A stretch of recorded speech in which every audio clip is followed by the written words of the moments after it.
All right, let's get it. I said, let's get it. Are we live? I said, are we live? Are we live in his air? Yes, we are. All right, let's get started, y'all. I know it's late. It's 12 something in this thing in the morning, but God darn it, we got some news and we gonna get to it. When I was growing up, it was Becky.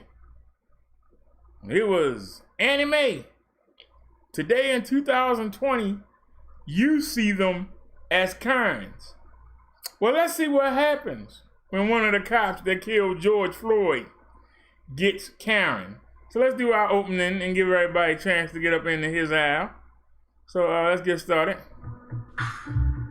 Yo, bro, Derrick, one man show. Bro, Let's get started here. Gotta keep it going for no track. Brother Derrick, because I am the only person, the musician who brings you the facts about what's going on. But I tell you what you don't want to hear, what you need to hear. That's the way it is. Relate to that, then you got the problem, son. Wake up and become conscious. Yo, dark is coming. Dark is stunning you with the new slam pound of the eardrums of you dumb thumbs.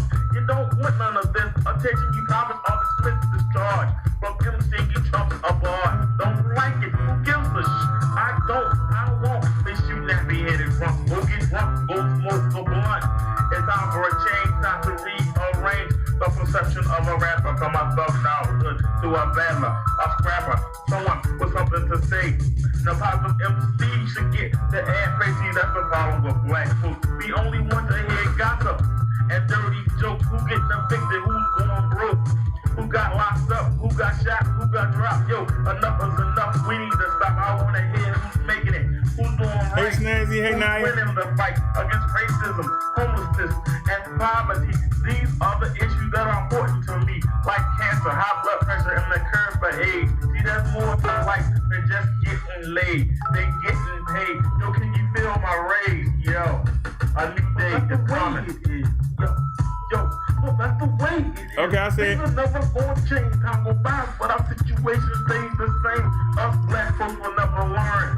How many more times do we have to get burned? Yo, but that's just the way it is. Things are never gonna change. Time goes by, but our situation stays the same. Us black folks will never learn. Get a grip on reality, stop pushing jump, and bring us some quality lyrics full of hope so we can look forward to a new day.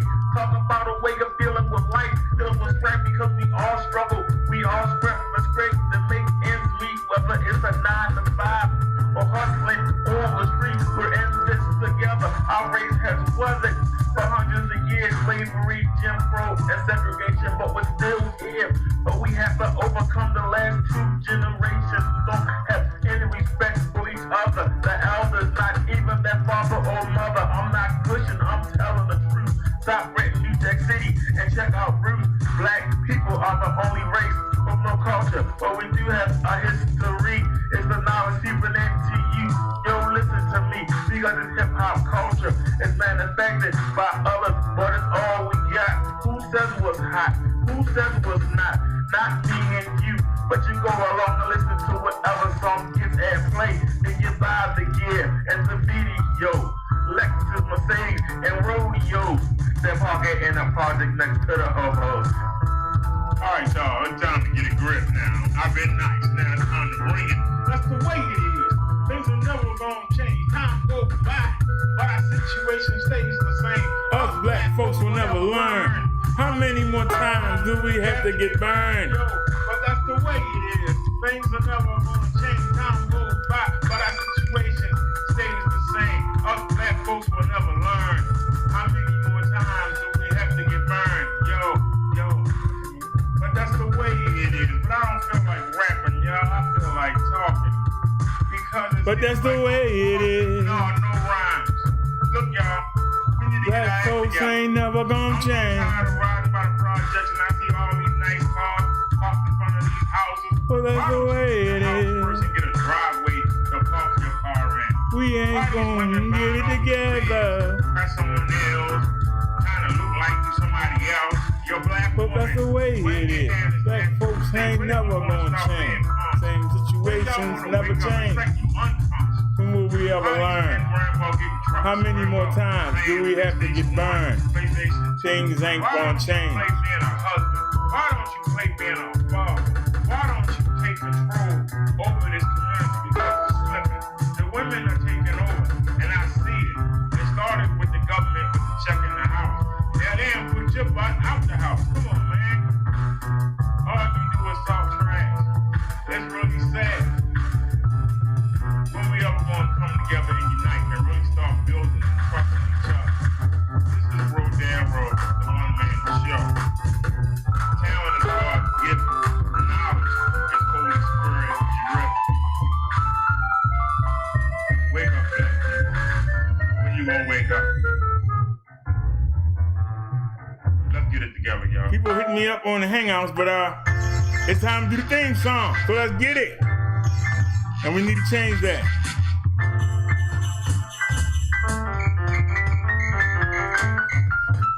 Come on and hold me tight, but all you wanna do is fuss, cuss, argue, and fight. See, y'all ain't right. All I wanna do is hold you tight, but all you wanna do is fuss, cuss, argue, and fight. I can't help you out with that, but check this out. Take it easy and take it slow. Welcome to the BD Show.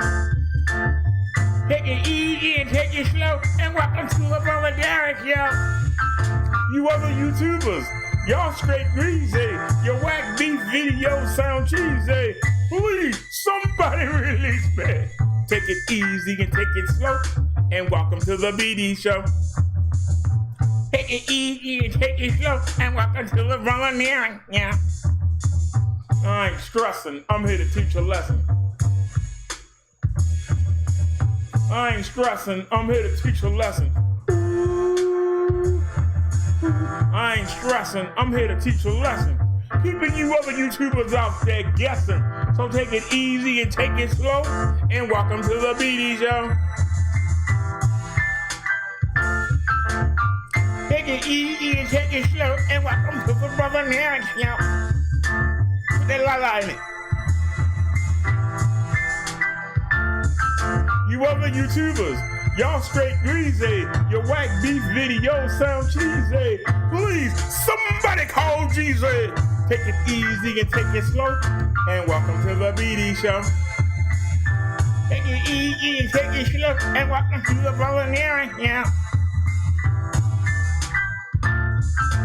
Hold me tight, hey, don't turn off the light. Hold me tight, hey, don't turn off the light. Bring my beat back. Hold me tight, hey, don't turn off the light. Don't turn off the light. But take it easy and take it slow. Welcome to the BD Show. Take it easy and take it slow, and welcome to the Brother Derrick Show. Supers, y'all straight greasy. Your whack beef videos sound cheesy. Please, somebody release me. Take it easy and take it slow, and welcome to the BD Show. Take it easy and take it slow, and welcome to the Brother Derrick Show. Hold me tight, hey, don't turn off the light. Hold me tight, hey, don't turn off the light. Don't turn off the light. But take it easy and take it slow. Welcome to the Minister Brother Derrick Show. All right, y'all ready to get it?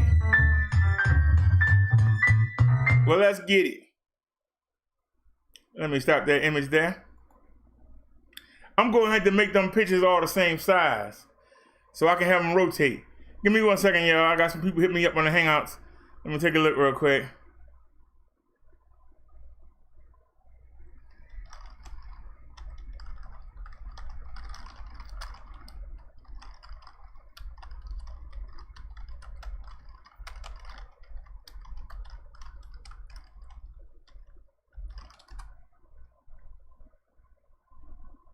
All right. Let's get to the show, y'all. One of the officers that's being charged in the Floyd George murder was released on bail today. And this man must have forgot what happened, because he thought that he was going to go out and wasn't nobody going to say nothing to him. He ain't no police officer no more. He ain't got no power. And he got to see what we deal with every day, especially as a black man, when we get kerned. He got kerned today. For those of y'all that don't know what a kern is, let me show you before we start. Let me show you what a kern is. Because if you don't know who kern is, used to be Becky, used to be Susie, now y'all call her kern. Hold on a sec, I'm on the wrong person here.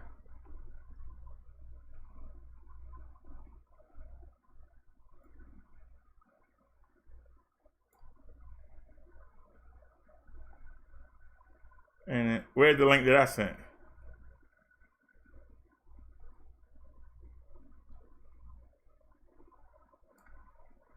Is this it right here?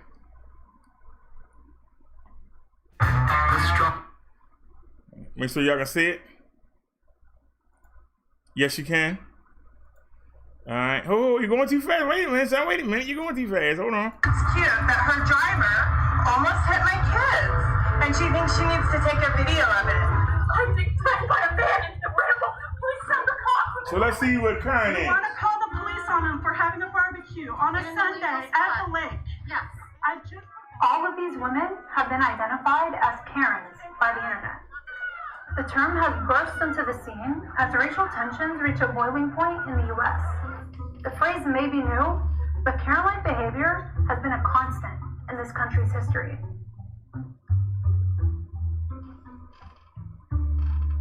I don't care what you think I'm acting like. None of these women are actually named Karen, but to many people, they embody a certain persona in American society. A white person who uses their status and power to threaten or humiliate people of color. Actress and comedian Amanda Seales has been outspoken about who exactly Karen is. Here's how she defined the term. Karen is a white woman whose oblivion of their privilege causes them to act in a way that is oppressive and oftentimes insane. She is crazy. You're crazy. See? Some might think that Karen is just a loud white woman asking for the manager, disrupting your customer service experience. But I'm here to tell you, Karen goes a lot deeper. You need to leave. You're not a part of this. You need to leave. You're not a part of this. No, a Karen is a white woman who is a descendant of those who came before her, who could scream and get a black man killed, who could point and get a black woman murdered. The use of Karen has become much more serious as protests erupt around the world following the death of George Floyd.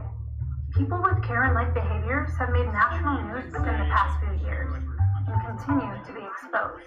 Please don't come close to me. Sir, I'm asking you to stop hurting me. Please don't come close to me. A white woman appears to call police, accusing a black man of threatening her after he asked her to put her dog on a leash. This woman don't want to let a little girl sell some water. A little girl was trying to sell bottled water so she could go to Disneyland. Now her story has exploded. That video of her neighbor calling the police, now viewed more than 1 million times. Sexually assaulted Teresa Klein accused a 9-year-old boy of sexual assault, and the store's surveillance video tells a different story, clearly showing the boy's backpack accidentally brushed against Klein. For me, these videos are very triggering. I think that there's a certain level of like, oh, ha, ha, ha, they're annoying when you're just watching it. But when you're in that situation, it is not an annoyance. It is a disruption of your being.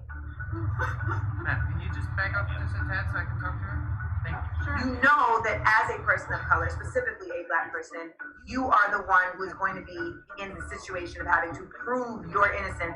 Our nation's current unrest shows how these behaviors can be much more dangerous than we think. Unfairly policing people of color is embedded deep in America's history. Karen just happens to be the new name for it. Take the 1955 murder of Emmett Till, a 14-year-old black boy was lynched after being accused of flirting with a white woman in Mississippi. She admitted her claims were false decades later. So Karen isn't always just a woman who likes to speak to the manager. It's much deeper than that. There's a common thread throughout American history, with people of color being targeted for existing in traditionally white spaces, or for doing something most would describe as normal or harmless behavior. And we've seen over and over again that these types of altercations can lead to serious consequences for those targeted, sometimes even resulting in death.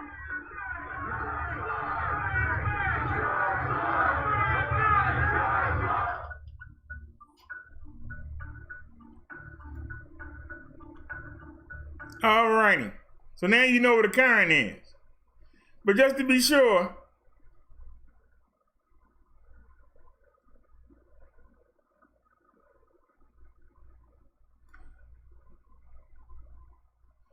I believe Snazzy gave us a video to bring it home.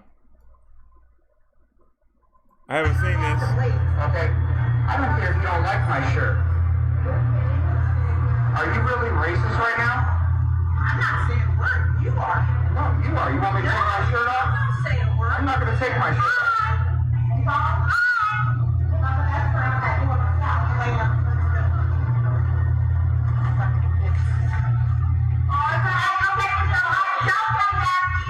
Have a nice day. Oh, here, come, you sit right here. What did you say? You heard me. You heard me. Just give You're me not, this shit. no. You stay right here. Stay, you racist ass bitch. You racist ass bitch. You racist ass bitch. You gonna say that in front of my daughter? You gonna say that in front of my daughter? Her mother's black, bitch. I don't You don't say that shit. Shut up. I wish you wouldn't touch me. Shut up. Call the police. You're not going nowhere. You just fucking hit me. On camera. Call the police, please. I'm not moving. She just hit me. Back me up. Back into me.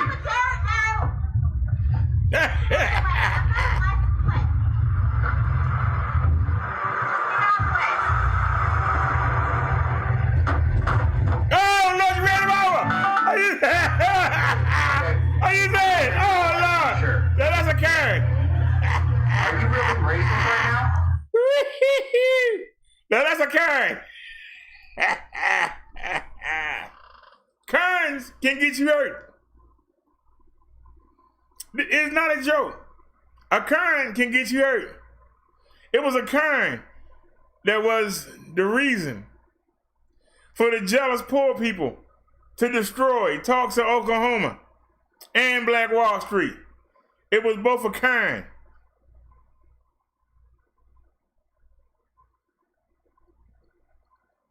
Now, we're going to show you one of the officers that just got off bail today.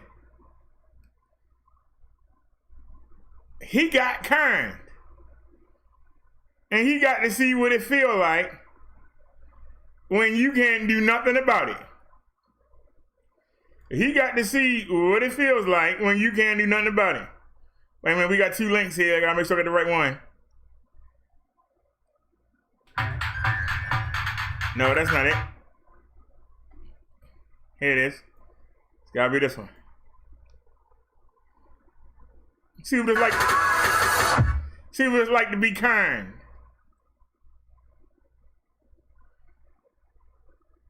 Most of us know what it's like.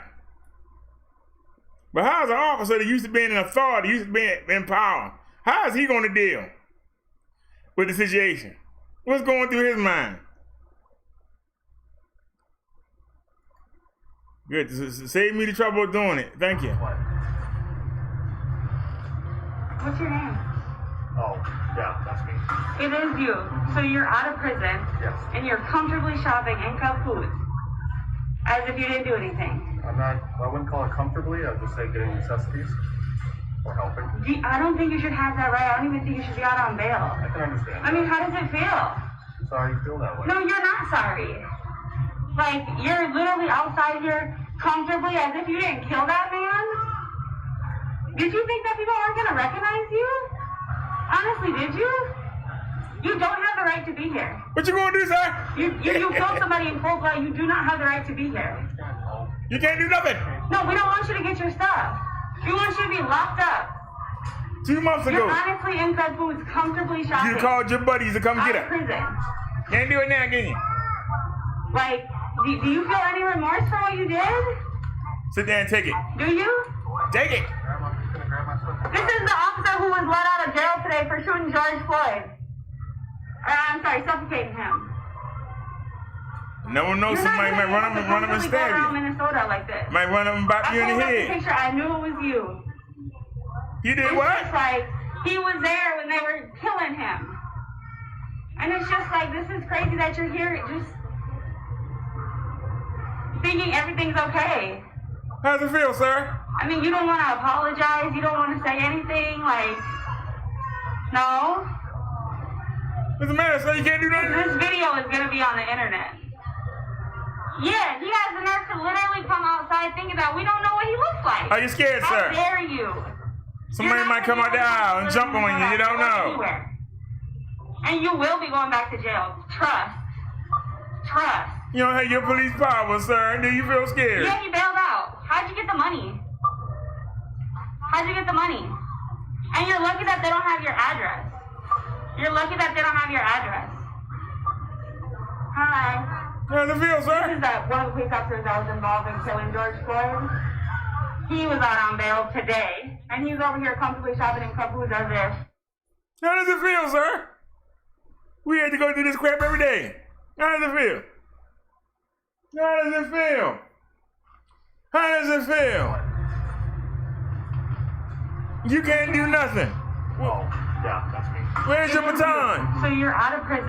Yes. Where's your taser at? Shopping in Foods. As if you didn't do anything. I'm not, well, I wouldn't call it comfortably. I would just say getting necessities or helping. I don't think you should have that right. I don't even think you should be out on bail. I can understand. I mean, how does it feel? I'm sorry you feel that way. No, you're not sorry.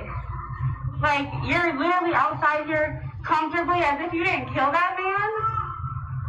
Did you think that people weren't going to recognize you?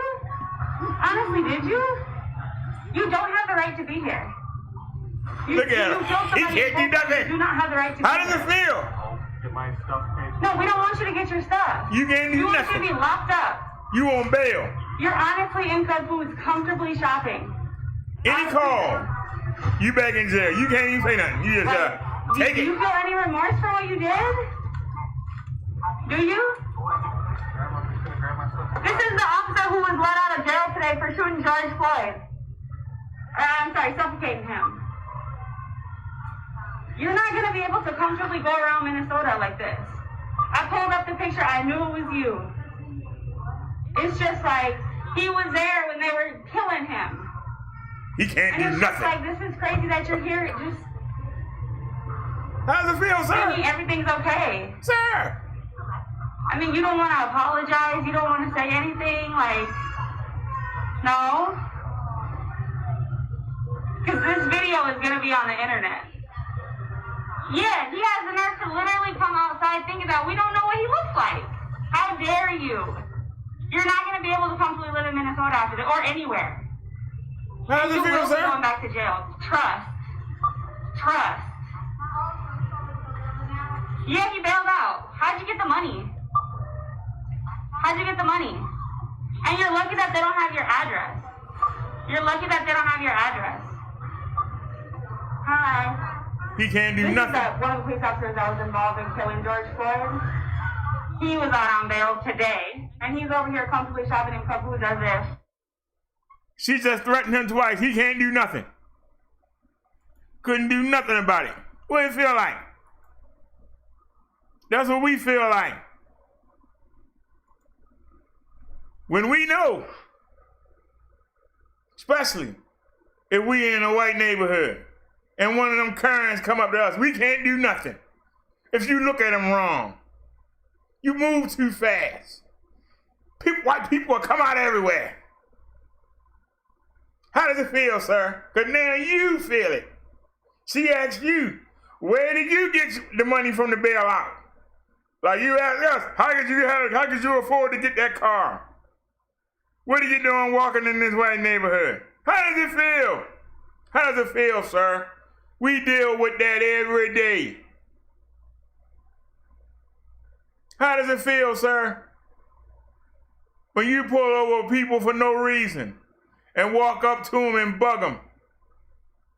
Ask them questions that's none of your business. How does it feel, sir? You get to feel what it's like. As you move around that town, you never know when a black mob gonna come out and chase you down the street. How does it feel, sir? How does it feel? Let me know if it's real. How does it feel? How does it feel to be kind? How does it feel to be thought of as the scourge of the earth? How does it feel to not be accepted by society? How does it feel to know that people that walk by you every day wouldn't mind bopping you in the back of the head? How does it feel? How does it feel to be not wanted? Even though you got every reason to be there. How does it feel to not be wanted? Because we deal with that everywhere we go. We deal with it every day. How does it feel, officer? How does it feel to be on the hot seat? How does it feel? You can't say nothing. You can't do nothing. Because anything you do is going to bring attention on you, which might bring violence to you. We deal with that every day. Somebody said he need a wig. Naya said he needs research and delivery. So as he said, the old lady ran that man over the rough. So we showed you what a Karen was, and we showed you one of the police officers that had his knee on George Floyd's back, helping to suffocate that man. He got the lesson of a lifetime, because instead of him being on the other side, applying the pressure was applied to him. And there wasn't nothing he could do. There wasn't nothing he could do. Because he could say one wrong word. It could be 4 or 5 men outside waiting for him to walk out that door. We understand that. Now, maybe he understands it. Maybe he feel a little bit of the pain that we feel. Because as we walk in the door, we expect somebody to come up to us. Hey, what you want? I just got here. I don't know. What you come here for? I came here because I wanted to buy something. Okay, what do you want? I want to be able to look around. Well, hurry up and get to it. What do you mean? And you want to say something, and you know if you say something, they're going to kick you out. So he get to see what it feel like. There wasn't no, hi, Mr. Jones, how you doing? Hey, I know you. You that daggone cop. Look at me, right here. There's a guy right here. This guy right here. Now, give Joy Floyd here. How does it feel? How does it feel? We deal with this every day. Every time you drove up to somebody and stopped them on the street, this is how they felt. Every time you saw somebody walking with a nice bag, and you were like, where you get that bag from? How you afford that bag? Like they asked you, how you afford to get out? Who bailed you out? Was they the Good Old Boy Network?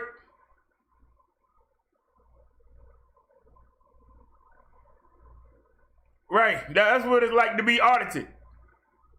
He's done that to many a person. Now he felt it. That's what makes it so sweet. I shouldn't take pleasure in it, but God darn it, it was sweet. Let them see what it feel like. How does it feel?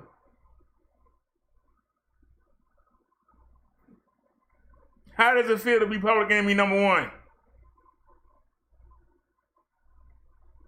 But see, you did something to be public number one. We didn't do anything. But we get treated that way when we go to certain places. We know we public enemy number one and we ain't even got there yet before we get through the door.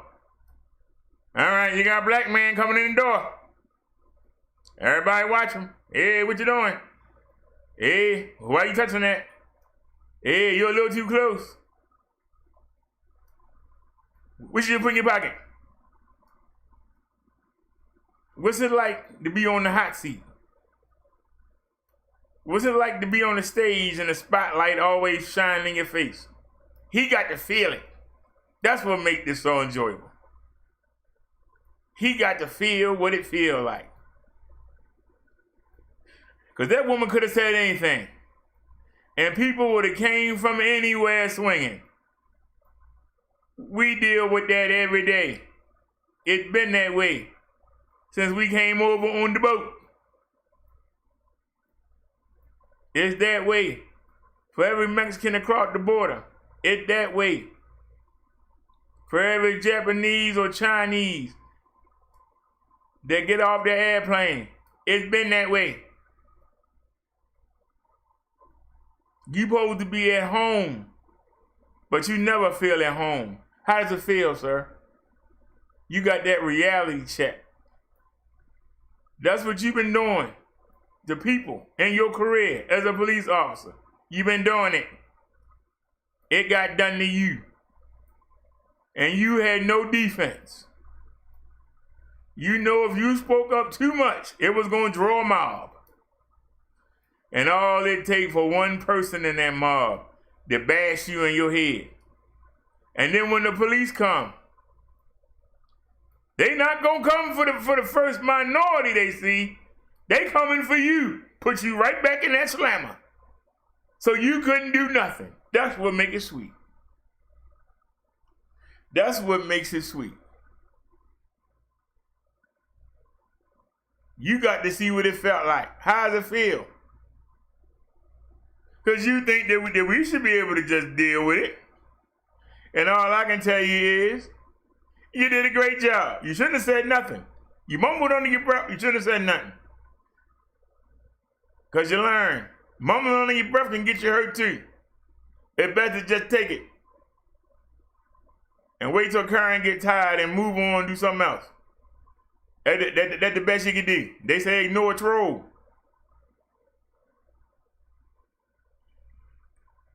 When you see a black man walking down the road at night and you pull up beside him, that's how he feel.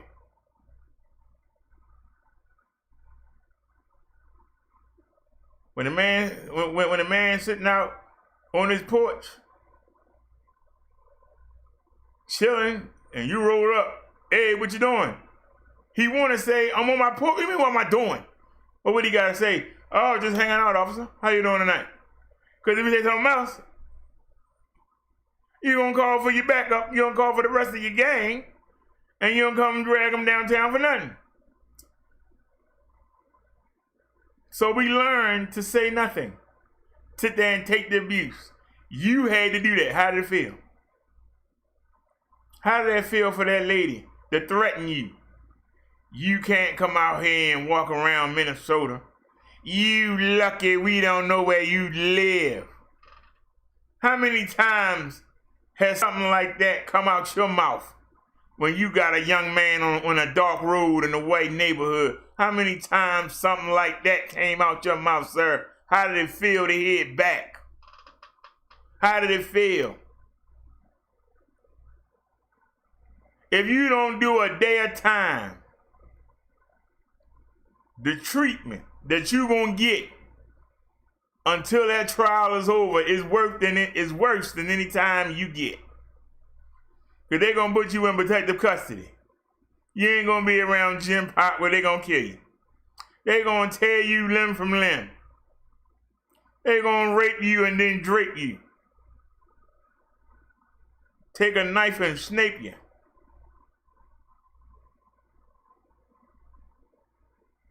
But at least you got to feel what we feel like every day.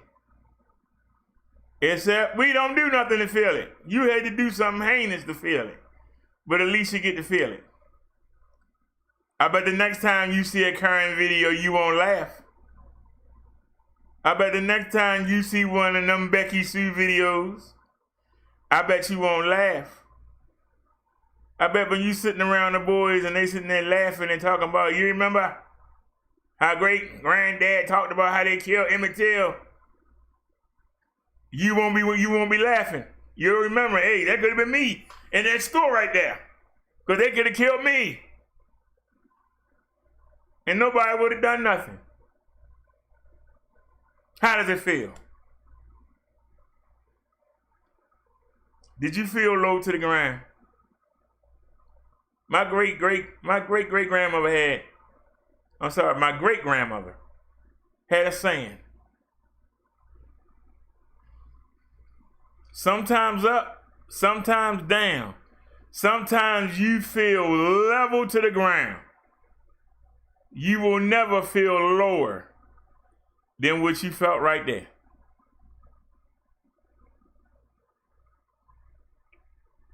Because it's bad enough to be in that situation.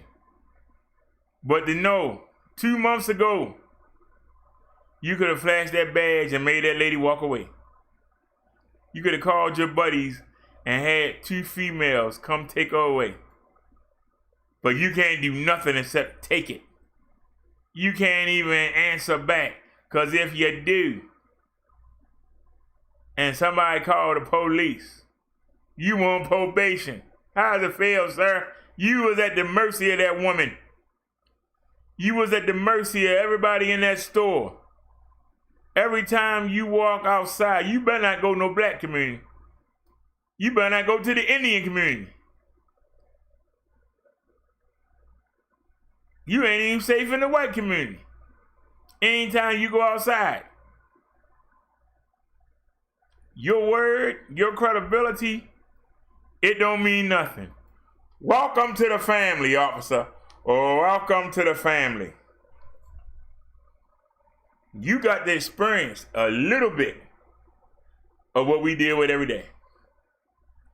You just got to experience a little hint. Anybody have any comments? Am I the only person that found joy in this? Am I the only person that got a little? I can tell you, I have been trying to come live ever since I got in the house. My back was killing me, and it still is. But when Snazzy sent me this video, it picked up my spirits. Maybe things will change. Maybe they'll learn. Maybe they'll forget about it in 2 weeks. I don't know. But I know at least this one person knows what it feels like. He just got a little taste. He got a little taste.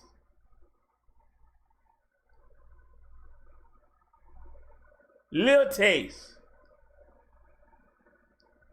Because suppose the police had been called. Suppose 2 black cops had came. And the people decided to attack you. Would they do anything? I don't know. I guess they'll do their job and help you. But will their heart be in it?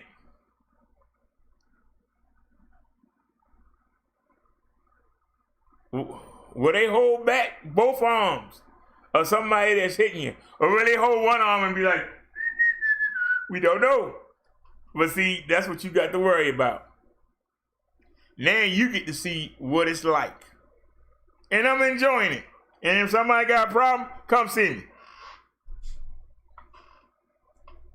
Somebody got a problem, come see me. Because if you tell me you didn't enjoy that, I'm going to call you a daggone lie. You know what it's like. You walk in the store, all eyes turn on you. Don't matter how well you dress, they still looking at you. That's how he got that stuff by stealing. Look at him. He ain't earn it. How did it feel? Everybody turned around their whole store and looked at you like you was a piece of dog meat. How did it feel? How did it feel, sir? Everybody looked at you like you was garbage. That you ain't deserve to be around them. You wasn't worthy of being in their store with them. How did it feel? Around this country, today,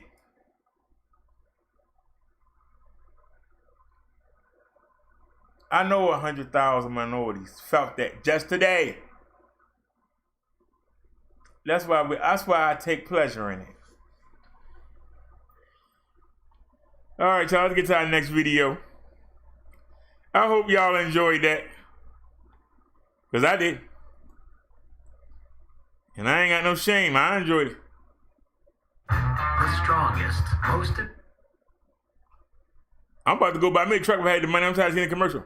Officer Devin Brosnan and his attorney. Look at him. Samuel. Look at that wuss. Gentlemen, welcome. Officer Brosnan, we're told that you do not want to speak, that everything should go through your attorney, but if you don't mind, I'm still going to address some questions to you. You can pass them off to your attorney if you so like. First off, what happened this morning? What was it like turning yourself in? Good afternoon, ma'am. I have full faith in the criminal justice system. It was polite, expedient, absolutely professional, and Fulton County Sheriff, sir, nothing but to be commended for what they did for me today. We ain't got no faith in you. Officer, are you going to cooperate with the DA? Look at him. I'm looking forward to cooperating with any investigators who are interested in having a conversation about what happened that night. Looking like a Leave With the Beaver. There seemed to be an implication, Officer Brosnan, that you would. Hi, Mom. Is Wally home? Against Dad home? Garrett Wolf. Is that something you've ruled out? Can I answer that? There seems to be some misunderstanding on the prosecutor's part. We have been cooperative with the district attorney's office. We spent 3 hours with them 2 days ago answering all of their questions. We offered to give them the medical records from Grady Hospital, where Devin, they confirmed that he had a concussion. We've offered to bring them, these pictures that were taken of him. And we are being fully cooperative. We're going to answer all the questions. Man, we don't care about him having a concussion. Ain't he alive? We don't care about him having a concussion. Look at him. He's a wuss. You can look at him. Look at him. He's a wuss. How the hell he get a badge and a gun? Look at him. That should be your question. Look at this punk on this TV screen, this wussy. Where's the power at? He's sitting there looking like somebody beat him. Please don't hit me no more, sir, please. Please don't lock me up. You're supposed to be a police officer. You're supposed to be a position of authority. People are supposed to be able to look up to you, trust you, and come to you when they're in pain. I'm not going to come to that for help, but y'all tell the truth. Would you go to that for help? That man can't take care of himself. That's why he had a concussion, because he couldn't fight. You got these men depending on weapons. You wonder why the kids ain't scared of them. You wonder why these kids ain't scared of these daggone soft cops. A cop supposed to be ex-military. A cop supposed to be a trained martial artist. A cop supposed to be a bodybuilder. Look at this wuss. Who can't beat this man? Look at him. That man wouldn't put no fear in my heart. Somebody called the police and he showed up. I'd be like, all right, where the real cop at? I'm about to be scared. Look at him. Look at his face. Look at that. Look at his eyes. Look at him. Where's the power? We saw the same thing out of Roddy Williams in our Ahmaud case when he came on the TV. Looking like a wuss. You wasn't a wuss when you was hitting them with the car, making them turn back around. You ain't had no sad look on your face then. You ain't had no sad look on your face when you were determined to take this man to jail, when you could have took him home. You messed up.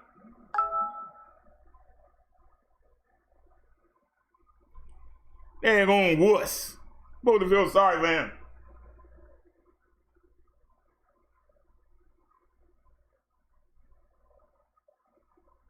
Whoa, we got something else to go to. Let's hurry up and play this.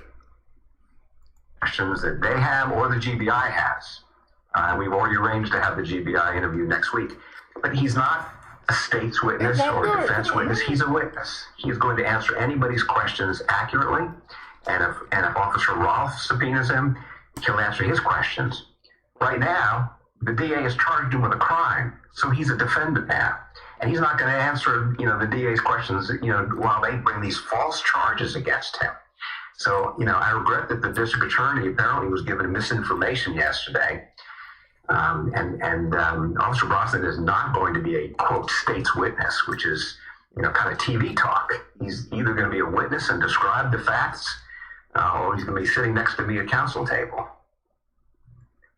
Mr. Samuel and Officer Brosnan, Andrea Mitchell spoke to the DA last hour, and she asked him about this. I want to play what he said. Thank you.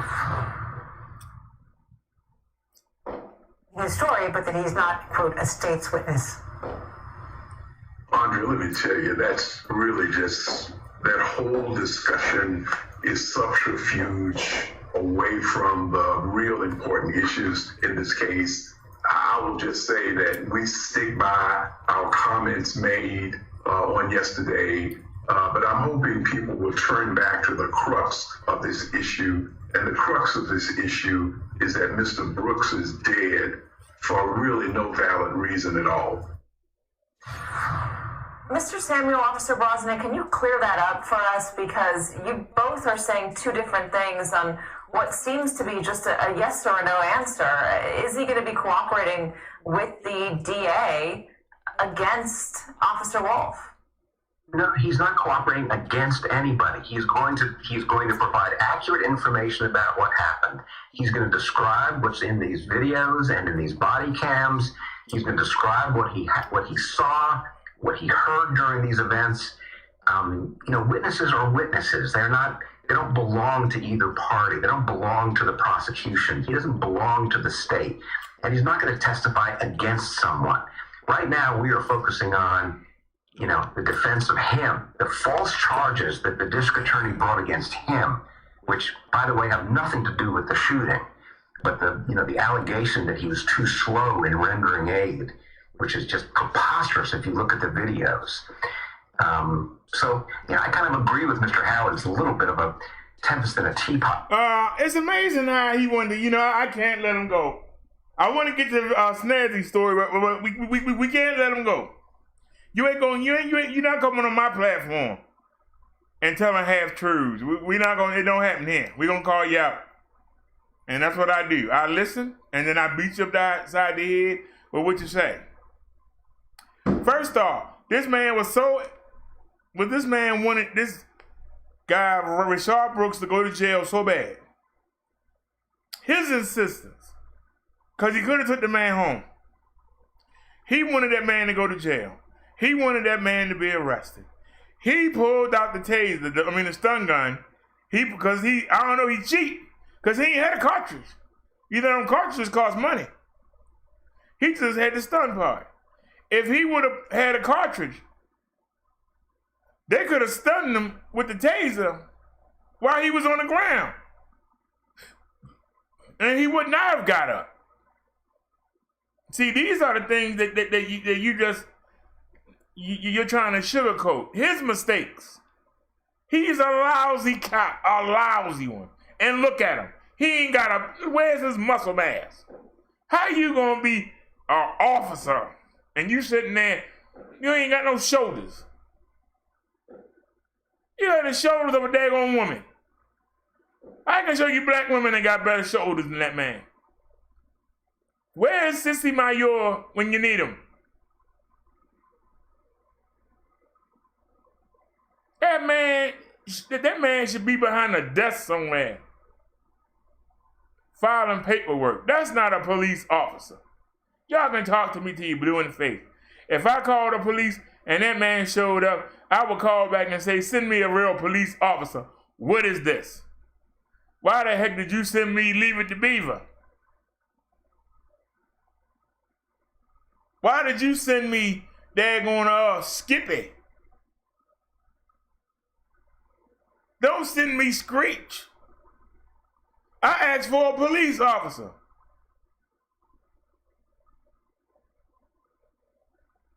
Don't send me Michael Hay Fox. I can't say Jay because he did have a little muscle mass to him. I don't know what did.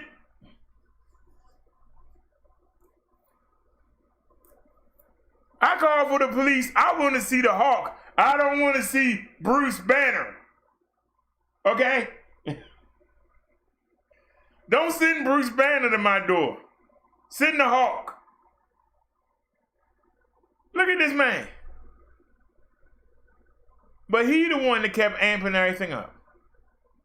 Instead of taking that man to his sister's house. Or telling that man while he was still calm, before you made him do all these tests and let him pass it, hey, I'm taking you to jail. I suspect you a DUI. He didn't call for backup.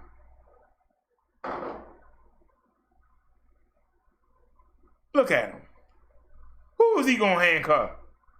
I got a pacemaker. If I didn't want him to handcuff me, he couldn't handcuff me. I don't care what you give him. He can have the baton in his hand. He can have the mace in the other hand. He gonna get his butt whooped if I don't want to go to jail. If I don't believe I should go to jail, how is he gonna make me?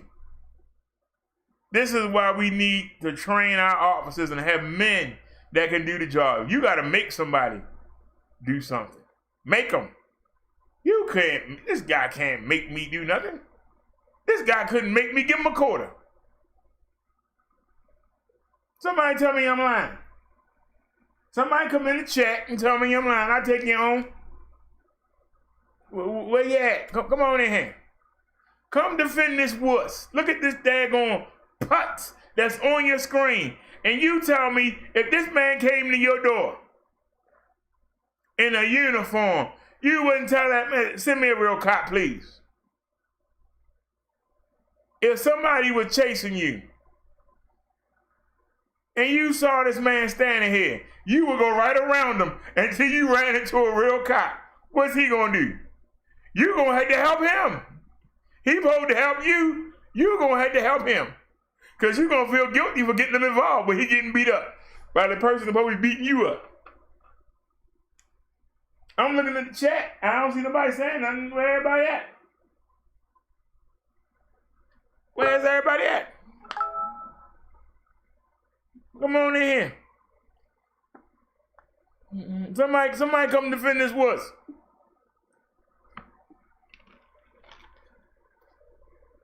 This daggone douchebag. This mama's boy. I can't call him a mama's boy. There's some mama's boys that they kill for their mama.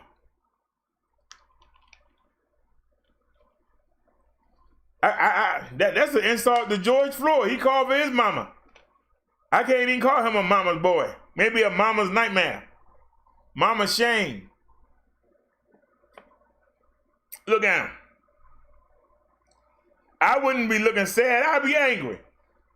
If you really believe you didn't do nothing, you should be angry. There should be some passion coming out of you. I can't believe they charged me. This is ridiculous. You sitting there, that's exactly what you did when that black man threw you on the ground.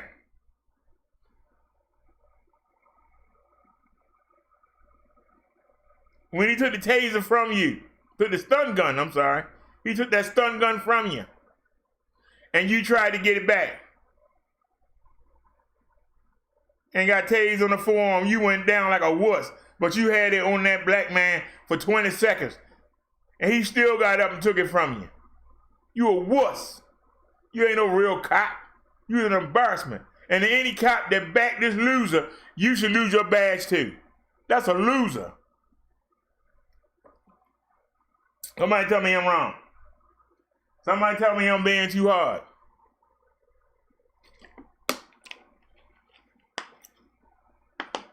Somebody chasing you around the house with a knife and you call him to come help you.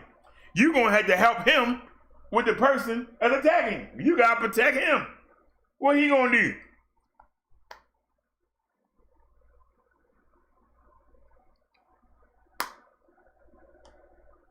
I ain't seen people fall off buildings and get right back up. You on the ground, 2-on-1 with a black man, and you ain't even last. You sit there limping, you all beat up. How you get a concussion? Man hit you that hard, you got a concussion? Well, you supposed to be a police officer. You need to be home with the kids and let your wife go out there and work. She might have done a better job than you did, sir. I'm here to talk about, whether he is going to cooperate or not. He is going to cooperate. He's going to talk to the GBI, and if someone from the DA's office has questions about the interview we did the other day, he's going to answer those questions too. Officer Brosnan and Mr. Samuel. And let me get a screenshot of this, y'all. Wait a minute. I need for that to go away. It won't go away, will it? That's all right. I do it while I'm paused. Look at a screenshot of that wuss. Give me another one. Looking back to that night, are there things you wish were done differently and were handled differently? Hey, look at him! Look at him! Ah, look at him! At this point in time, especially until I speak with the GBI, that's a conversation I want to have with many other parties who are investigating.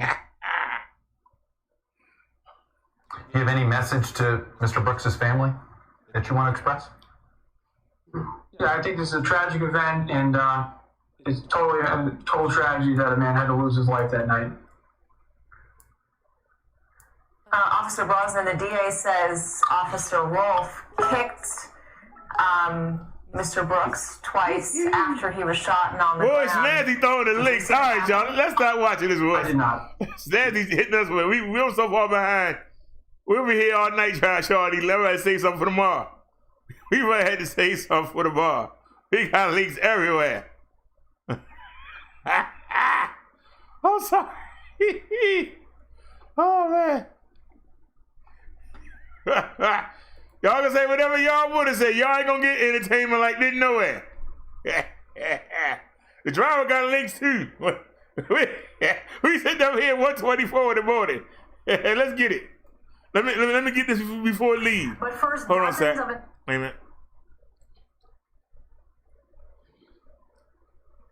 Let's get the driving link.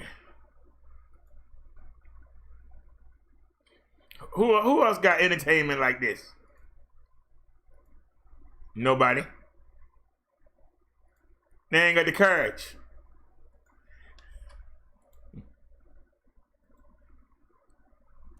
But first, dozens of Atlanta police officers calling out for a third straight day now. The sick out, or the so-called blue flu, beginning right after the Fulton County DA said he was charging 2 officers in RASHARD Brooks' death.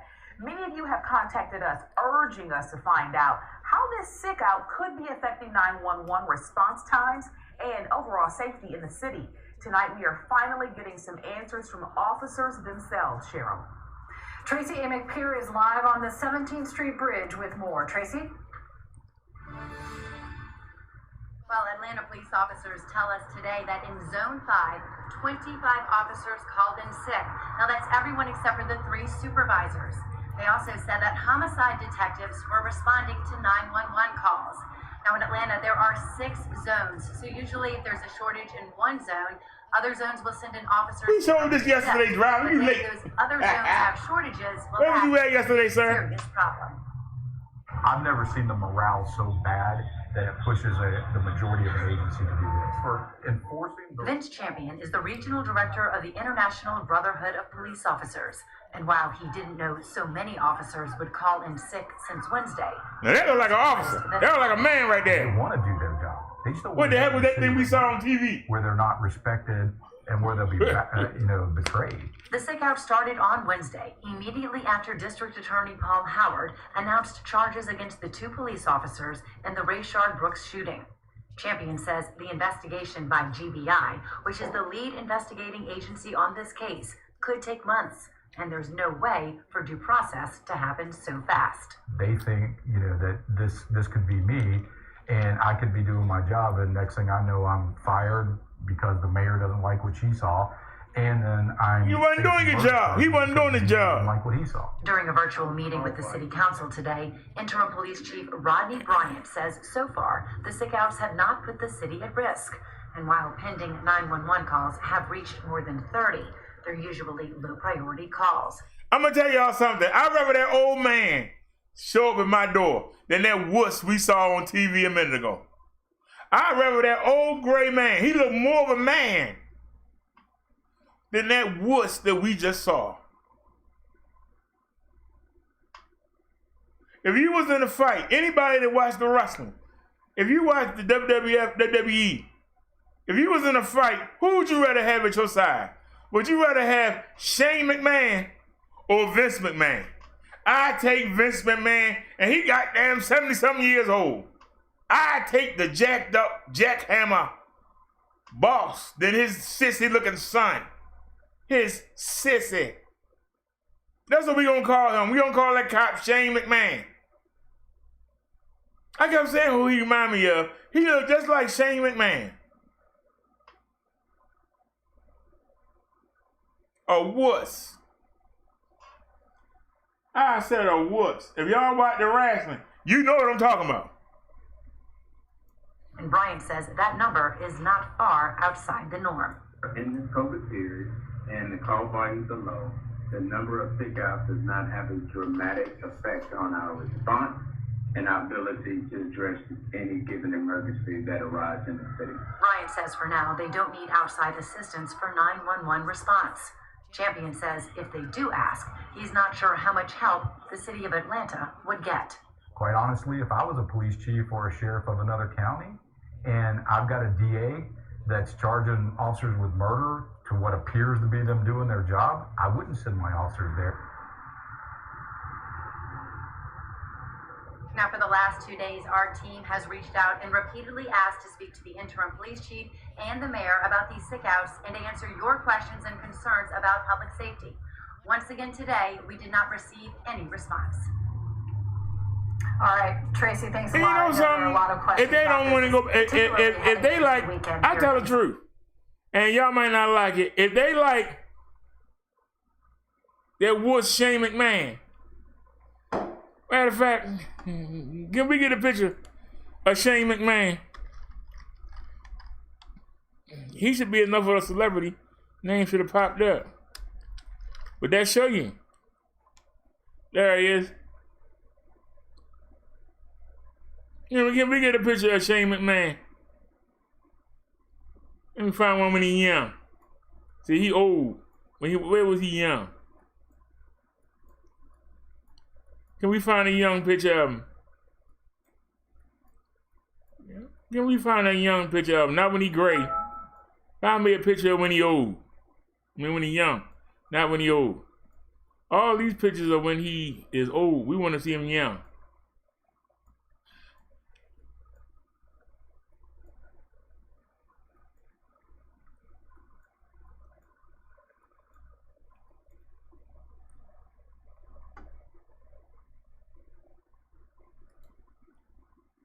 Save that image. Let me find another young picture of him. You ain't got a picture of him when he young.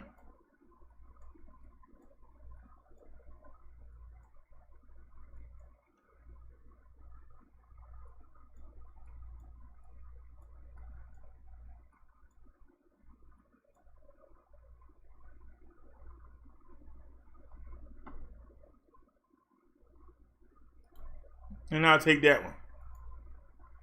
Save that image. For those of y'all that don't know what I'm about to do, watch. Those of y'all that don't know what I'm doing right now, just watch. We already got an image up, a text up. Hold on, no, that's text. Oops, wrong button. Picture view. Oh, that's my new minister hat we waiting on. I hope it get here by Wednesday when we do the Wednesday sermon.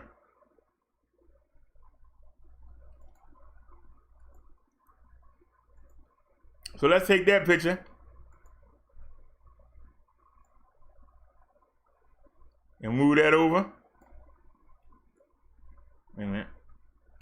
block.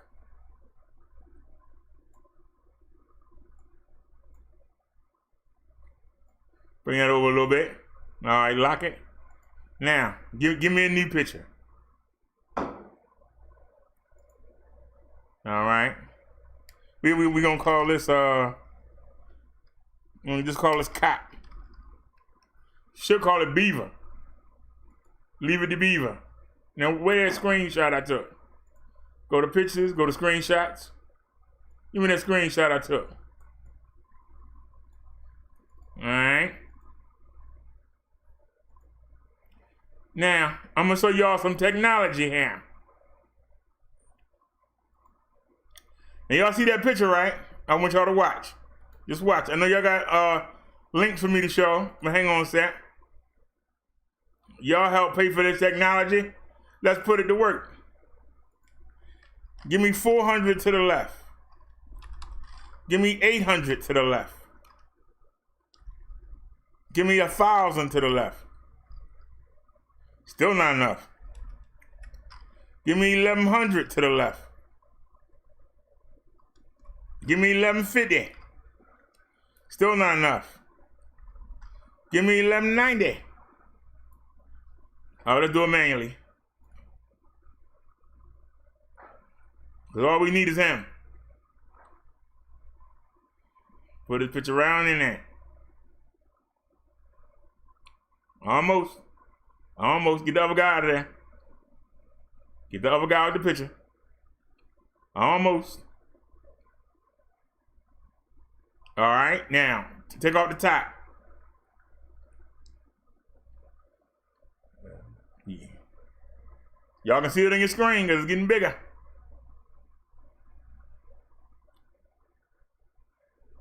Almost.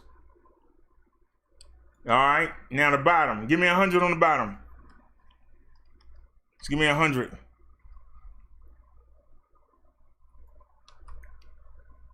It's not enough.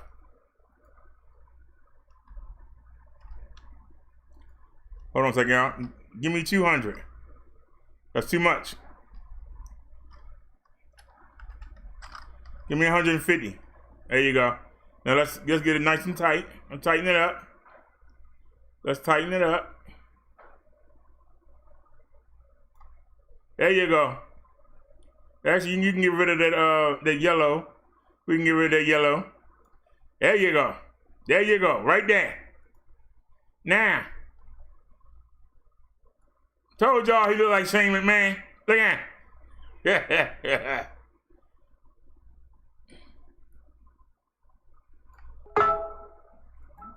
Now let's record it. We're gonna record that. That's all we need. Now stop it. Now we can get rid of that. We don't need it no more. And we can get rid of that.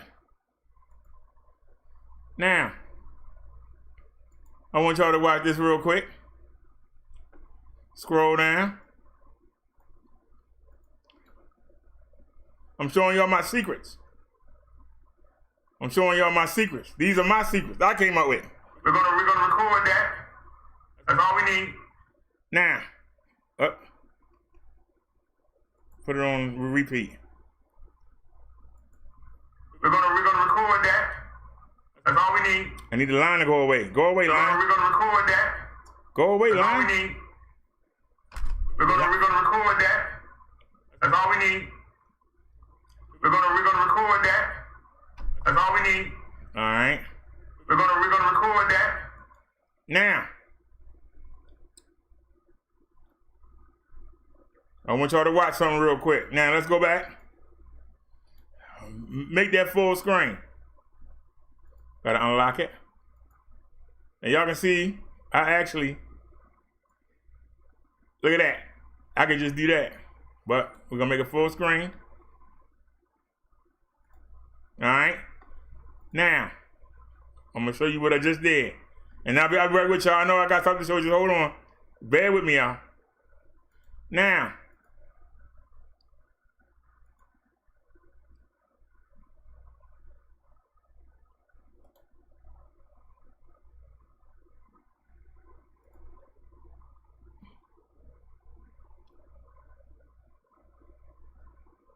Wait a minute, something ain't right. Well, why are you showing my ugly mug? Where's the rest of the picture at?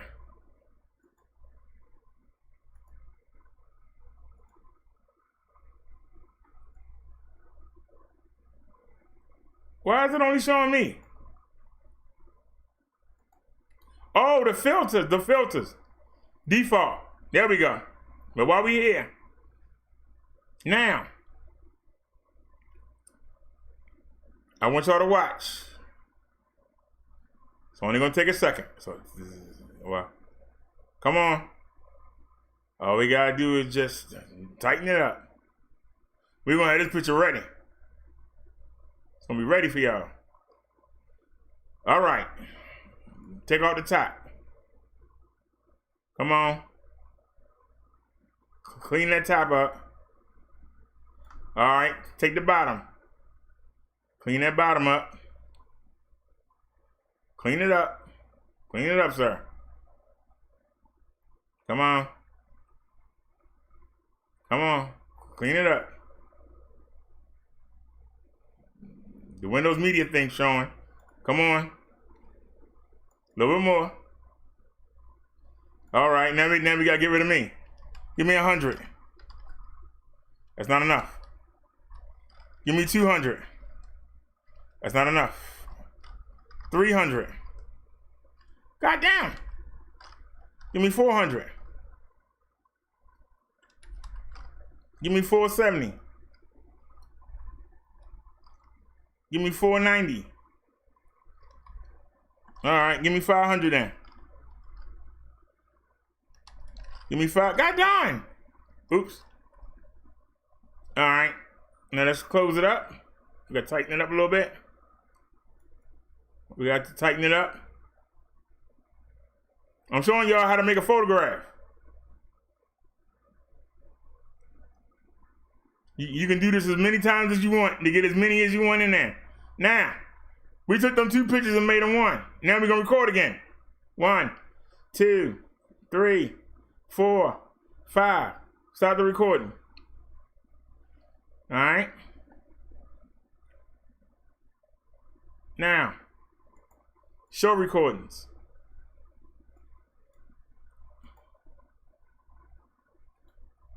Now, this is the one we want. Again. 1, 2.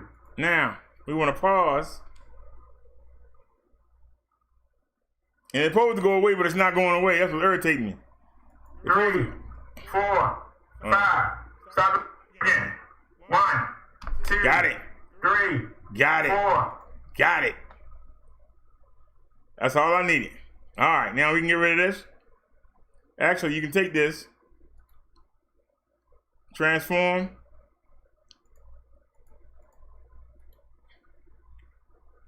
stretch the screen, then go in, filter, reset filters. Now for the last time, and then we done. We just go in, and there's your final photo, right there. Bam. There we go. Y'all see how fat that was when y'all was asking me how was I making all them gifts and pictures? I just showed you. You just learned something on the Brother Derrick show. All right. And I'm falling behind. All right, this one's snazzy. Wait a minute. Hold on a second, y'all. I gotta drop that.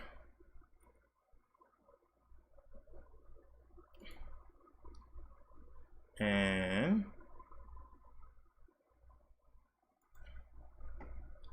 all right, officer involved shooting. What's the adjustable use of force? Let's go. This from Snazzy Girl. Oh no. A Mac High Floyd deal is your best deal. Mac High Chrysler Dodge Jeep Ram Fiat and Floyd is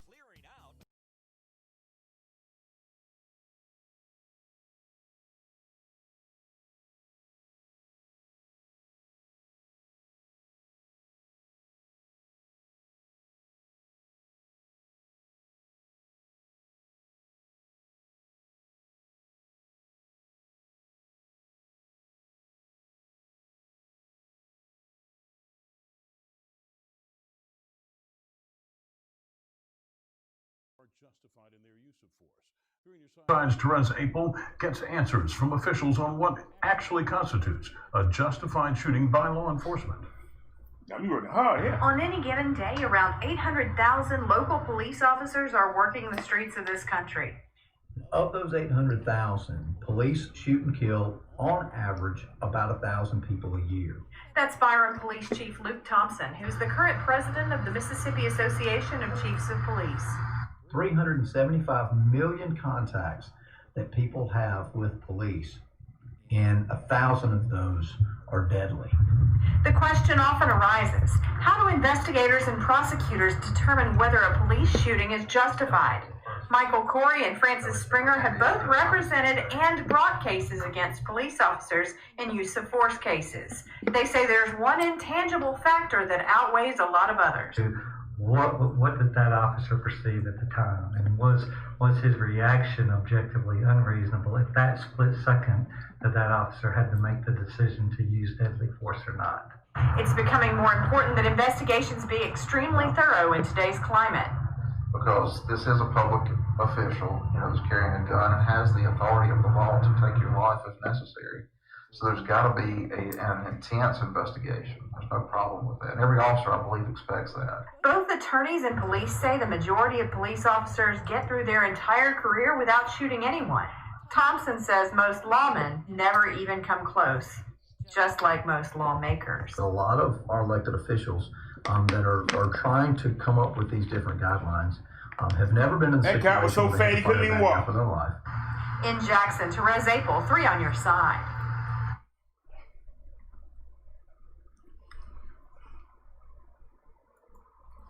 All right, y'all, we just watched that article.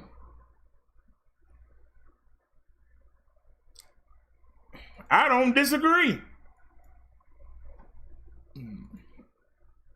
If somebody's life is in danger, if an officer's life is in danger, then yes, they should use deadly force. But deadly force is not something you do all willy-nilly.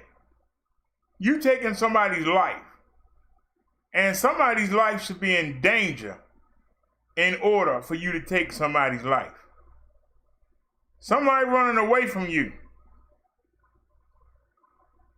When you got 75 other people you can call for backup, you got SWAT team, you got helicopters,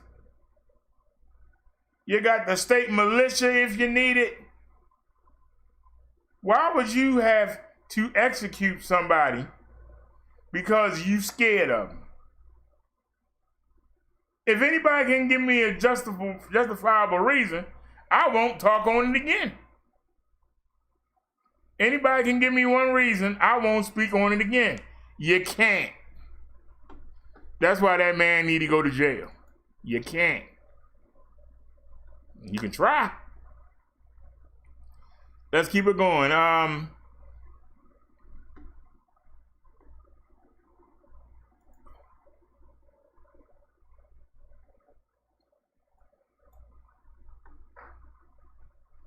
Hang on a sec. All right, y'all can see it.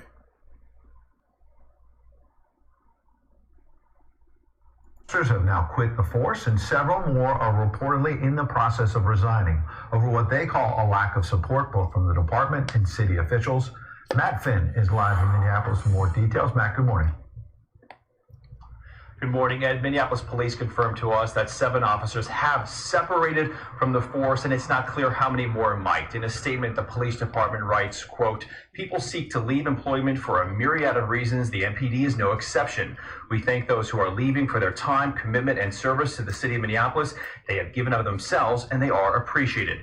Now, some Minneapolis police officers reportedly feel vilified and say they can't do their jobs correctly in this political climate, and feel in the recent riots they weren't given clear direction and were failed by leadership. Minneapolis police have told Fox News in recent months they do feel their hands are tied here. The Minneapolis police chief tells Fox News his officers have suffered trauma, but for now, many are still showing up. And as the defund police movement spreads, the brother of George Floyd tells Fox News' Arthel Neville he does not support defunding police. What I would like is for all police around America to get their jobs and do them the right way, the correct way. Innocent people shouldn't have to die. You can do your job and still maintain respect for others. In St. Paul, Minnesota's state legislature resumed a special session today. The governor endorsed a sweeping police reform package. Republican and Democratic state lawmakers, though, have different responses to police reform. And live here in Minneapolis, the intersection where George Floyd died has been dubbed George Floyd Way. The area has been barricaded in every direction. Minneapolis police say they will not be decommissioning the memorial or any artifacts left behind. And here in Minneapolis, the police chief has also publicly apologized to any person or journalist who might have experienced police brutality or excessive force. At least one freelance photographer has now filed a lawsuit claiming that an officer shot her point blank with a rubber bullet and she is left permanently blind. Ed. We'll follow up. Matt Finn, thank you. Sandra? See? They're going to have to kick out $2. Left that woman permanently blind. And she gonna get $2. All right, the driver just dropped something. So much breaking news Lord. throughout the entire hour tonight. Now, both officers are charged in the RASHARD Brooks killing. That's the one in Atlanta. They have now also surrendered, and we have key details, new details surrounding the arrest that you didn't hear from the district attorney yesterday. Keep in mind, you can't indict a ham sandwich, but the high bar will be 12 people on a jury beyond a reasonable doubt. There's a lot of developments. But first tonight, I want us all to step back as a country. We need to step back, take a collective deep breath, and understand this moment and realize this country is at a tipping point. It's dangerous. We're at a point where we will either go the way of law and order, peace, prosperity, one American family, and the way of safety and the way of security. Or we will go down the road of liberal lawlessness and total anarchy.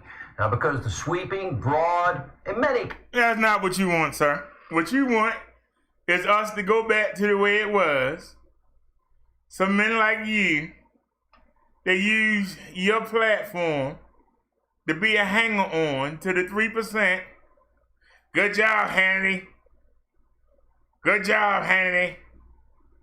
You can keep getting your pat on your back and a little $2 in your back pocket. You wanted to go back to the way it was. Well, everybody don't want it to go back to the way it was, sir. When you get pulled over by the police, they come up to you, hey, Mr. Hannity. It ain't no what you doing around here. They're not gonna make up no lie to pull you over. Talking about your tail light out, ain't nothing wrong with your tail light. You can have tint on your little fancy car. When you roll that one in there and they see what you look like, they're gonna say, hey, you know, your tint a little dark. Get it fixed, they're gonna let you go. Us, they're gonna tell us to get out the car. We wanna search your car. We can't find nothing on you. How you afford this nice car and why you got the tint on? You must have drugs. Let me call the daggone drug dogs. Sniff the car out. That ain't gonna happen to you, sir.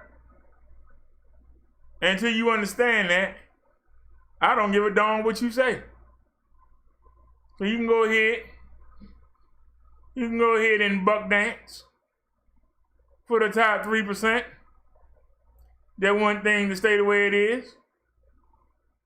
They worry about somebody gonna rob them. Somebody gonna take that stuff. They got the cops so amped up and so rogue, they don't realize they the safest people in the world. A 3-person wouldn't think of touching you. They know what it's gonna bring. But y'all so scared, you don't see that, do you? A black man walking around a white neighborhood, you think he walking through there with his chest out? He hoping he can get through there without getting harassed.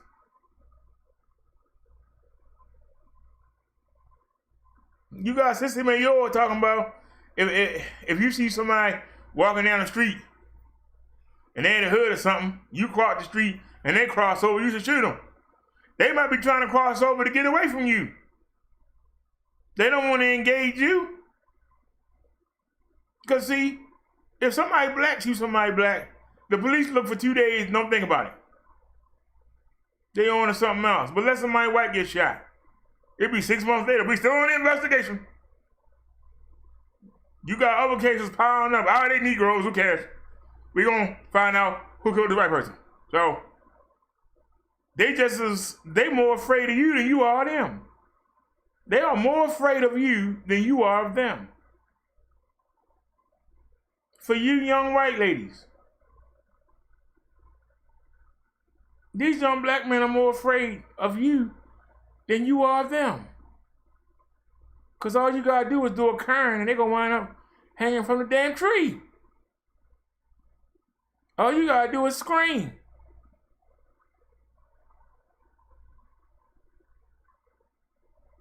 That's it. Ain't got to prove nothing. You know why? Because the black person automatically did it. You don't have no credibility. What are you afraid of? We're afraid of you.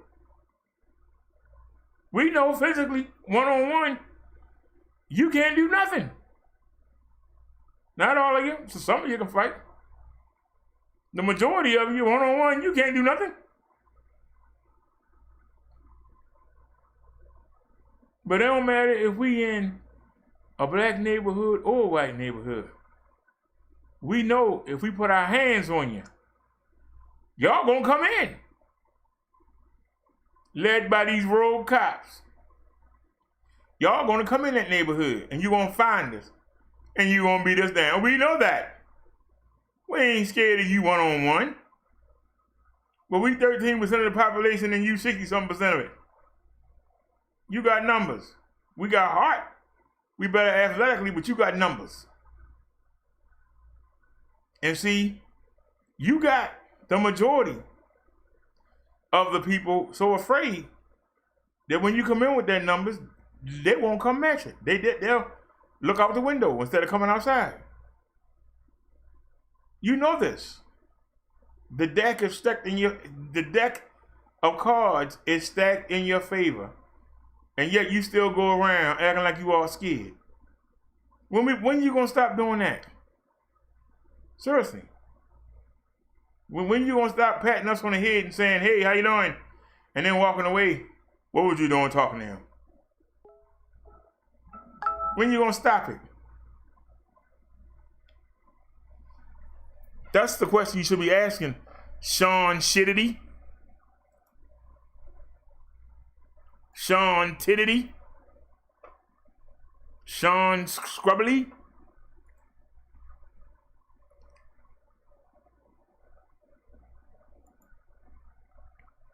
All right, this one's snazzy. I'm not doing that. RASHARD Brooks. That's my name, and that should be every black man name here in our city. I don't know how to do this because I never knew I was going to have to do this. I watched this on the internet, from the whole George Floyd situation to us coming together like we're doing something. And this whole thing landed on my doorstep with my little cousin. I seen the video. I just think for me, the most hurtful thing for me is to watch the video, wake up and watch that video. I got two little boys. They ain't seen the same video. That's their cousin. That's what hurt so much. I thought the number was higher than that. I thought it was bigger than that. I just want to make enough noise that they investigate this situation. That's all I want. Investigate the situation. Don't let RASHARD die in vain like that. We don't watch this happen so many years. The young black boys around the country just dying in vain. I just don't want it to continue to keep happening like that. I don't know what else to say. I just want to feel like we got hope in this city.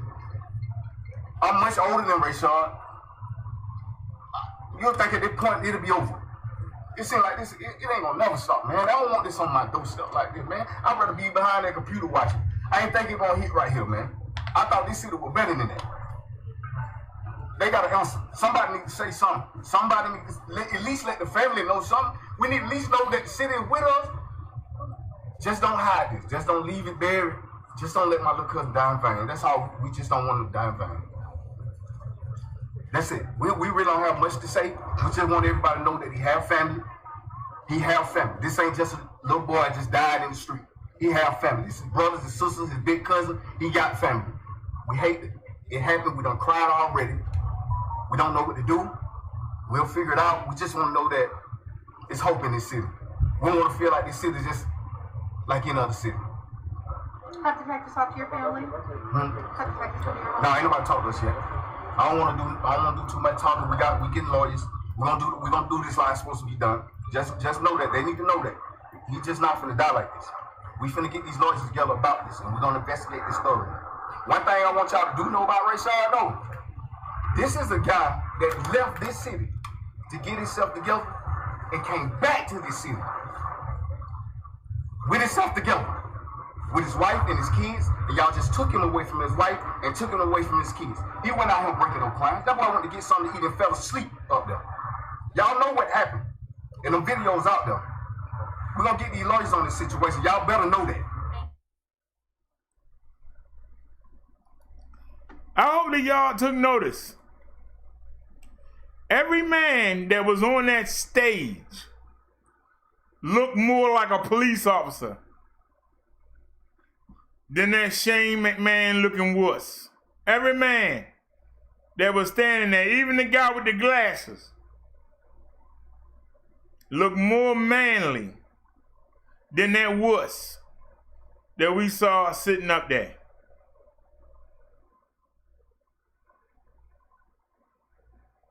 Who's hiring these police officers? Was there somebody's cousin you let on the force? Look at the men that was on that stage. That officer couldn't beat none of them. I think he had a problem with the little boy. I think the little boy could take him.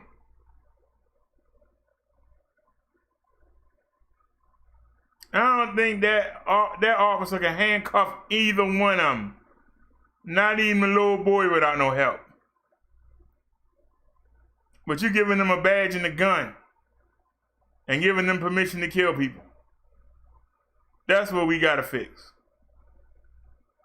Anybody want to challenge what I just said? I don't think that officer could have handcuffed anybody on that stage by himself. I don't think he could have handcuffed none of the women. Them women had bigger shoulder blades than he did.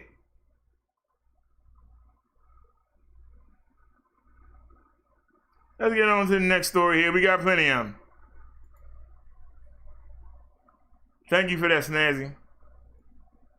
That was the cousin. All right, y'all. We're gonna take something a little different here. Snazzy wants us to look at this.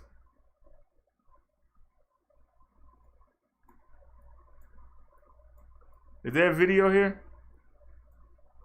Let's read the full story.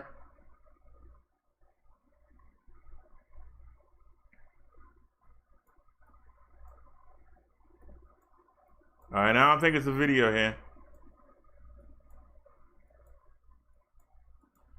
A noose was found in the garage stall of black stock car racer Bubba Wallace, NASCAR said Sunday, vowing to investigate to find out who was responsible.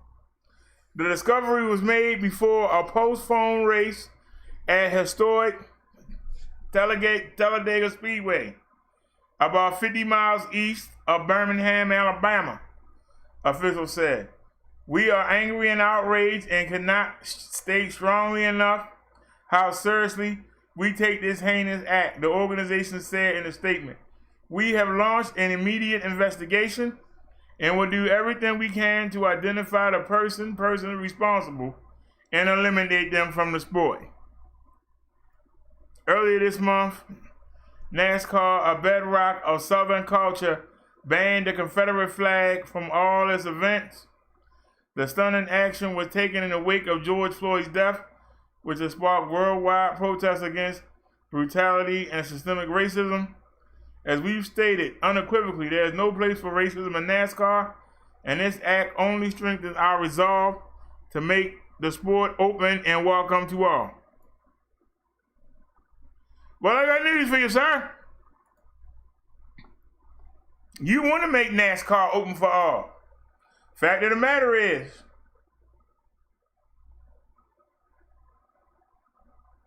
say what you want to say. You got a lot of Southerners that don't want nobody in the daggone NASCAR. That's their sport in their minds. That's their sport. They don't want nobody in it. And you're going to force them to take in people they don't want. They're going to rebel. And when they see a president like Trump, who sit there and say,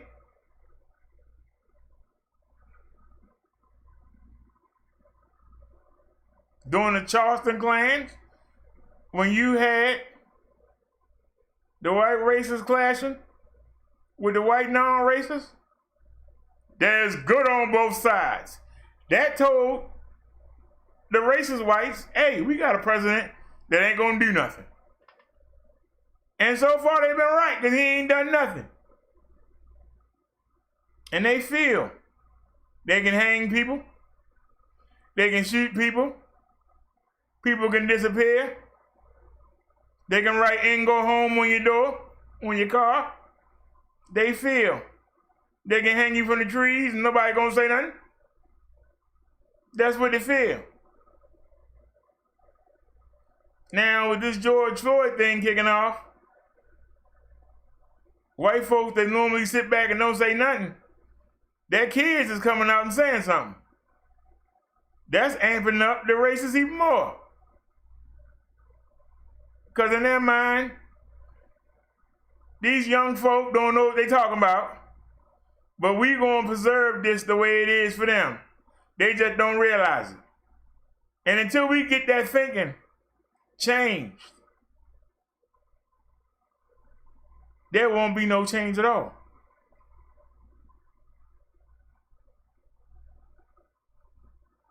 If the kids is even saying, cut it out, you need to stop. No, I'm doing it for your own benefit.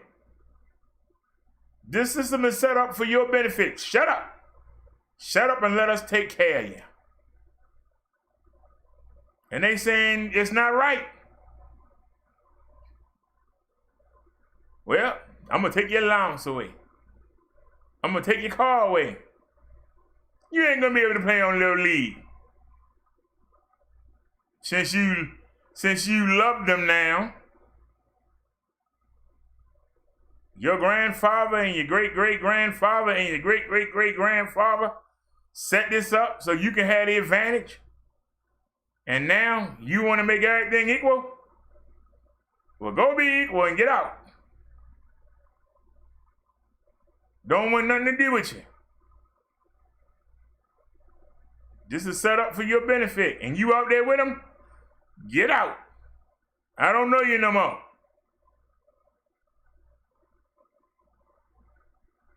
You going to them Ivy League schools and we got them going to them schools where they look if they got one computer that work. We do it for your benefit. For your benefit. And then you gonna turn on us too? The government turned on us. The liberals up north and turned on us. Now our own kids is out here marching. They ain't turned on us. What in the world is the world coming to? Can a white racist separatist, can't we just have it back the way it was when we ran everything? We had everybody afraid of us. Well, what's going on here? That's what's going on in the KK meetings right now. That's what's going on in the Aryan meetings right now. We losing control. This is our worst nightmare. Our kids are waking up. We talk about having the great melting pot. We talk about having an equal society, but we don't mean it. Our kids believe it now. No, that's just for them. So they don't fight against us. That's for them. To keep them at the bottom. We got it set up for you. You're going to be at the best schools. You're going to get the best jobs. We got it set up for you. That's why, for the dummies, we just throw them on the police force. Like the dummy we had on TV. His dad or granddad or uncle got him that job. Y'all can look at him and tell, that man ain't no daggone police officer.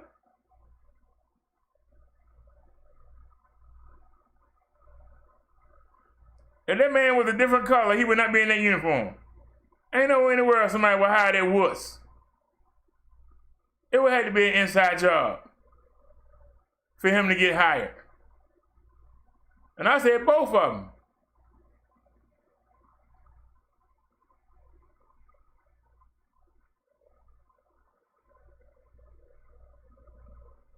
I hate to say it.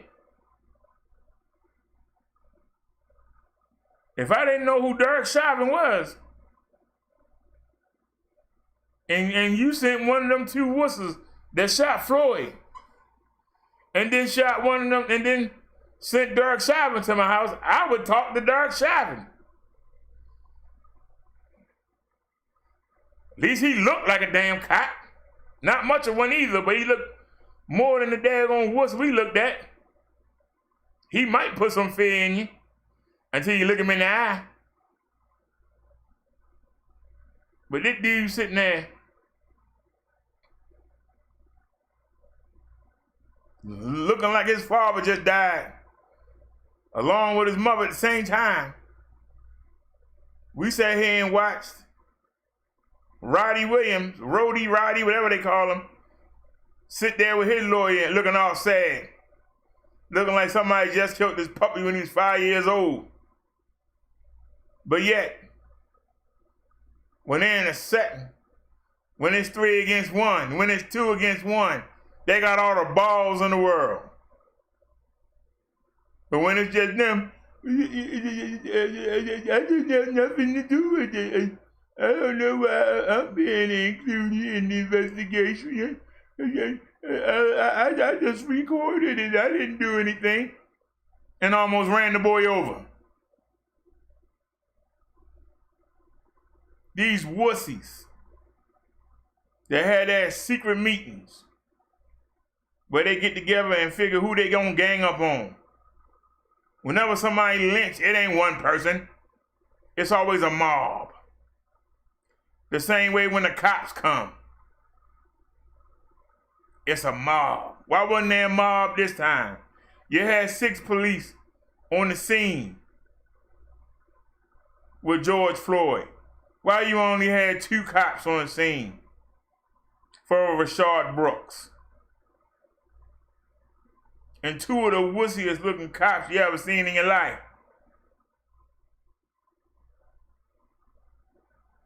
I'm asking the question. I asked the good questions.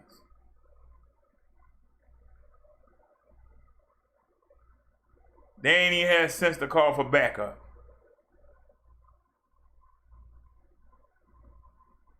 The 2 cops that was having a problem putting Floyd in the car, they had the sense to call for backup. And they already had the man handcuffed.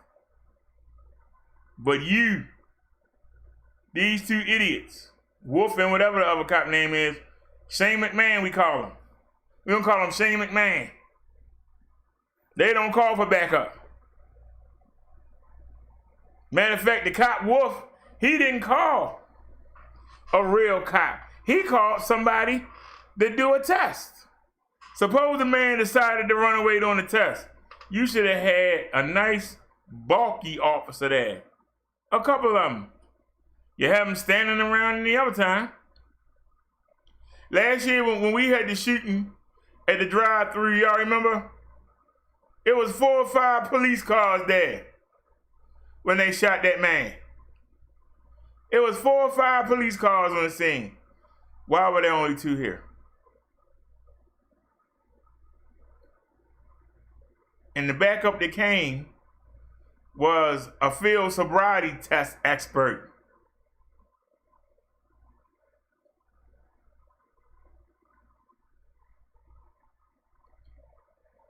That's not much better than somebody sitting behind a desk, filing papers.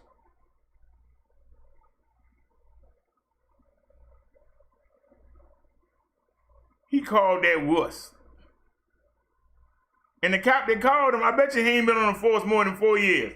I bet you he got 4 years or less experience. The one that shot Brooks, I guarantee you, he ain't been on that force for more than 4 years. Still wet behind the ears. And he called Shane McMahon.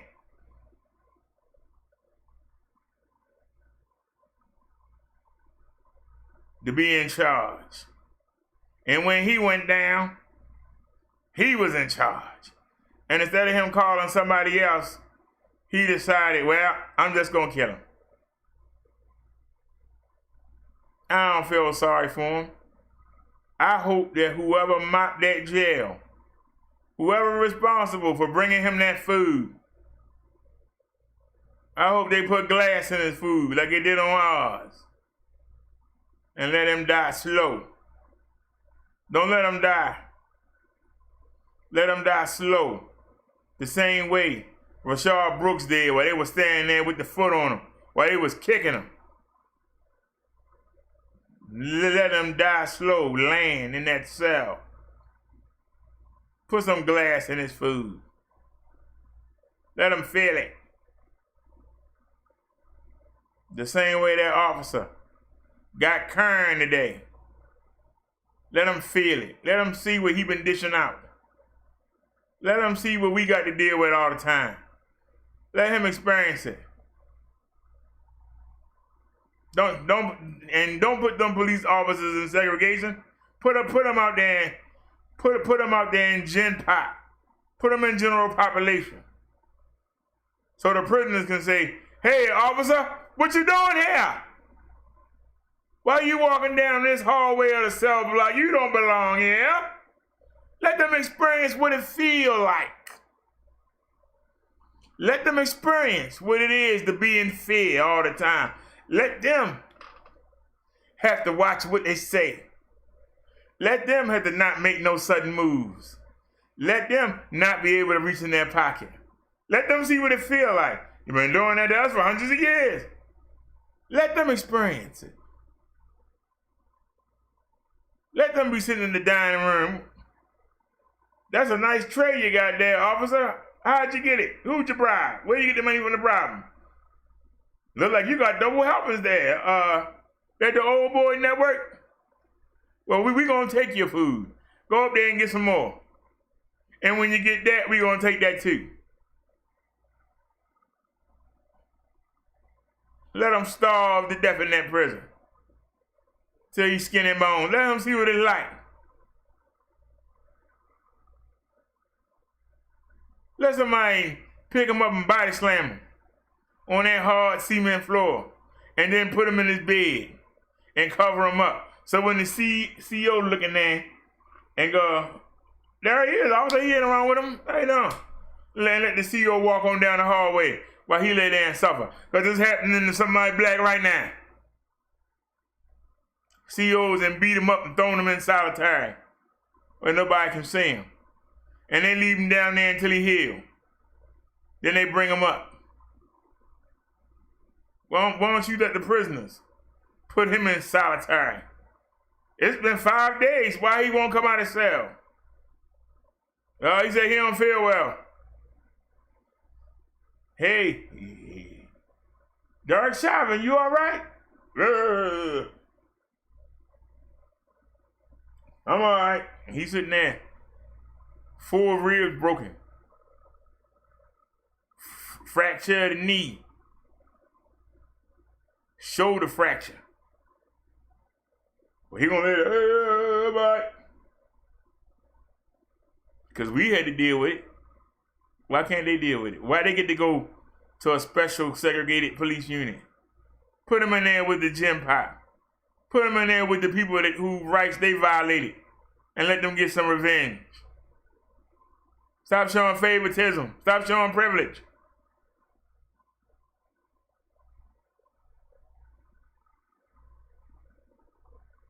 I'm telling the truth. And won't nobody come in here and challenge me. I dare you. Come on in here. You won't get blocked. Anybody want to come get this work? Come on in here. Well, where you at, Sister Mayor? Come on in here. Where you at, Young Turks? Come on in here. Come get this work. Where's that bald-headed cop with all them muscles? Ain't nothing but a big punk. Where is he at? I forgot his name. Come on in here. Anybody on the police force, come on in here and tell us why should y'all go to the segregated unit. We get locked up. We don't get put in our own segregated unit. Why you get to go in there?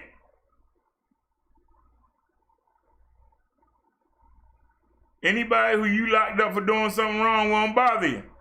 The one that you locked up for no reason, that's the one that's going to want to get your hide. That's why they put you in segregation.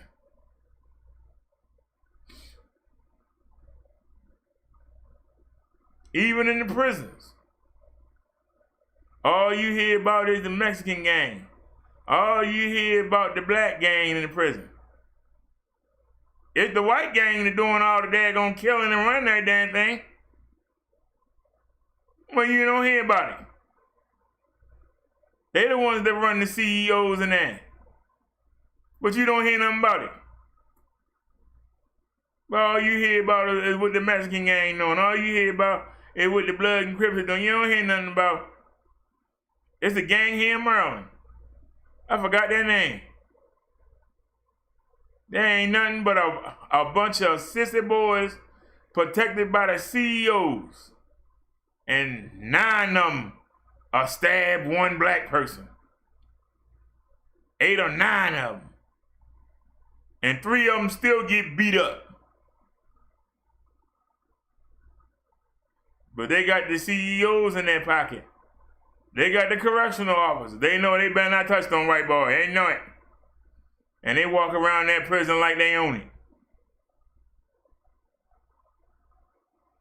But nobody don't want to talk about that. You want to get real?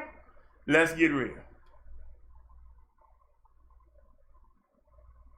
When is it gonna stop? When will we be a fair country? Not I give you a little something, but I'm gonna keep the good stuff over here. When will it just be equal?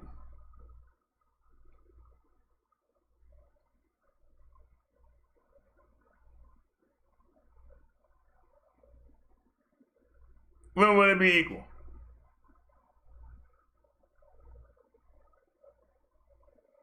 If I go open up a business and it do well,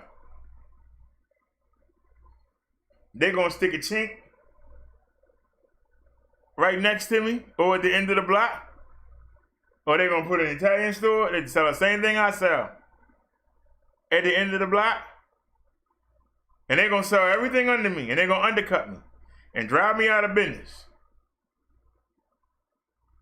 And as soon as I run out of money and have to close, they're going to stay for a minute and they're going to close and make you go out further to go get what you want. But it's an equal society. I'm letting it. Because you're going to have to go to that Korean or Chinese man and pay us high prices, or you're going to have to ride out into the suburbs and pay that high prices. But they're going to make sure they close you down. But you offering decent prices, you offering good service, you in the neighborhood, they're going to take you down. The object is to keep us buying and consuming and not creating. And we both just sit here and go, okay. Whatever you say. All right. Okay. Keep on kicking me while I'm down.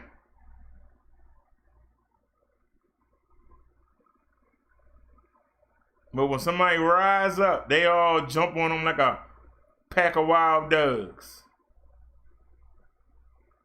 That's how they got this country. Somebody tell me I'm lying. Anybody, come tell me I'm lying. They gave them Indians the smallpox. They brought them nasty diseases over from Europe That's how they got control in this country. Somebody tell me I'm lying. I'm listening.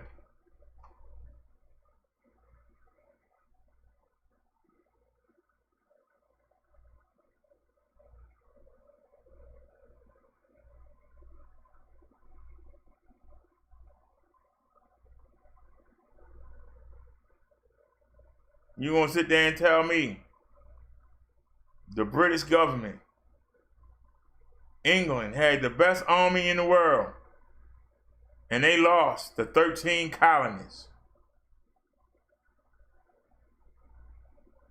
How you the greatest army in the world and you lost to some colonists?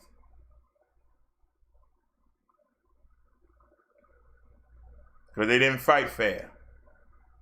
They didn't line up and march. They hid in the trees. They hid in holes in the ground. And they scared the death out of them. That's how.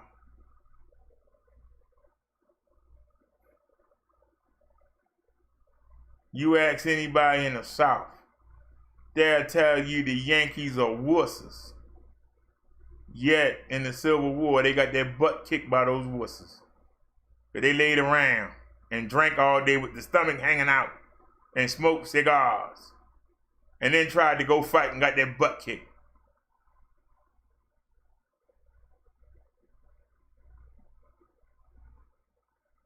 And they ain't forgot it. And they take it out on the minorities. And they tell it to themselves, oh, at least I ain't a minority. I'm a loser. I'm trash. But at least I ain't a minority.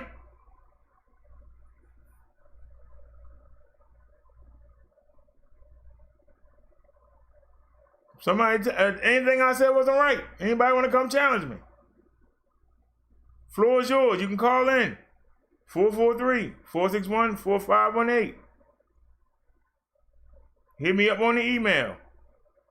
BRODERRO40@gmail.com. Let's go to our next video.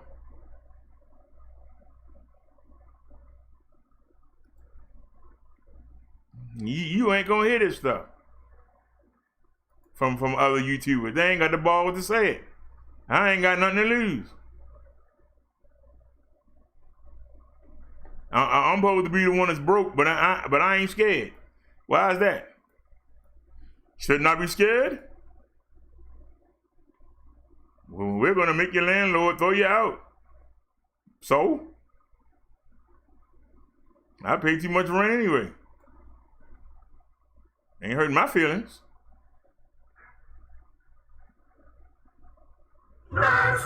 To all the people questioning right now. All right, let me show y'all can see it while the commercial on. All right, y'all, this is our next link from Snazzy. Tell you, I'm talking in between the links. I'm talking in between them. We don't just play them. And I give you the opportunity to respond too. 28, 29.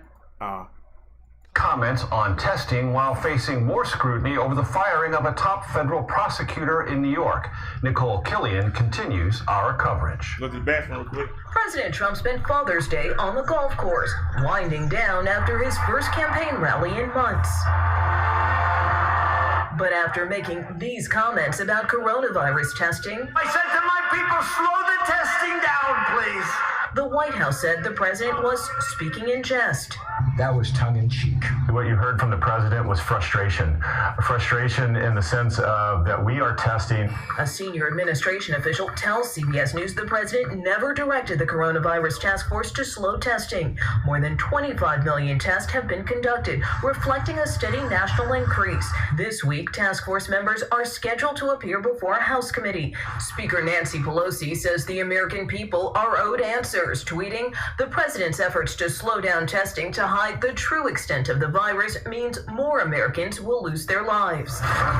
Congressional Democrats are also demanding investigations into the abrupt firing of U.S. Attorney Jeffrey Berman, who oversaw several cases involving the president's associates. The real unanswered question here is why did the president and Mr. Barr do it? House Judiciary Chairman Gerald Nadler says he's invited Berman to testify, even suggesting the House could impeach the Attorney General. He certainly deserves impeachment. The president says he wasn't involved in Berman's dismissal, but in his new book, former National Security Advisor John Bolton recalled the president previously floating the idea of intervening in an investigation by Berman's office of a Turkish bank. The president said to Erdogan at one point, look, those prosecutors in New York are Obama people. Wait till I get my people in, and then we'll take care of this. And I thought to myself, and I'm a Department of Justice alumnus myself, I've never heard any president say anything like that, ever. Bolton's book will officially be released Tuesday. The president has said any money he makes off of it should be given back. Major? Nicole Killian, thank you. Some small businesses don't have storefronts. This president wants to get out from under this CV virus, and he can't do it. He wants to get out from under this virus. Elections are coming up in November. So they've tested 25 million out of 330 million. That means 305 million people ain't been tested. So if you divide 25 million,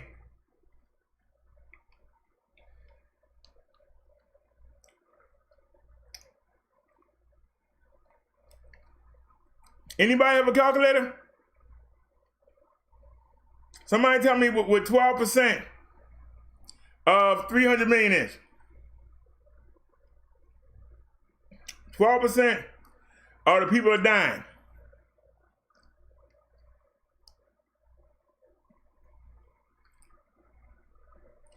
I got a better number. We got 2 million cases of the CV.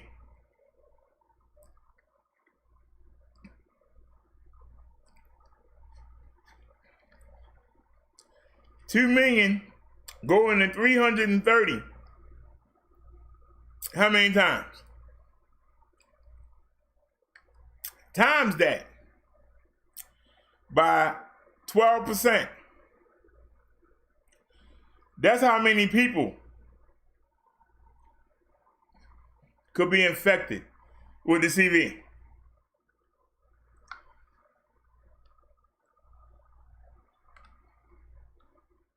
They only tested 25 million out of 330. 25 million out of 330 leaves 305 million untested people. We have no idea where they are. There's no way to contact trace them.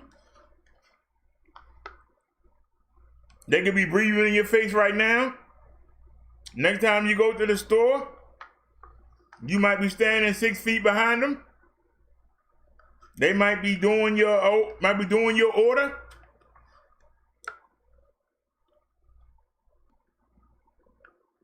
If you're not using a credit card, they're gonna be handing you money.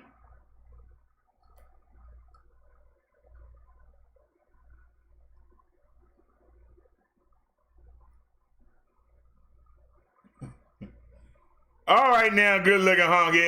That wasn't necessary. How come the chat not updating? I'm thinking y'all asleep. Do a refresh.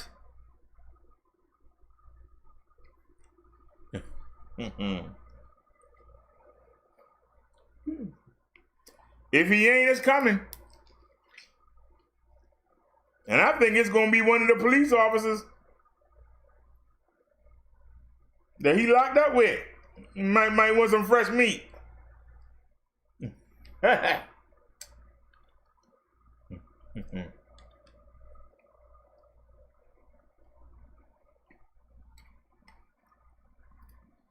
But we're trying to stay on the up and up here. We want to educate, not insult. I might throw an insult in there every once in a while, but it's to educate. We had 2,356,715 cases. Do you feel confident Trump going into the election. 122,248 people have died on your watch. On your watch, sir. It is your watch. I think Joe Biden is a jackoff. But I don't think Joe Biden will let 122,000 people die for nothing. We've had 980,000 people recover, 980,387.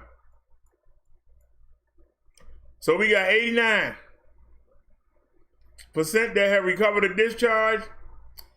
We got 11%. So you got to change that from 12% to 11%. So they're saying that we had 2 million cases. Divide 2 million into 305 million. Times that by 12%.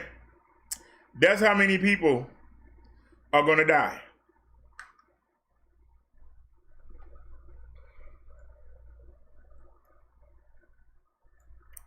All right. It's 2 in the morning. We got to go back to yesterday. Yesterday numbers, please. 411,264 cases that we know of in New York City. 830 people got infected today. They've lost 31,215 people. 41 people died in New York today. 41 too many. Look at California. California and took over New Jersey. Oh, Lord. Hold on, y'all. Time out. Pull a chatter. Anybody got any comments? California took over New Jersey. New Jersey been number 2 the whole time. Y'all that watch this show, y'all know New Jersey has been number 2 because they're right next to New York. They just upgraded by an underground tunnel. Y'all know it. California.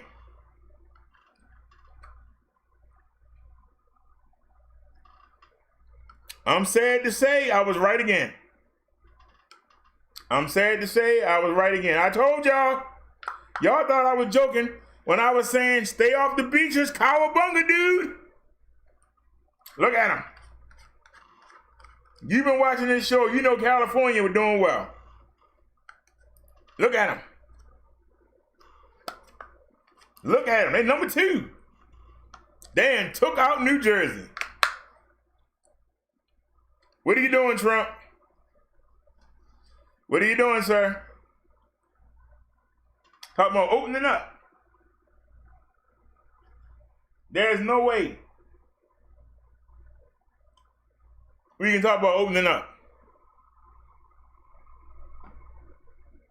When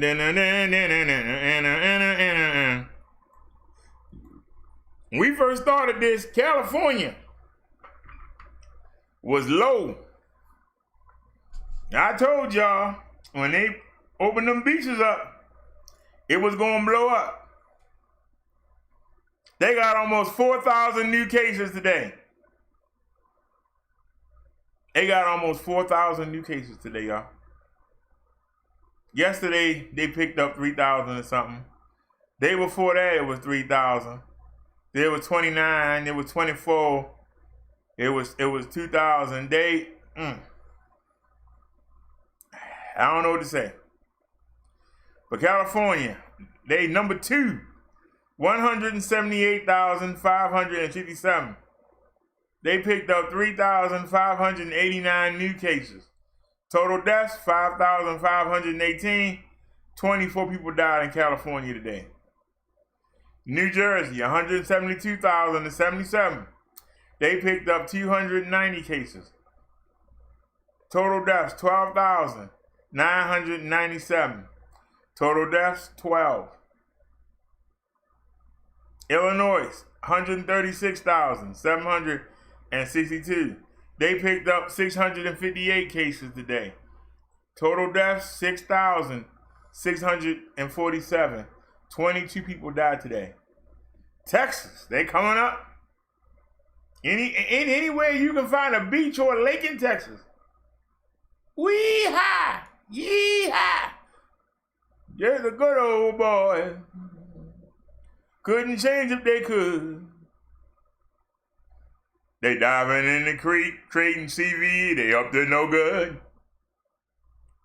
114,533. We first started this in March. They only had, I think, 700 cases. Look at them now. 114,533.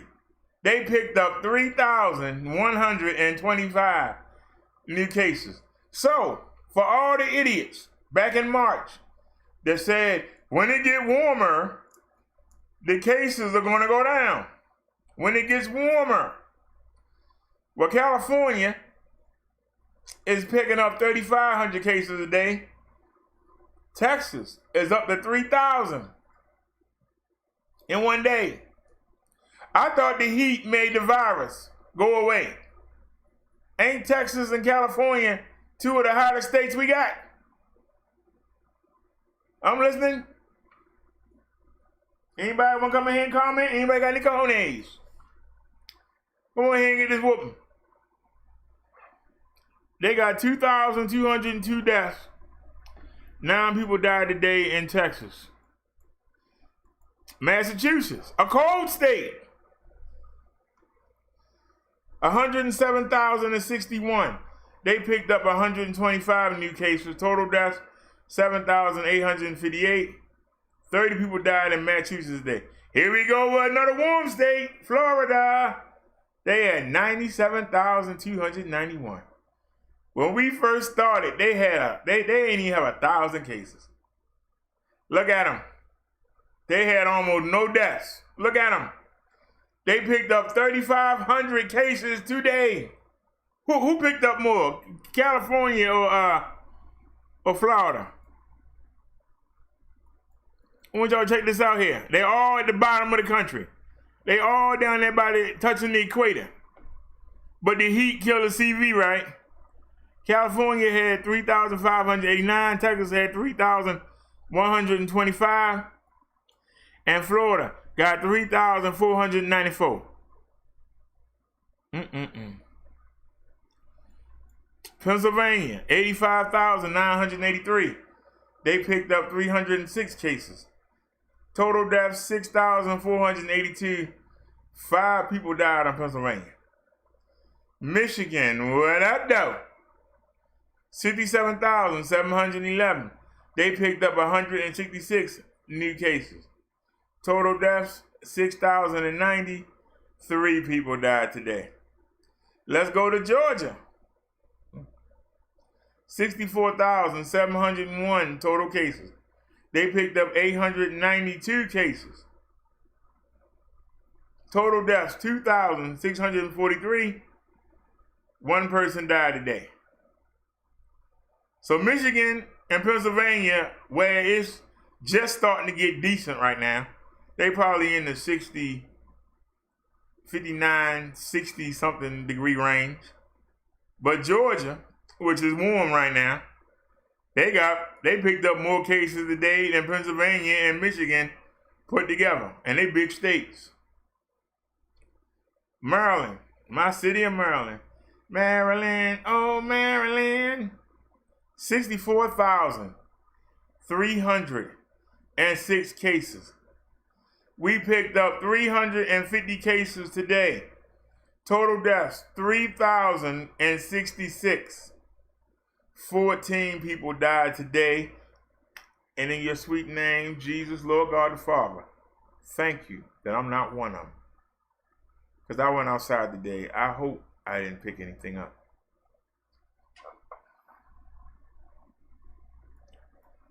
Virginia, 57,994. They picked up 551 new cases. Total deaths, 1,611. 4 people died today.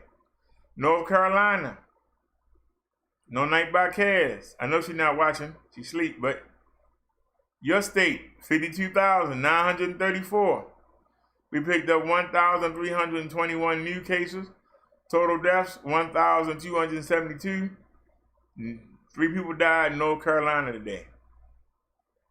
Arizona, another warm state. Now you start North Carolina, 1,321. We start doing this. North Carolina ain't had nothing. I bet South Carolina got a bump too. Arizona, 52,390. They picked up 2,592 cases today. 2,592 cases. Total deaths, 1,339. 1 person died today. Louisiana, that's the wrong one. That's Louisiana. New Orleans. I ain't had Popeyes in so long. 50,065 total cases. New cases today, 319. Total deaths, 3,110. 1 person died today. Indiana, 42,423. They picked up 362 new cases. Total deaths, 2,540 new deaths. 4 people died today. Minnesota, 32,920. They picked up 453 cases. Total deaths, 1,412. You know what I'm looking for. South Carolina, 24,693 total cases. They picked up 907. What's going on here, Snazzy Girl and the driver? Y'all been blown up. But no new cases today. Total deaths, 943. No deaths today. No deaths in Wisconsin. No deaths in Missouri. No deaths in Mississippi. I said a M, I, crooked letter, I, crooked letter, I, humpback, I. 21,022 total cases. None today, 943 deaths. Nobody died. Nobody died in Missouri. Nobody died in Nebraska. Anybody else have a jump? Oklahoma, 10,515 cases. They picked up 478 cases today. 369 deaths. 1 person died today. Anybody else have anything substantial?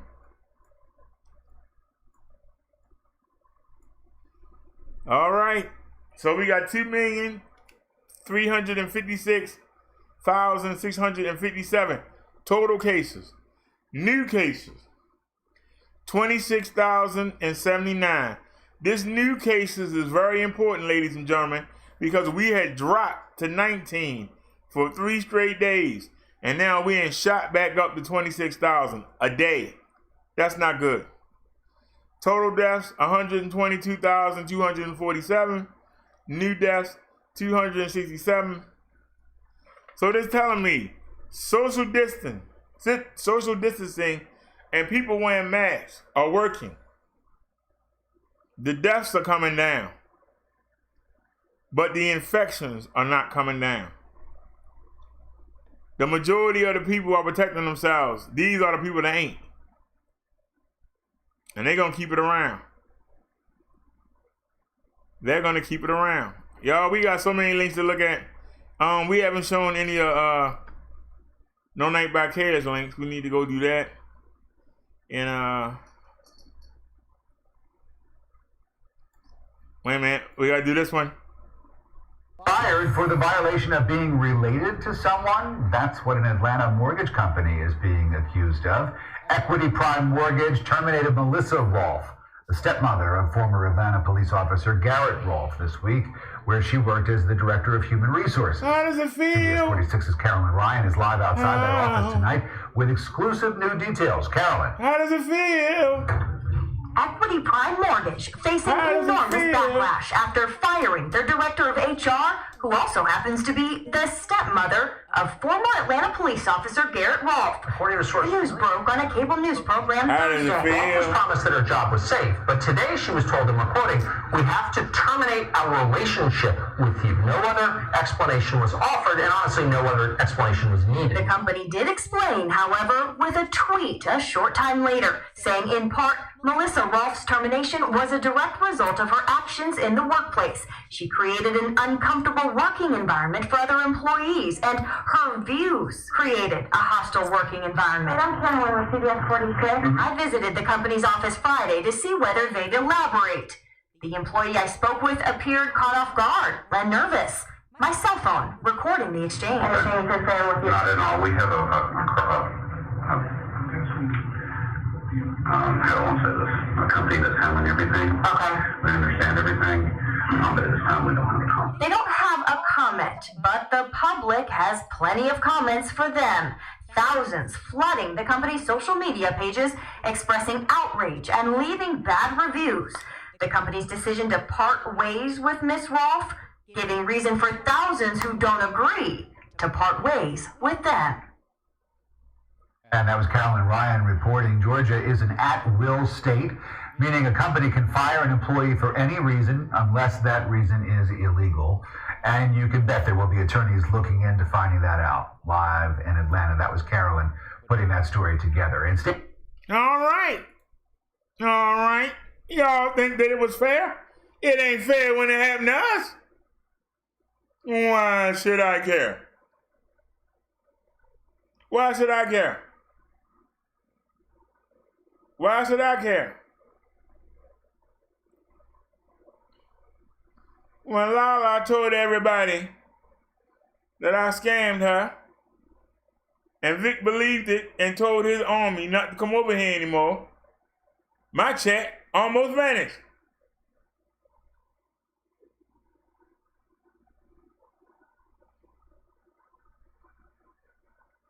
And we had to finally get that wench to admit she lied before. So, your stepson is a killer. And you sitting in there in that jail, lying, making excuses, making people feel uncomfortable. They say, get out of here. So, I didn't complain when the people left. You want to listen to that wench? Then go ahead. Didn't stop my show.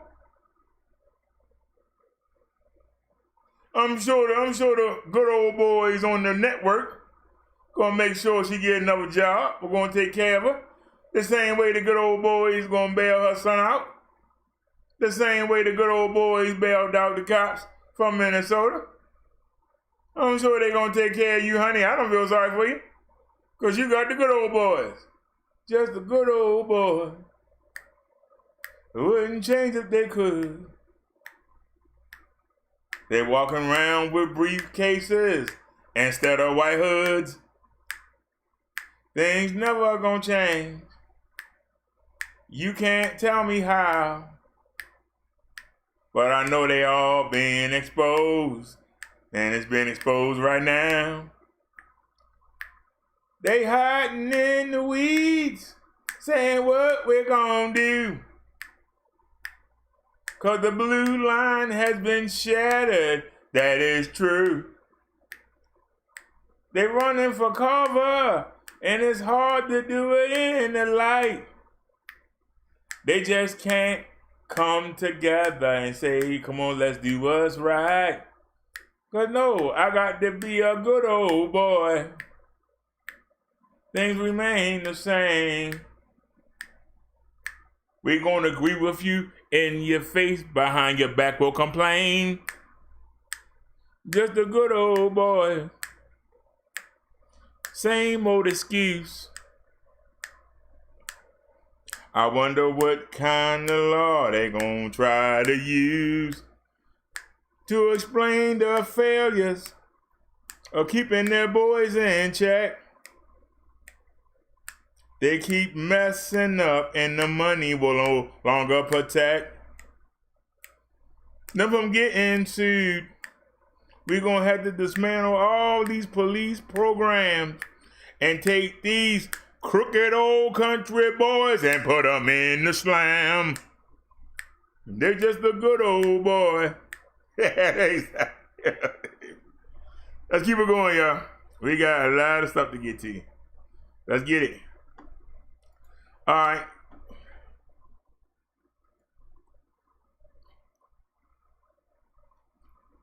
Man.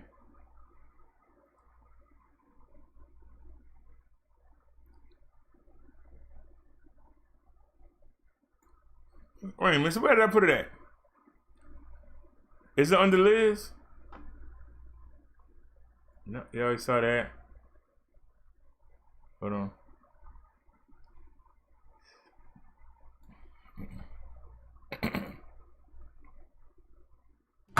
This is not something that just happened. Wait a minute. Is this the video or the Special report. Black people are being killed in the streets by our criminal justice system. There needs to be a bridging of the gap. And how we secure justice for all. How are we supposed to feel? And people wonder why the whole country is outraged. Black and Blue, a Court TV special, premieres Monday night at 8, 7 Central on Court TV. Oh, that was a commercial. They got me.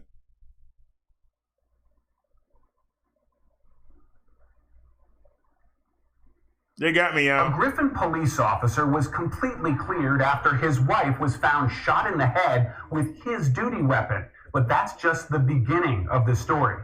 In the end, a whistleblower will discover the police don't like it when you try to prove one of their own is breaking the law. Police department. A smoke and smoke. And I can't get an answer to the door. A police officer's wife shot in the head the night she was packing up to leave him. The officer's duty weapon found under her unconscious body. Should have never done this. I don't know why. Jessica Boynton was flown to an Atlanta trauma center where her surgeon questioned the report of a self-inflicted gunshot wound. Her husband moved out. Impossible. The young mother was still in a coma. Things that belong to you disappear. I checked it. How is it frozen? Y'all saw me check it. That's why I let it play so long when it's in the small screen. I'm looking at it on the OBS.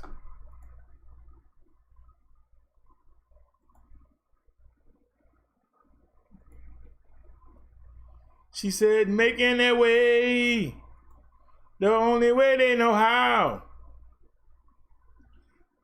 If they would talk to people instead of having sex with them cows. Sir was completely cleared after his wife was found shot in the head with his duty weapon. But that's just the beginning of the story.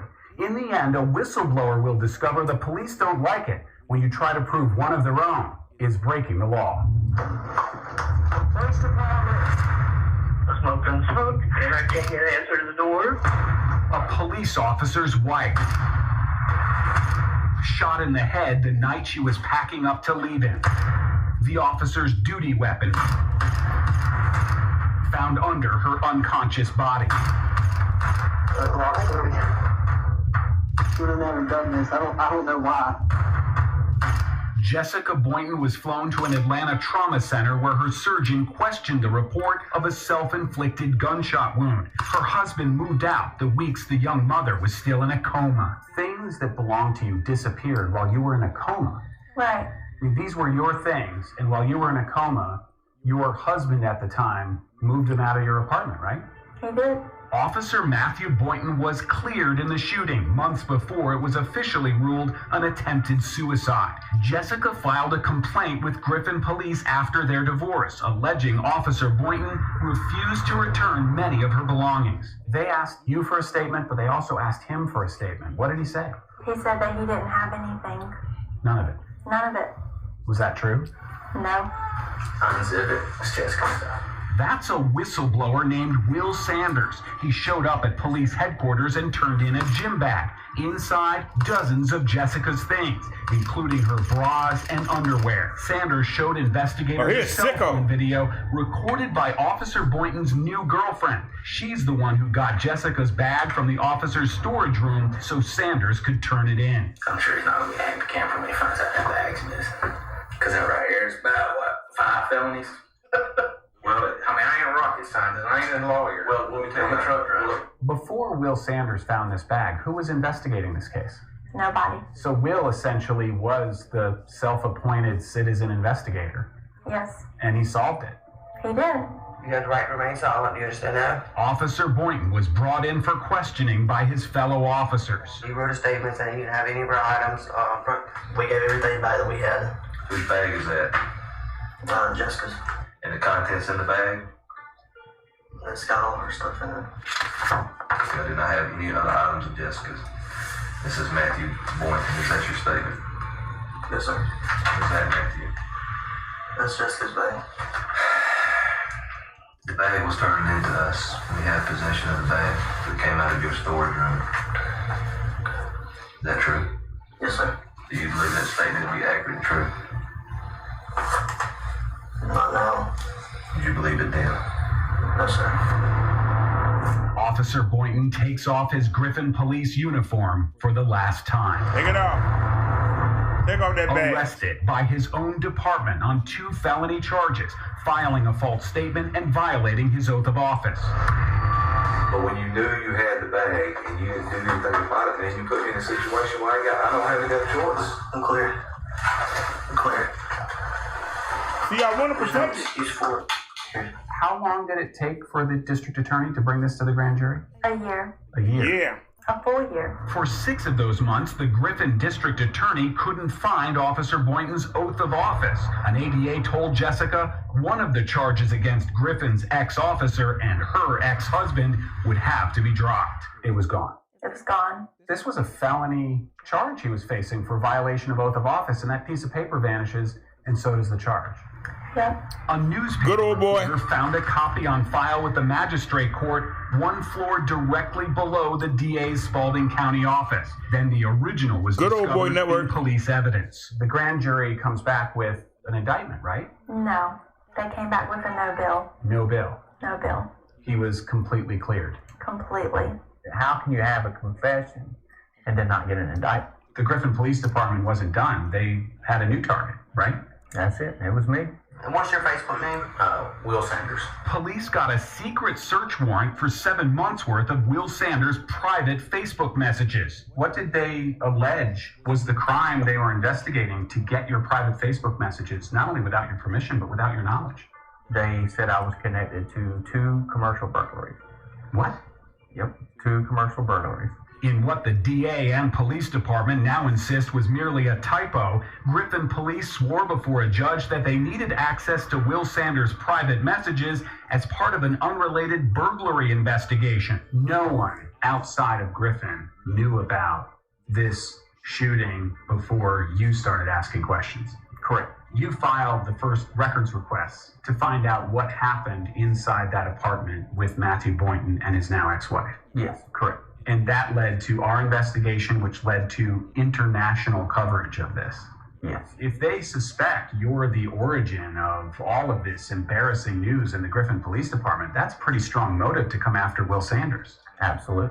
Police Chief Mike Yates replied to Sanders on the official Griffin Police Department Facebook page. The chief promised the fruits of the search warrant would be released upon request to any persons interested in the entire scope of your actions, activities, motives, and history. Do you see this as retribution against a whistleblower? Absolutely. He came straight after me. The chief sent this text to the district attorney at 9:23 on a Friday night, asking for special permission to release Sanders' private Facebook messages before the Boynton criminal case went to the grand jury. Are any of us safe from this kind of...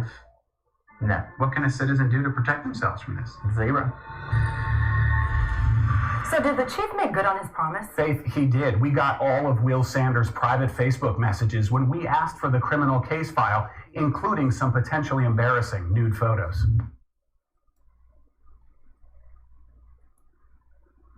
All right, y'all. Y'all just saw an example of the good old boy network. And y'all saw that cop actually did the right thing. And when he did that, he crossed the blue line. And they illegally got his Facebook post and used that to get the first cop off.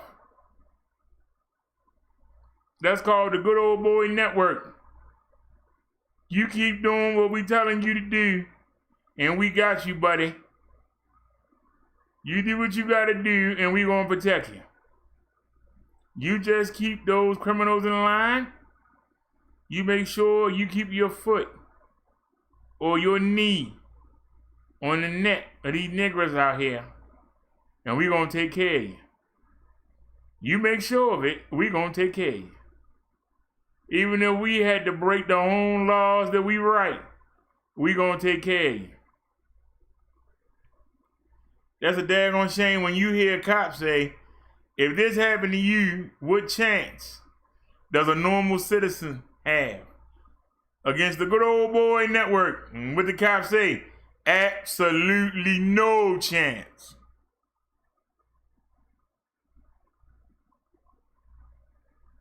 Absolutely no chance.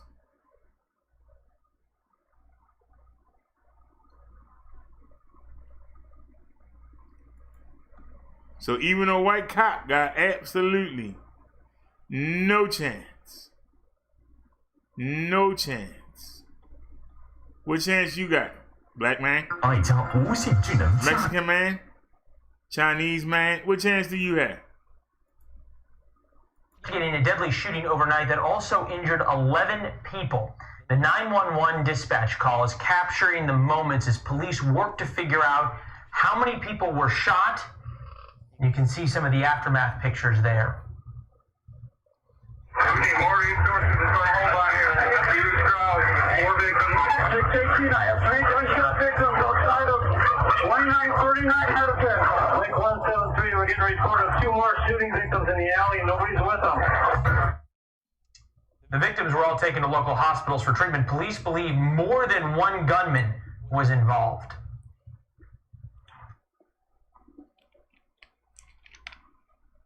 All right, I got this somewhere. 8 correctional it's right here. Let's get it. Are suing Ramsey County for discrimination.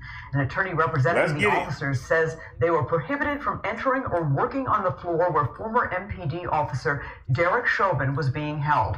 The attorney spoke about the lawsuit against the county this morning. Good old boy network. Right now, our community, our state, and our country are grieving the senseless death of George Floyd and far too many other people of color. Many of us are using this moment to examine and take a closer look at racism and the small and large systemic injustices facing our neighbors of color. Unfortunately, we're here today to bring light to another example of prejudice and discrimination, this time in the workplace. On Friday, May 29th, 8 correctional officers of color went to work at Ramsey County Jail, which is right here behind me, expecting to do their jobs. However, they were prevented from doing so when former police officer DERRIK Chauvin arrived at the jail that afternoon. Upon his arrival, Superintendent Leiden ordered that all the correctional officers of color were to be prohibited from guarding Chauvin or going anywhere on the 5th floor where he was to be held. This decision was made solely because of the color of the officer's skin. We're here today because 8 individuals who were impacted by this decision were brave enough to come forward. It was not easy, and it still isn't easy. Out of fear of retaliation, they've made a difficult decision to remain anonymous today.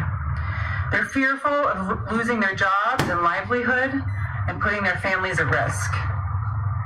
My clients are kind, fiercely loyal, passionate people who care deeply about each other and about their job. And the deliberate discriminatory treatment they received from Ramsey County on May 29th has left them feeling broken.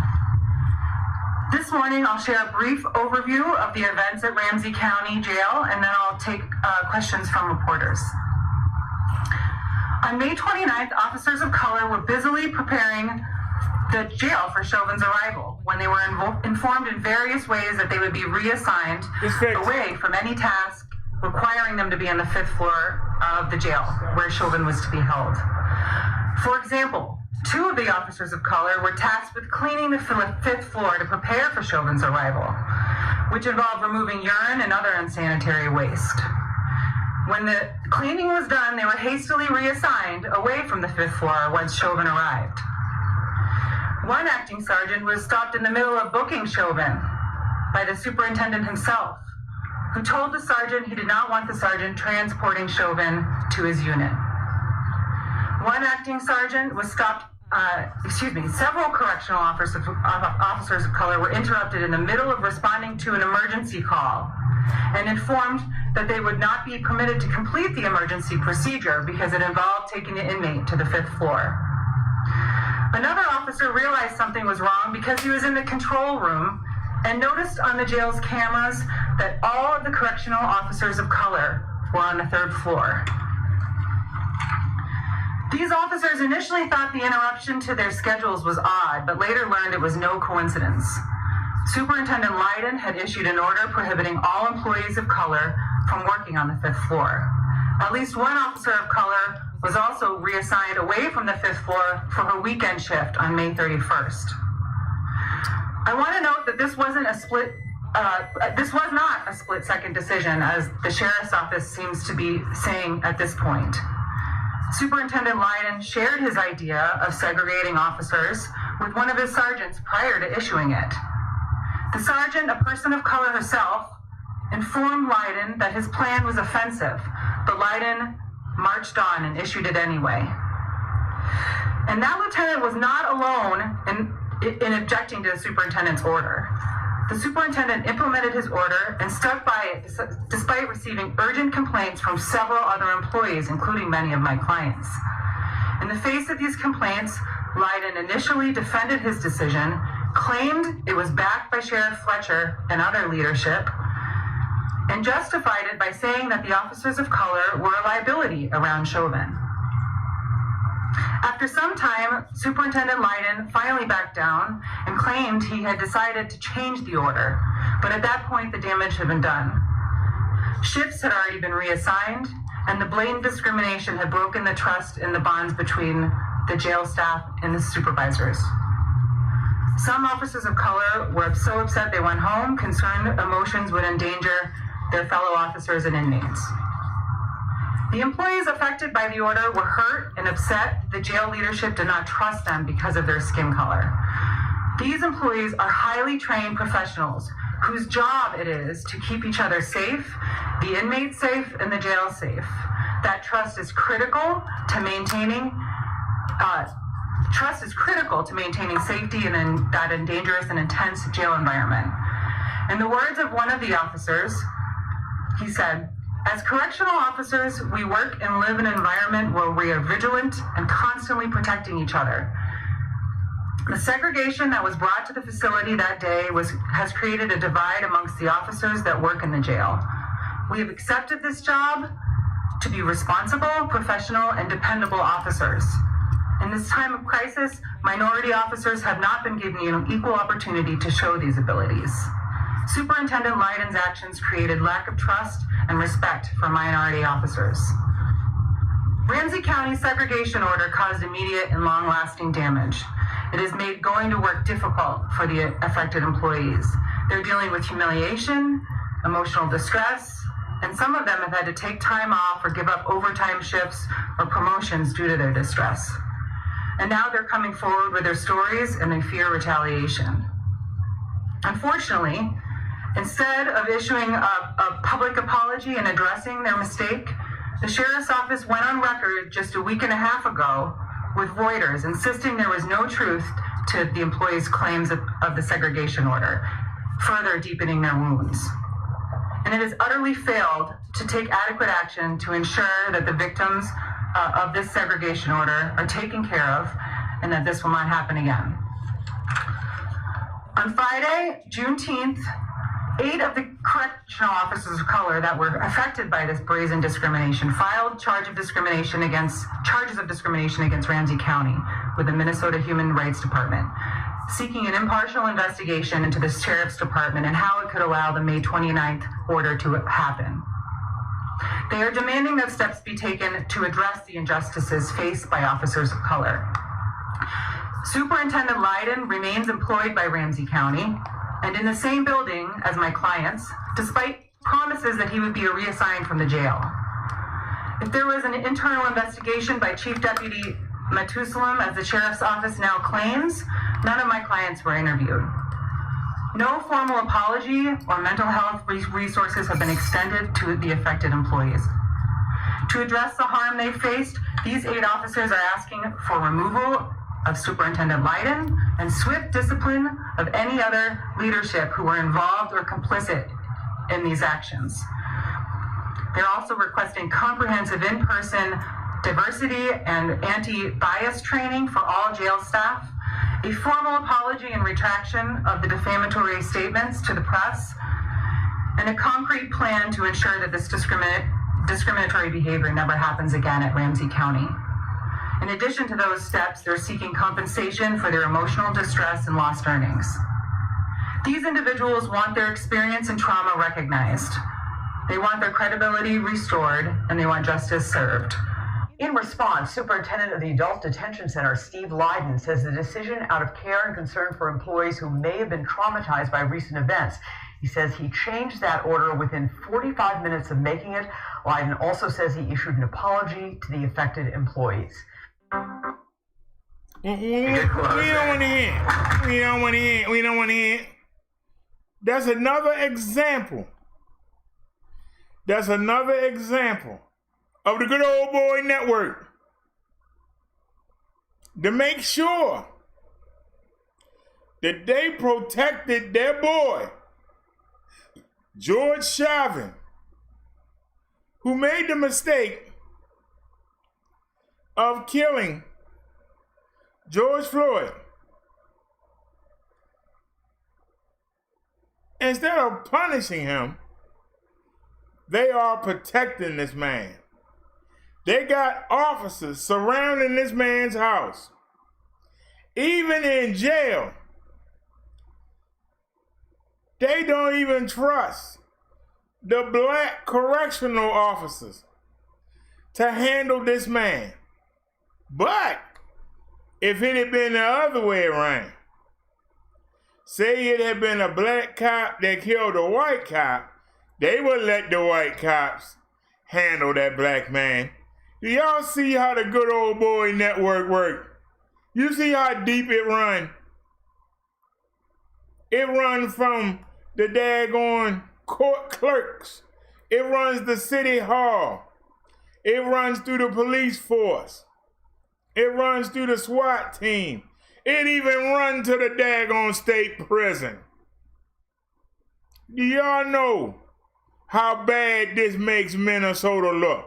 Do you know how bad it makes every jail in the United States look? I was just telling you about how the Department of Maryland Corrections, that even though the white people are 20% of the population, they run the prison. How? How do they run the prison when they 20% of the prison population or less? Because of the good old boy network I keep telling you about. You act like you don't believe it. Look at that special treatment. They shifted all of the black correctional officers, no matter what kind of rank, no matter how long they've been there. You are not allowed to be on the same floor as DERRICK Chauvin. You're not allowed to be on the same floor of the prison. I want y'all to let that marinate. And then when they complain, they said they didn't. And now they want to say, well, you know, we went back and changed it 45 minutes late. Man, you got more excuses Stop making excuses. Your good old boy network is exposed. We need to clean out every police system. And we need to do an independent mental test on all the police officers in the United States. We need to set up an independent series of colleges that's not going to be bought by a certain district, by a certain city, by a certain town, and that's not going to be intimidated.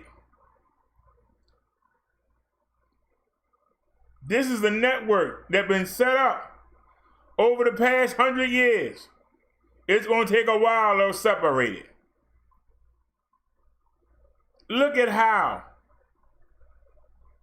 they coddle these officers. Because them officers are doing exactly what they want to do. Sometimes they go too far. And when they do, they ready to cover it up. We need to get these old dried up farts out of there. Because they the ones that teaching these young ones to keep maintaining it. We need to get the old guard out of there. We need to get them good old boys. Put them out in the field and put them to work somewhere. Put them in Mickey D's. They need to get out the daggone police station. They need to get out of the courthouse. They need to get out of the prisons. We need to revamp the whole system. Somebody tell me a reason why we shouldn't. You saying it. I was just speaking on it. And isn't it amazing? I said, let me go over here and see what I got under this person hang out. And that came right up. It wasn't playing, but it was right on time, wasn't it? It wasn't playing, but it was right on time. So y'all tell me, oh, somebody just left. What's the matter? You don't want to hear the truth? Does it hurt your feelings?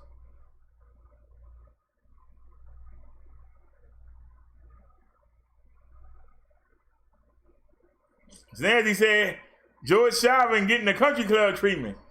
He is probably in there living like a king. You know, when you sit there and you watch Oz and you see them mobsters, how they do what they want to do up in there.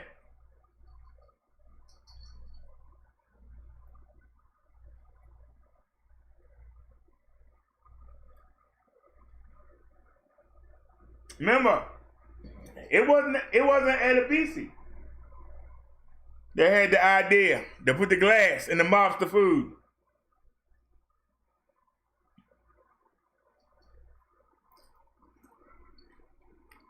It was Ryan the Italian.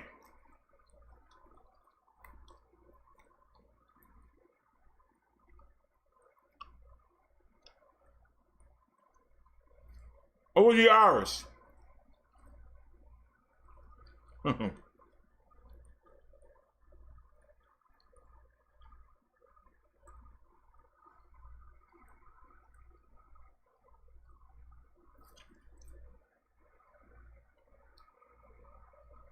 Cause see, the Italian man had the dude, Chuck Zito. I believe he beat up Van Damme in real life. He had him guarding him. He wasn't no match for Adebisi. But Adebisi would have never thought to touch that man. Without Ryan.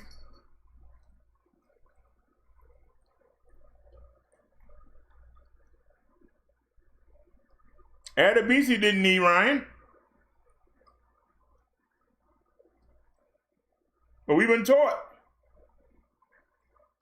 to leave them people alone. Never occurred to Adebisi to go after the mobsters. Never occurred to him.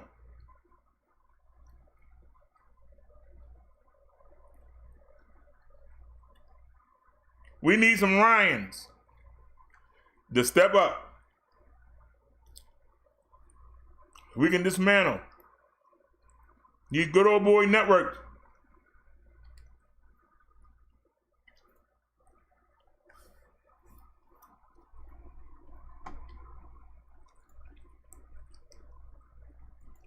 Let's keep it going. What's next?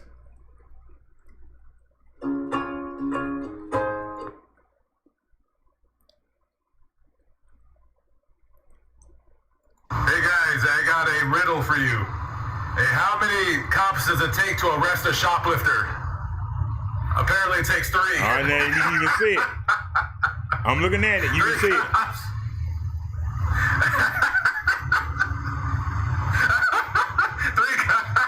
Three cop cars for one shoplifter. What is it, a slow day over here? Why does it take... You know, listen, guys. I'm not anti-police. I'm not doing none of those stupid auditor videos, whatever they call them. But 3 police officers getting paid at least 60 grand a year. 3 of them, huh? One shoplifter. 3 cop cars. 3 cop cars for one.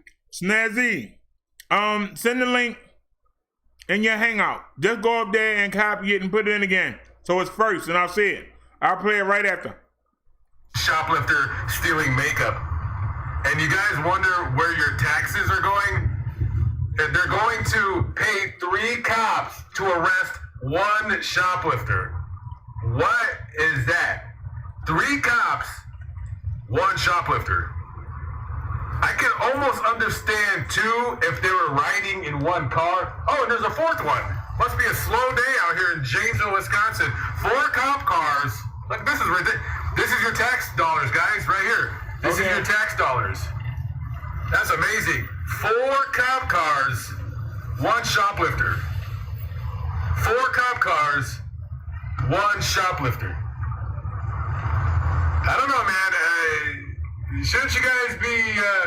how come they don't take these guys and take them down to Chicago and start arresting all those dudes down there who shoot and kill each other? Isn't this a bit much? Huh? 4 cop cars for 1 shoplifter? It's $240,000 right here, guys. $240,000 a year to arrest a shoplifter stealing a $10 makeup thing. Stupid. Anyways, support your boys in blue.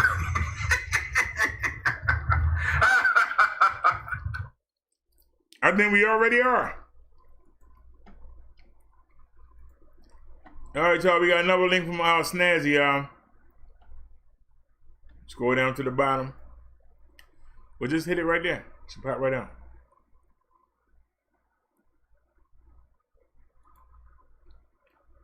Alrighty, y'all. This is our boy Reggie.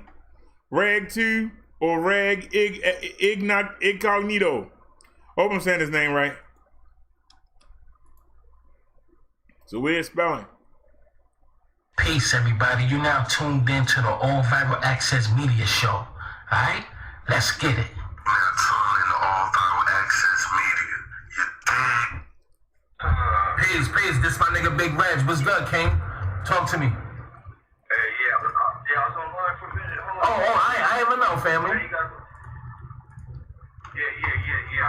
I can walk you through whatever you need me to walk you through because I know it's a little bit more than what that brother was trying to tell me when he said that the white man, hold on. So here they go. All right. Yeah. So this what happened earlier, an hour before that mic. Right. There was an argument between 2 brothers down the way, and it got cleared out. I don't know if you went to my video a little bit earlier. It was just all this tension between 2 brothers. They threw guns on each other. You know what I mean? Two brothers. You know what I mean? And dispute. So the tension was already high. Everybody high, drunk, all this. Right.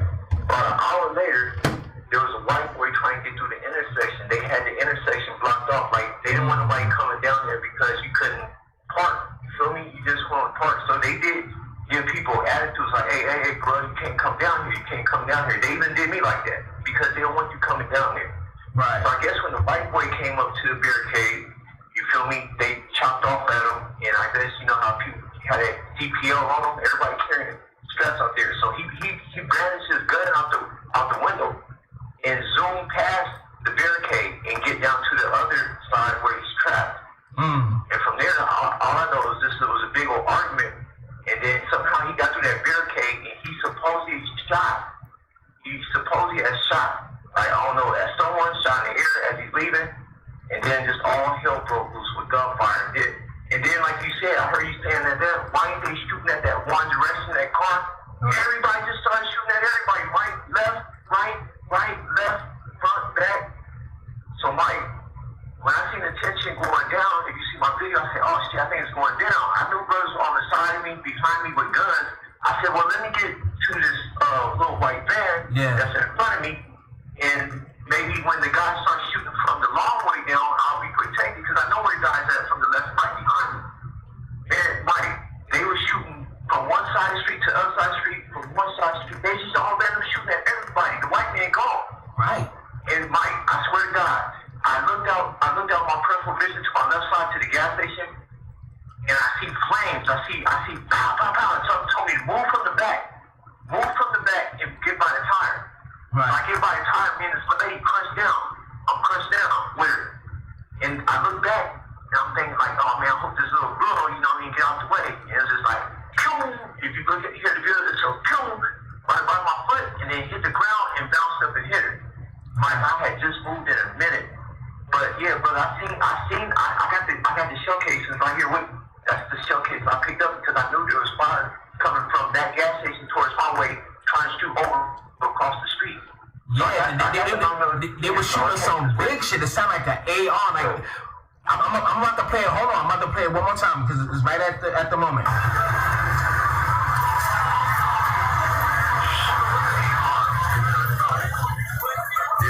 You're behind the car. They got the chopper right.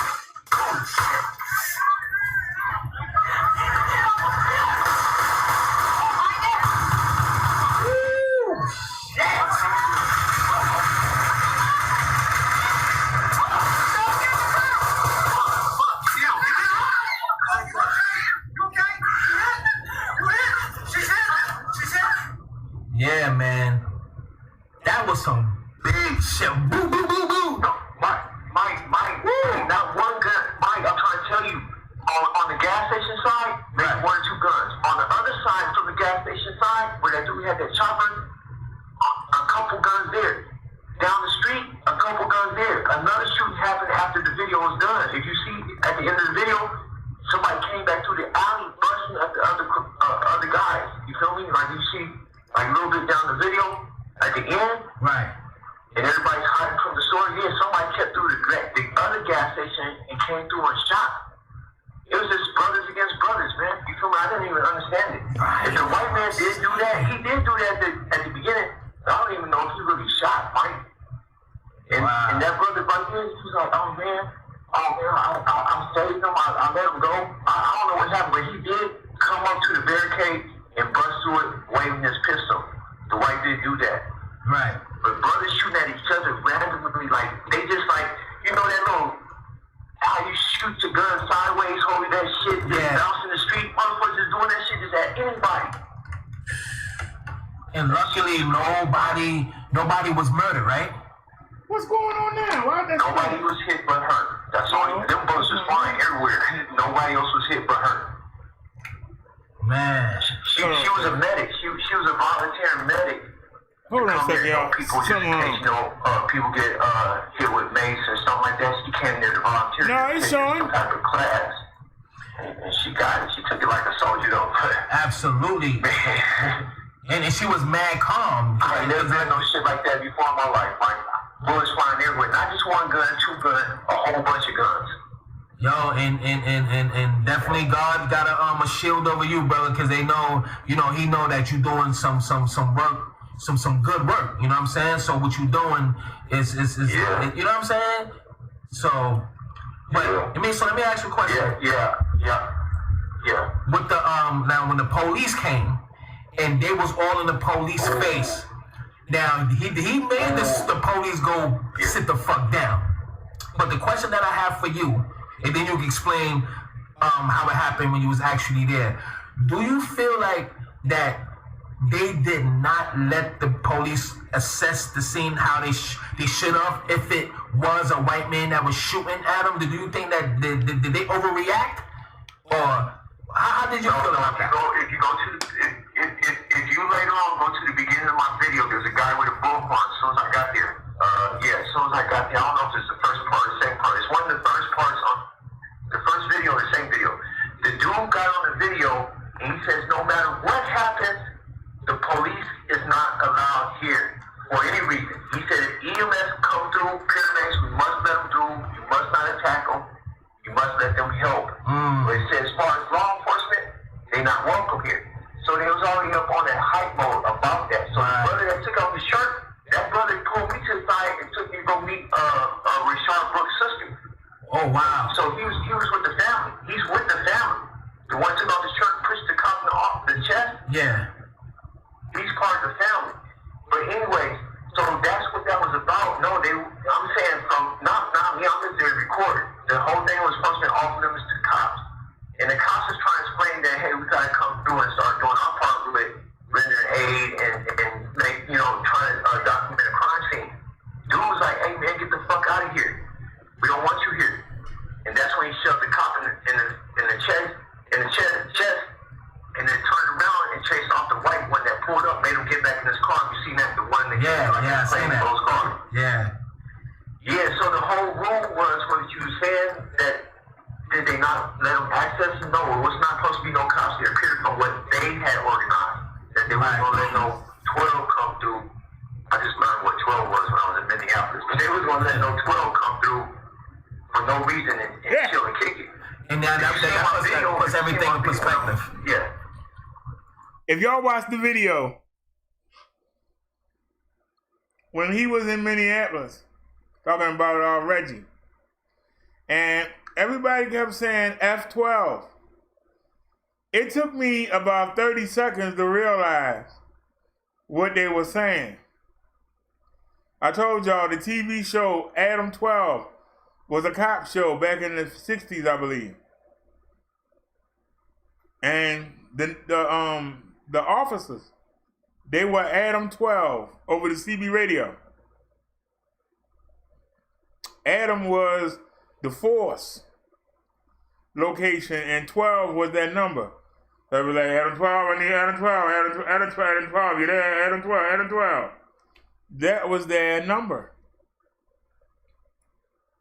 That's how the dispatcher told you where to go and assign you a job. So when they say F12, they saying F the police. That's what F12 means. F the police.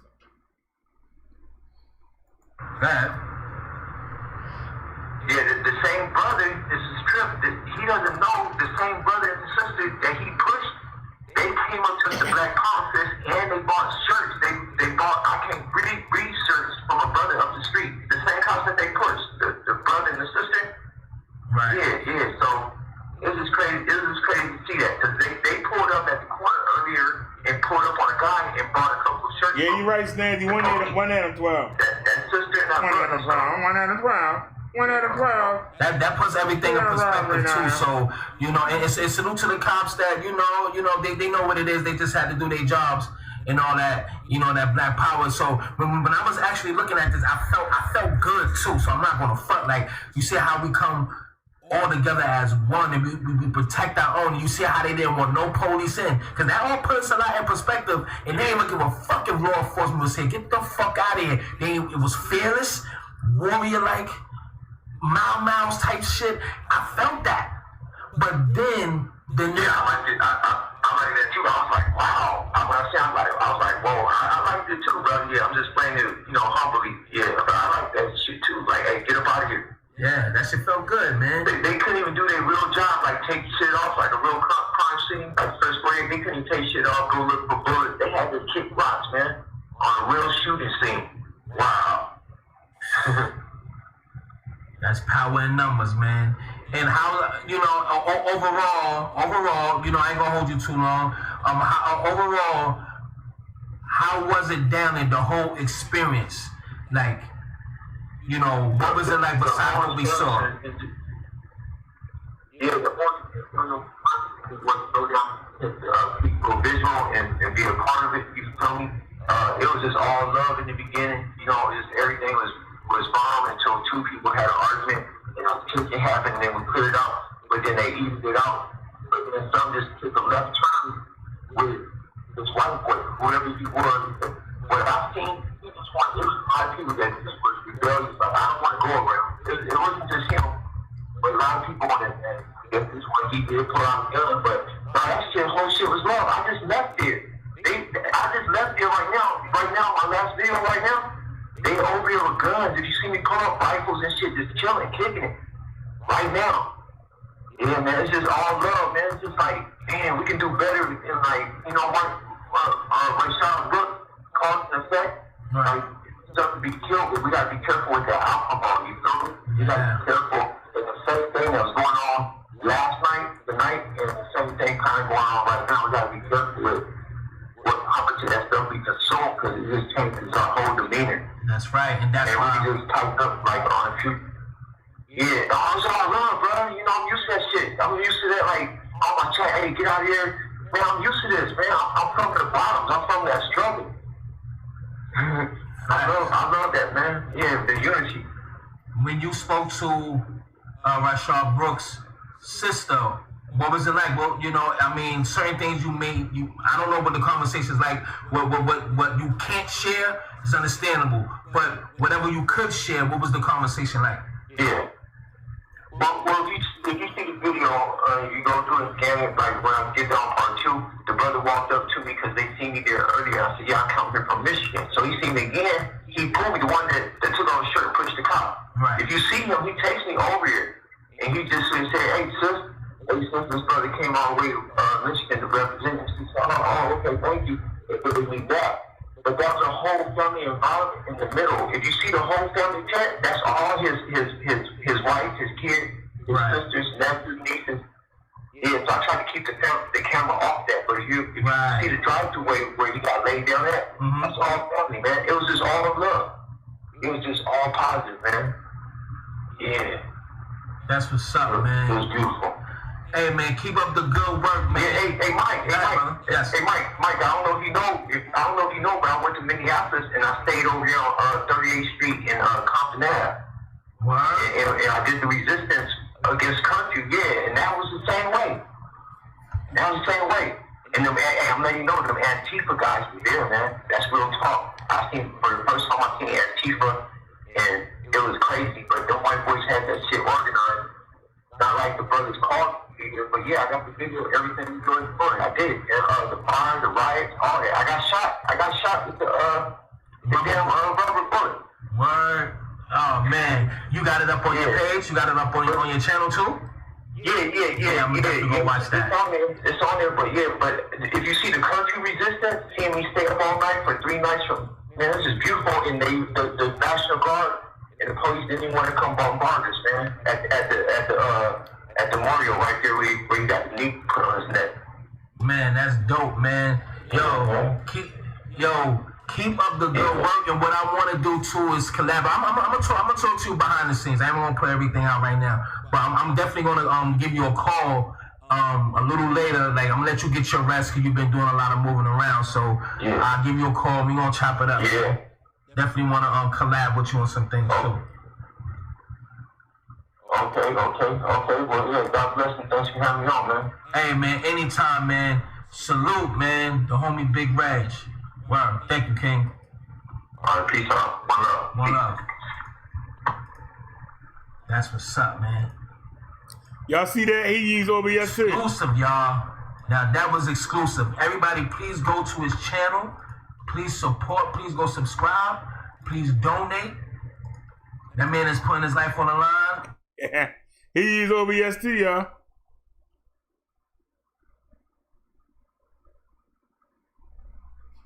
Yes, Nancy, you right. One Adam 12. I never liked the show. Yeah.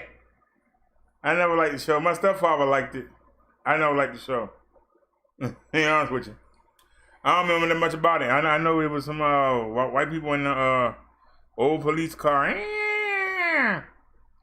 I never really watched it. My stepfather would like to watch it.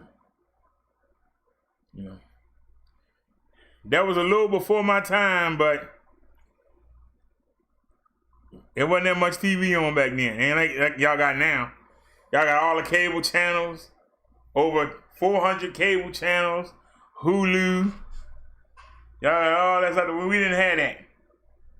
We had 2, 11, 13. Then we got 45 and 54.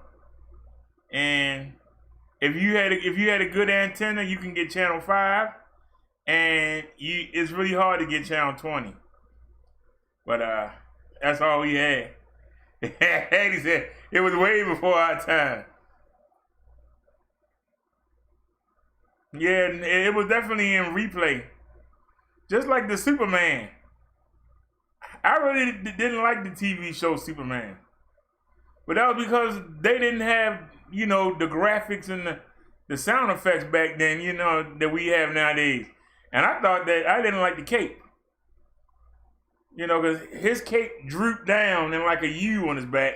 It wasn't straight across, so I really didn't care for it. I think George Reeves played, wait a minute. Was George Reeves the old Superman or the Superman from the movies? 1, 2, 3, and 4.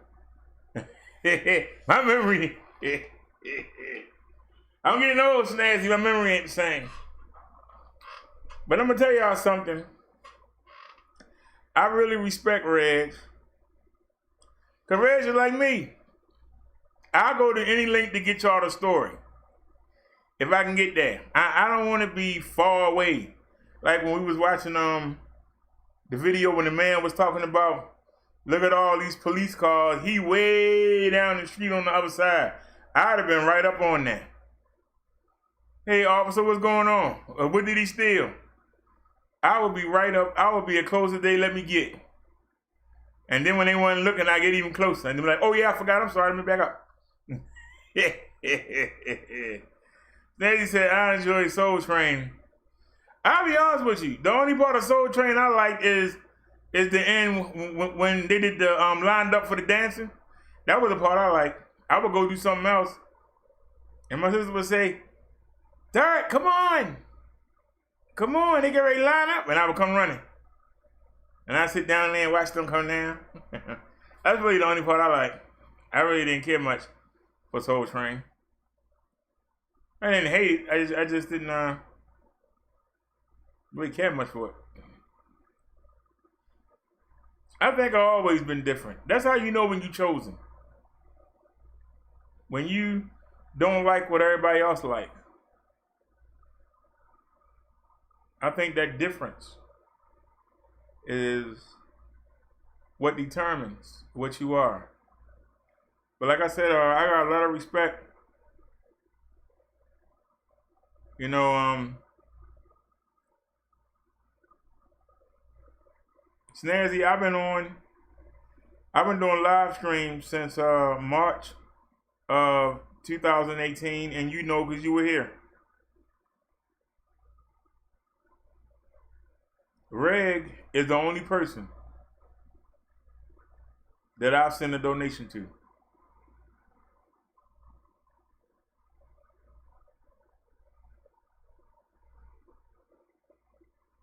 That's how much I respect him. He's the only person I've ever sent a donation to. And it was all I had at the time, but I gladly gave it.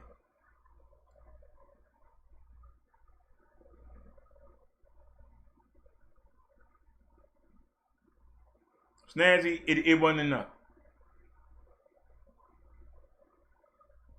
So the next time somebody thinking about sending me a donation, send it to Reggie.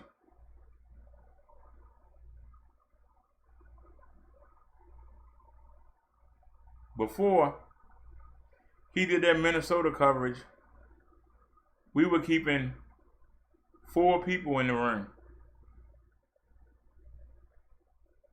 Now we averaging between 7 and 11. It don't sound like much, but it is. But as many times as Victor Monin came over, many times as Tommy came over, many times as Lady Lion came over, many times as True Freeman came over here, many times as Cobra Radio has come, many times as Candy has come, Slim Jim. Viewership never went up. When we covered him doing the Minnesota riots, the ratings went up. We did 2 shows on Thursday because we got cut off. I actually did 3 shows. No, we did 4 shows on that Thursday because the first one was on Tommy and we got cut off. And we only got like 100 and I think 80, 190 on it. And then we came back. We only talked about Tommy for 20 minutes. In that first 2.5 hour show.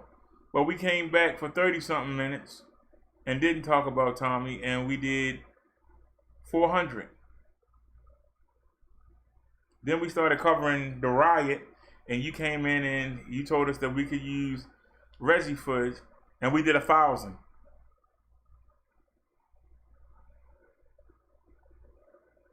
And then he came back and we did 1,300.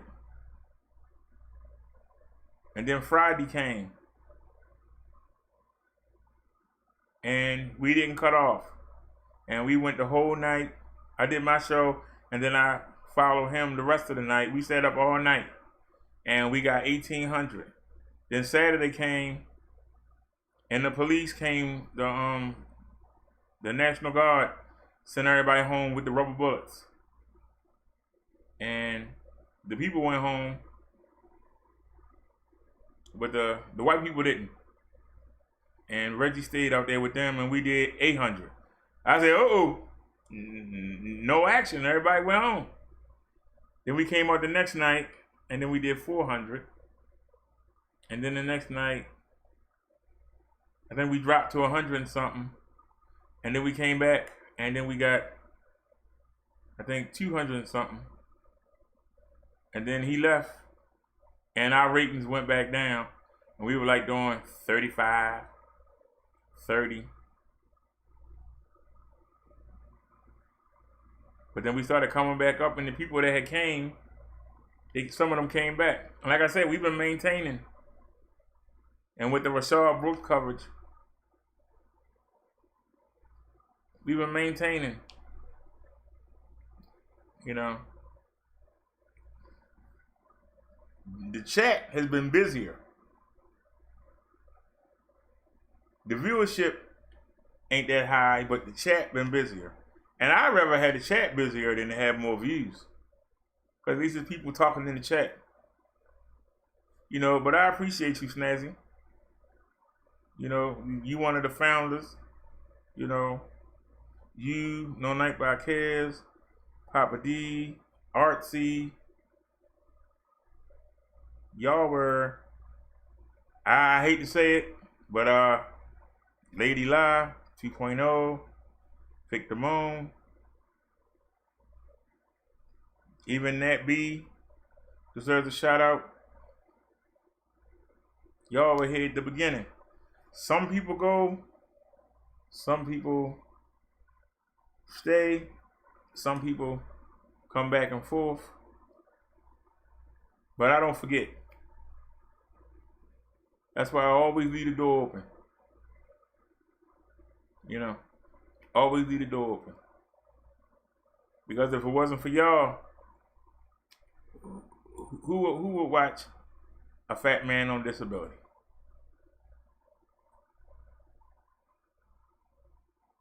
But no matter who was here, we always come with a good show.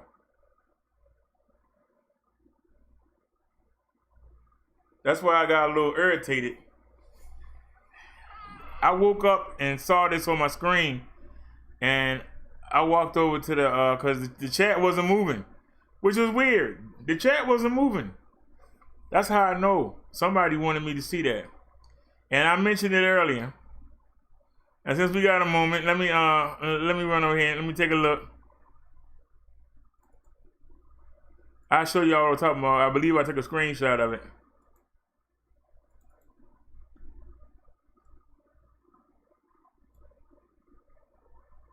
Hey man, I thought I took a screenshot of it.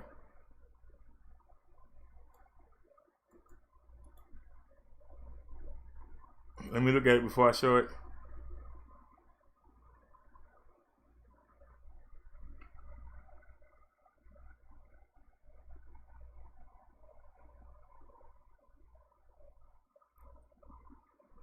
No, that's a screenshot that I left in her chat.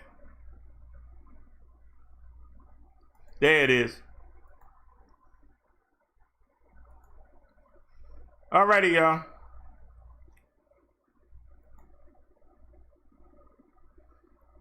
Let me blow this up.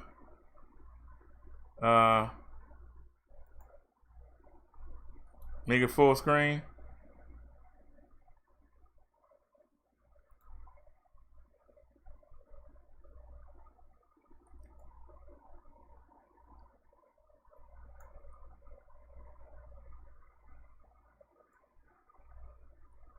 I'm trying to make it bigger so y'all can see it.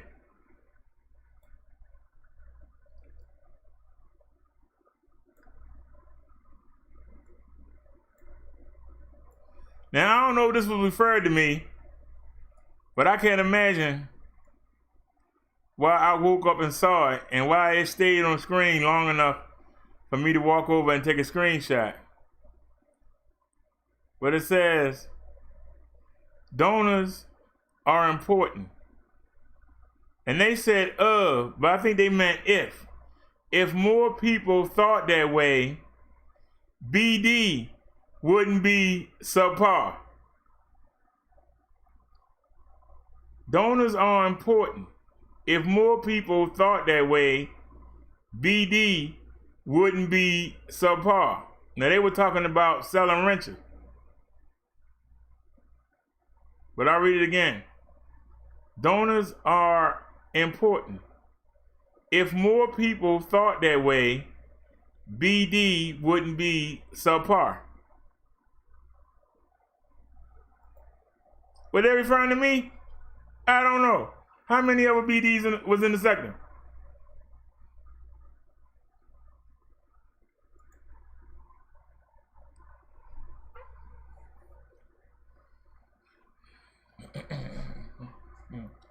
But thank you for your help, Snazzy.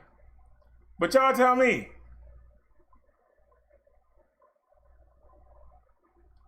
Because we didn't pay no mind. But apparently, Key Deadman said that I was an embarrassment to Baltimore. And they were talking about, and everybody was in there talking about, don't mess with Key Deadman because she'll buy your wrench. Because apparently, another person was in there, somebody had bought their wrench back, and Key Deadman said, nah, Vic, I own that wrench. And then Candy came in there.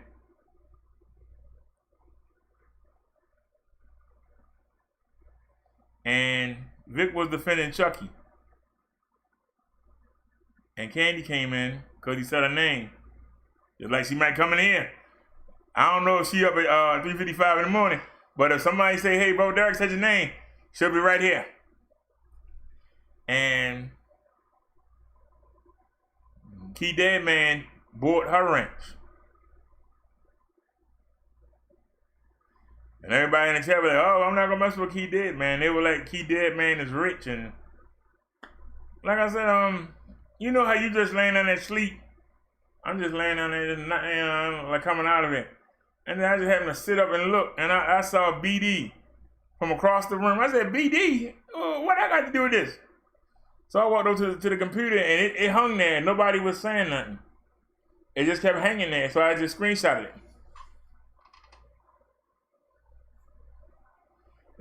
it. Snazy Girl says subpar means below average, BD. Don't pay them any attention. She says Key Dad Man pays Vic to run his wrencher.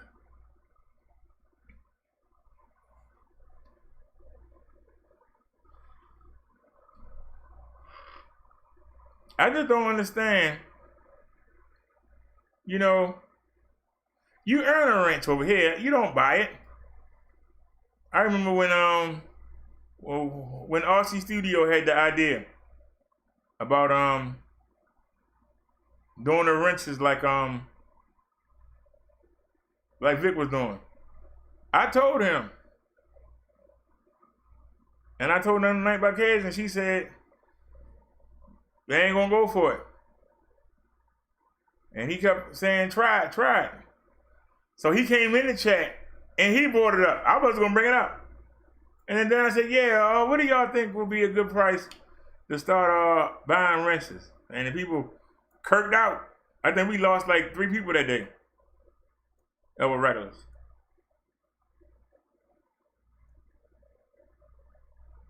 You shouldn't have to buy a wrench. You earn it. How do you earn it?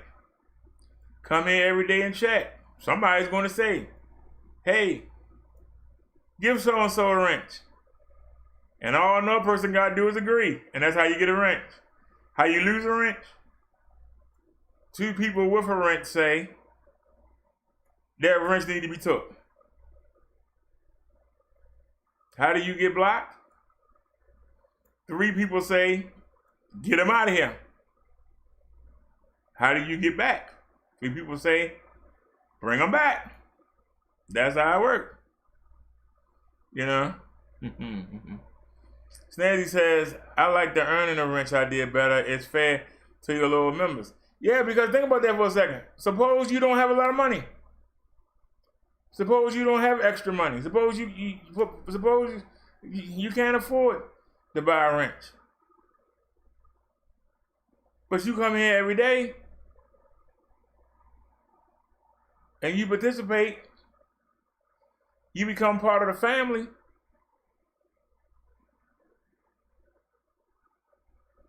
You notice, I call it a family. I don't call it a nation or an army. We're not going to war.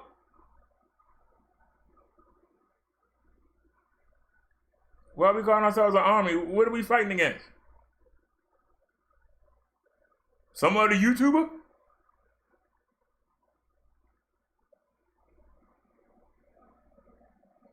With all the things that Chucky has done, he is still on YouTube. So, what army or nation are you battling with, and how effective are you? How many people have been run off YouTube? You got people committing suicide and coming back. I estimate Sansa Ray will be back before May of next year. She'll be back.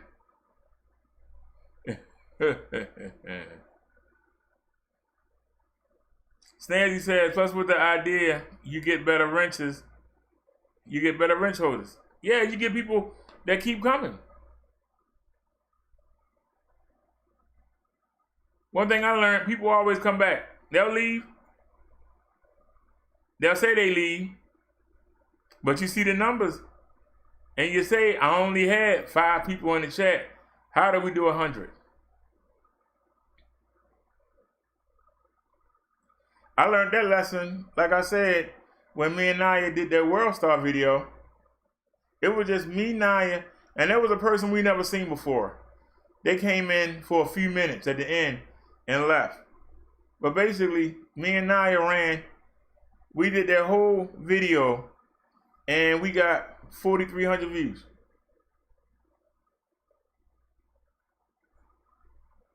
And there's a lot of people that was saying, hey, why don't you go do your World Star? Don't nobody watch that. But when I watch them do the World Star, nobody watch them. Because they don't have no good commentary.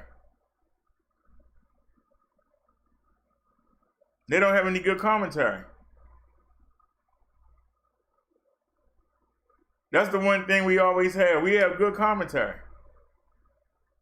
My commentary untouchable. I'm begging people to come in here and challenge me, please.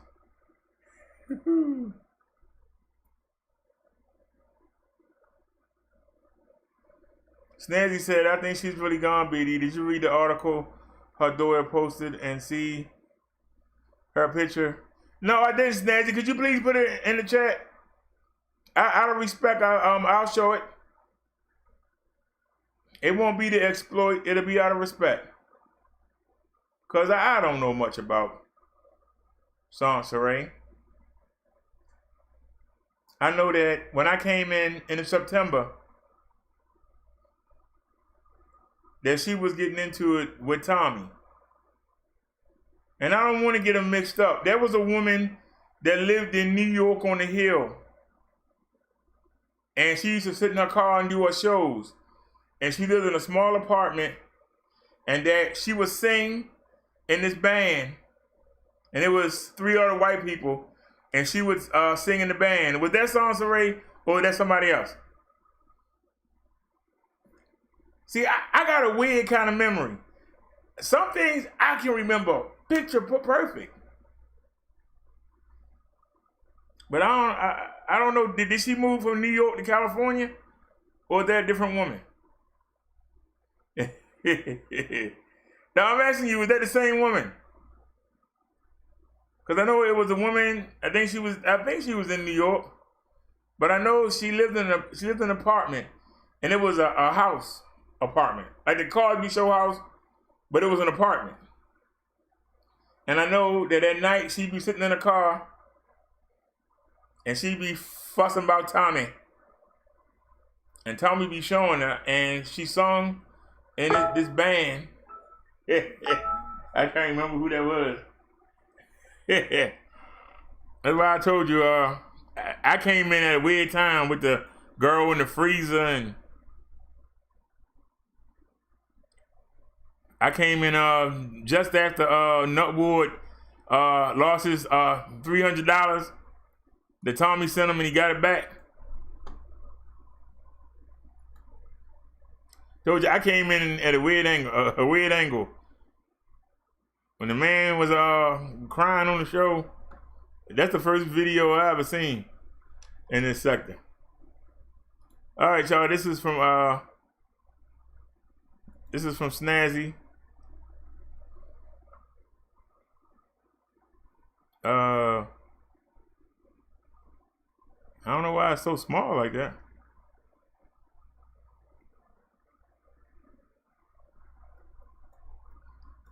Where it go? All right, let's see if we can blow it up. Why is the zoom 25%? What? Hold on, yeah. All right. Sansaray Smith. First, I would like to thank everyone who has shown concern about my mother. With that being said, I've been informed there are people on social media claiming to be associated with our immediate family. Those depicting themselves to be distant relatives, including cousins, aunts, uncles, or family friends, are posting false information and have not been in direct contact with anyone in our family.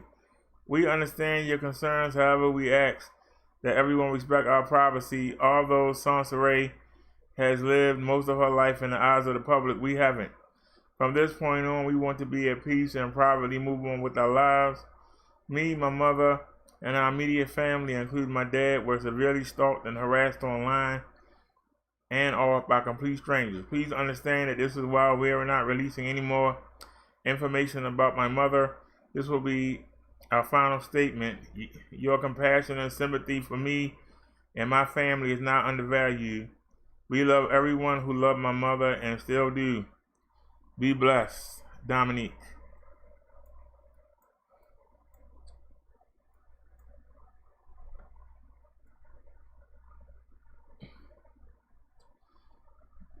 Okay, I got a problem with this. I have a problem with this.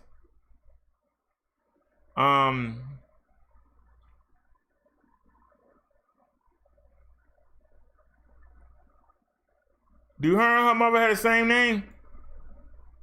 Because if I'm correct, that song's the Ray Smith page.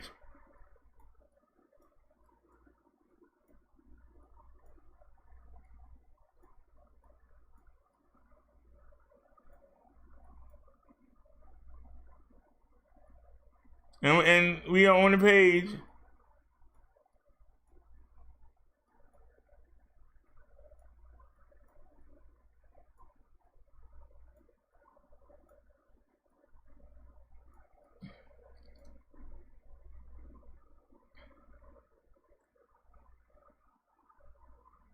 Okay, I'm confused.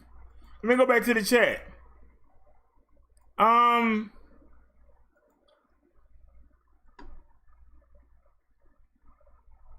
Now you know me, I gotta ask the questions. If I see it, I gotta ask. Why would Sansa Ray's daughter be commenting on her page? Where's Dominique's page at? Speaking about her daughter being dead. Anybody have that?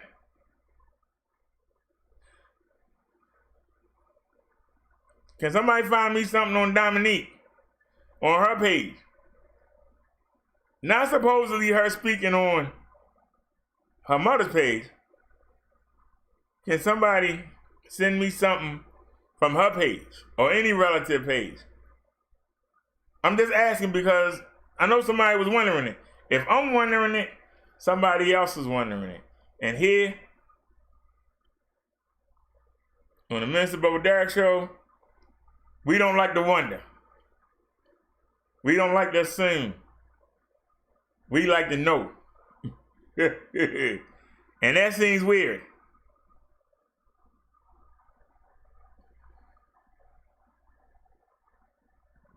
Why would I go on her account and have her name? I would be like, hey, this Brother Derrick. Y'all know my mother committed suicide. Please leave us alone to mourn in peace. I wouldn't go under her same account. That doesn't make sense.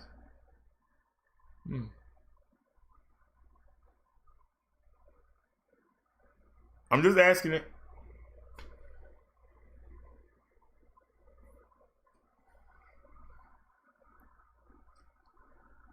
But like I said, we'll see.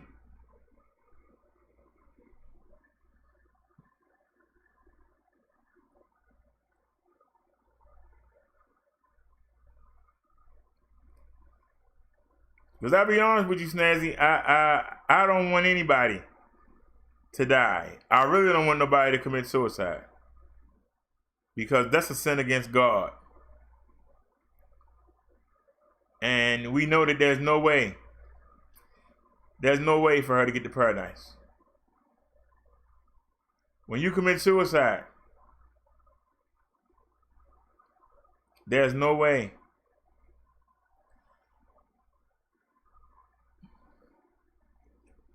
Snazzy, I love you to death, but don't go there.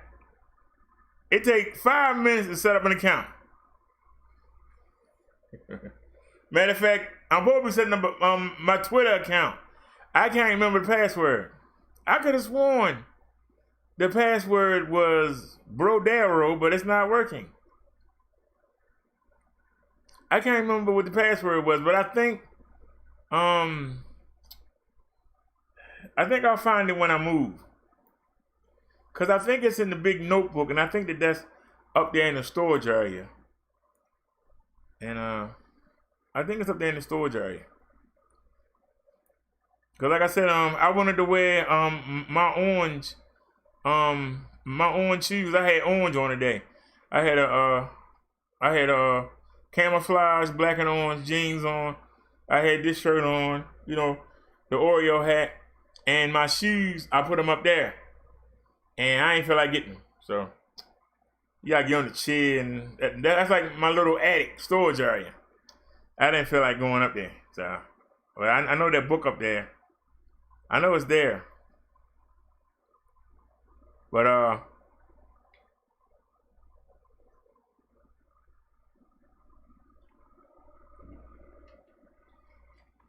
if people are already suspicious,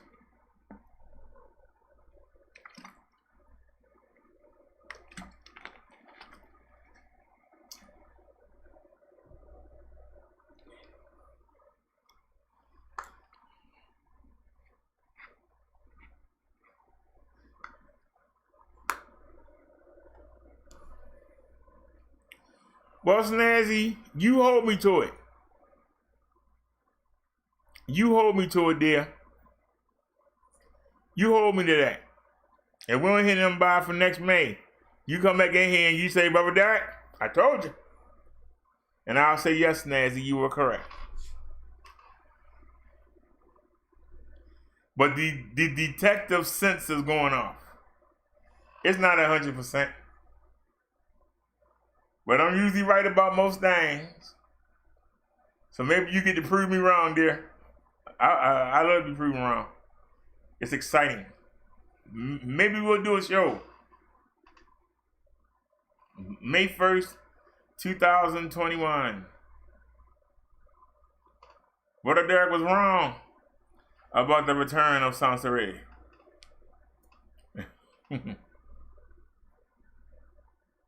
But I kind of hope that she did fraud it. I don't want to see nobody do.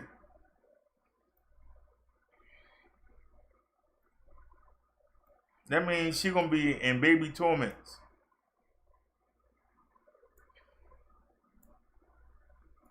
I don't know if you can come back from that.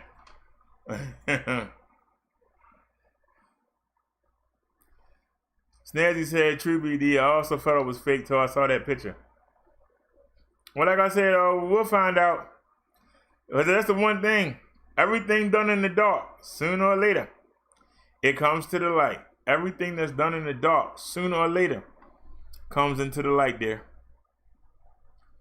Let's go grab something else. While I'm in Snazzy Hangout, anything we ain't seen yet? Did I show that one? Yeah, I showed that.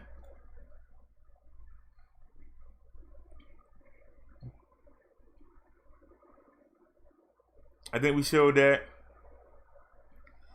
We showed Donald Trump.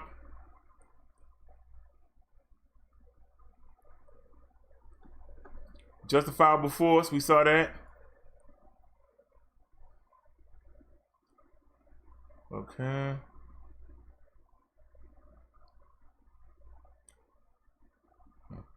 All right, that's the one about the other kind. We saw those two links.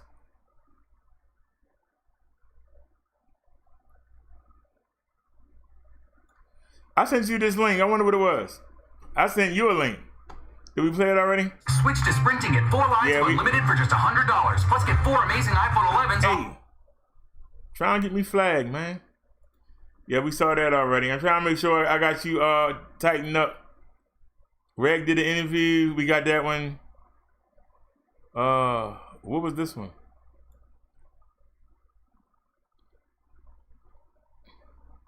What's this? 8 correctional officers of color are suing Ramsey County for discrimination. An attorney representing we already got that one. All right, Snazzy, I think I'm done with you. Let's move on to somebody else. Let's see here. Did we get all the No Night by Kaz ones?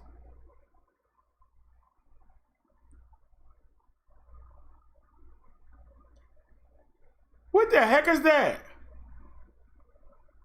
I wish y'all could see this picture.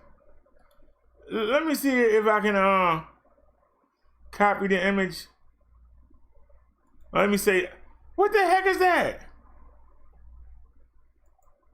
Please don't tell me somebody really looks like that. Man, I thought I was ugly. God darn. Please don't tell me somebody really looks like this. That's just heartbreaking.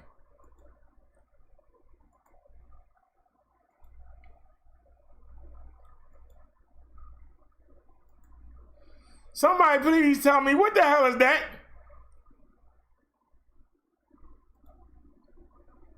What the hell is that? Y'all see that on y'all screen?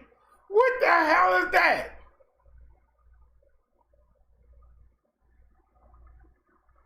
What is that, y'all? Oompa, loompa, doopity doo.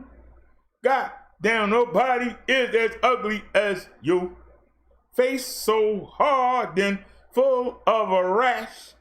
Goddamn woman, you need to be stashed in a trunk. Yes, a trunk. Yes, buried now. You got the face of a charred cow. Oompa. Hey, stop. What the hell is that? Is that who that is? What the hell is that? What in the world?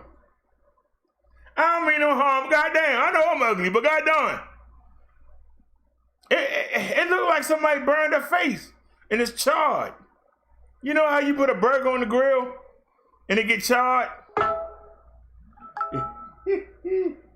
What the hell is that? Now somebody gonna be hunting me down. I don't know who that was, but goddamn. That's rough right there. All right, Snazzy sent us a link. Let's see what it is.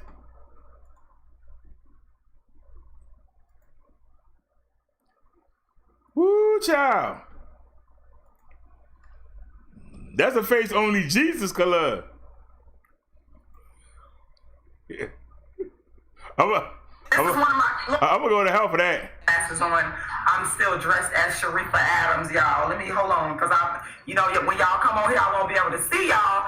And I'm really excited about this because I'm going to be introducing Lauren. I cast her in the play, and there she go right there. She's going to be for the first time in one of my plays. Okay, now I know y'all like, what in the world is going on here? Well, Lauren is silly. We just finished a rehearsal for my play, A Dark Skinned Woman's Revenge, that's coming up on June 26th, honey. And that is why I'm dressed like one of my characters. Her name is Sharifa Adams, honey. And Lauren is playing. Who you playing, Lauren? Come on up. Okay. Wait a minute now. Okay. I didn't know the girl was that young. She was hollering at that little girl like that. I didn't know the girl was that. I thought she was a teenager. I didn't know the girl was that young. You learn something new every minute. I didn't know the girl was that young. Yeah, that wig. Yeah, she look a lot better in the video than she do right here. I don't know what the hell that is. She look a lot better in the video than she did right. I don't know what that is. That's man, you can't do nothing with that. Not even putting blonde wig on it. Help that. That's rough right there. That's rough. You can't fix that. Woo. I thought that other woman was bad looking. Y'all know what I'm talking about. Man, she got her trump. Yeah. I thought that other woman was bad looking. God darn. I just, yeah.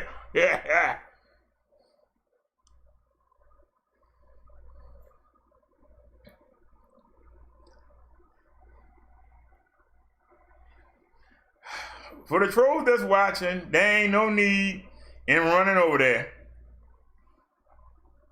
I already said I was ugly. So what good is her coming over here and saying what I already said gonna do? But I know somebody's thinking, I'm getting ready to run over there. Robert Derrick say you look a mess. What? That fat little man? Well, yeah, he said he was ugly too.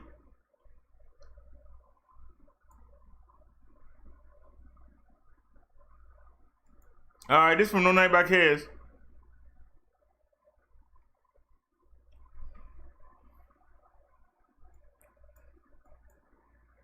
$1,400 new virus cases in North Carolina. Governor vetoes gym reopening bill.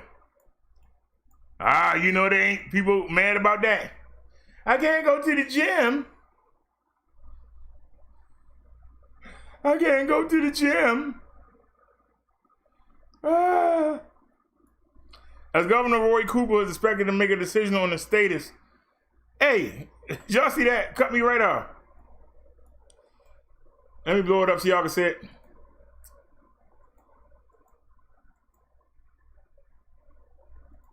All right, y'all should be able to see it now. Y'all see it on your screen? Snazzy said, BD, I gotta get some sleep. Going in at 9. Good night, sir.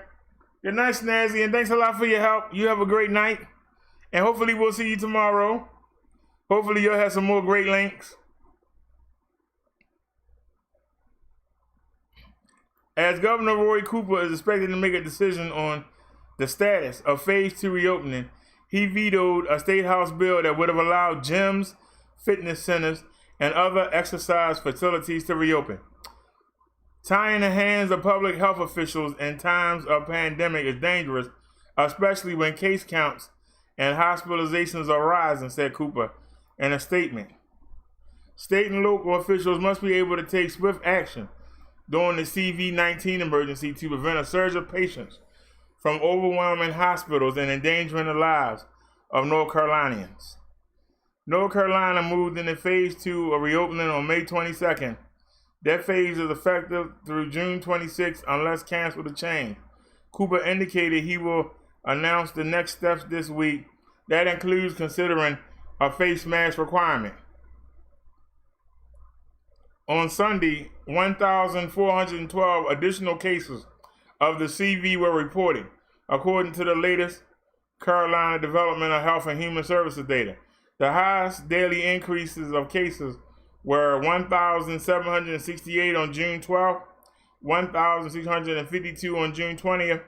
To date, there are 52,801 cumulative cases and 1,220 deaths. If you watch the Brother Derrick show, you already know that, because we cover North Carolina.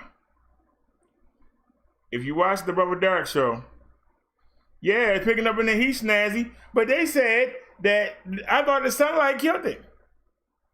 It ain't killing them while they out there rolling around in the sand. It ain't killing them while they out there surfing.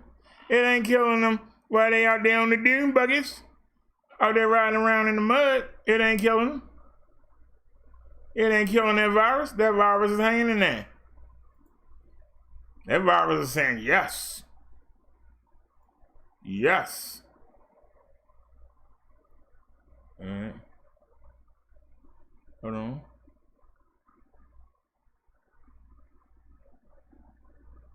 All right, this is too far back.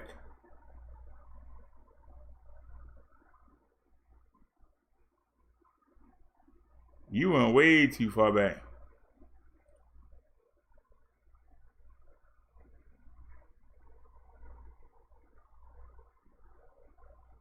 I remember that.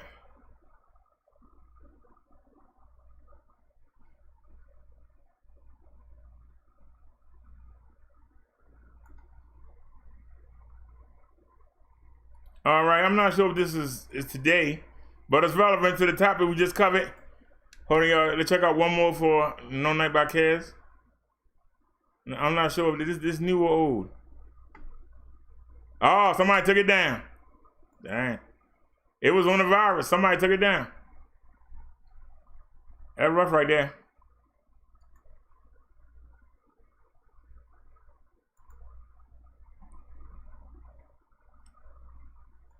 We already saw that.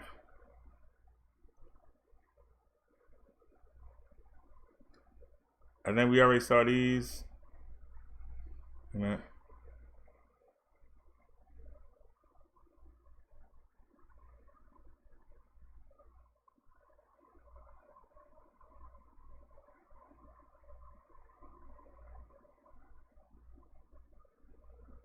We already saw that.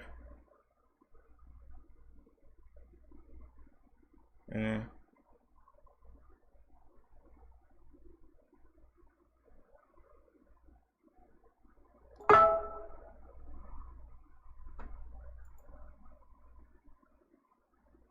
Snazzy got luck. I was just looking at that link.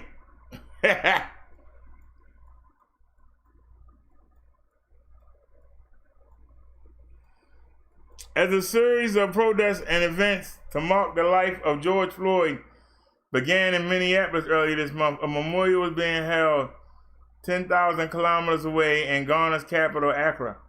Attended by government representatives and a small socially distanced group of African Americans living in Ghana, the memorial was held in solidarity with the Black Lives Movement and Floyd, who died on May 25th after a white police officer knelt on his neck for nearly 9 minutes during an arrest. Ghana has long quoted the descendants of enslaved Africans to return home as tourists or to permanently resettle. Leading African American icons, including Martin Luther King Jr., Maya Angelou, Muhammad Ali, and Malcolm X, have either visited or lived in the country since its independence in 1957. With large-scale protests across the United States and Europe taking place, many hope the organic groundswell of anger with racial injustice will be a tipping point in race relations. Ghana government, meanwhile, is hoping to tap into the current mood of reflection and resistance to strengthen its pitch, targeting people of African descent in the diaspora. As a memorial and wreath-laying ceremony for Floyd. Amen. All right, good night, Stan. Thank you. She sent us another link. Cool.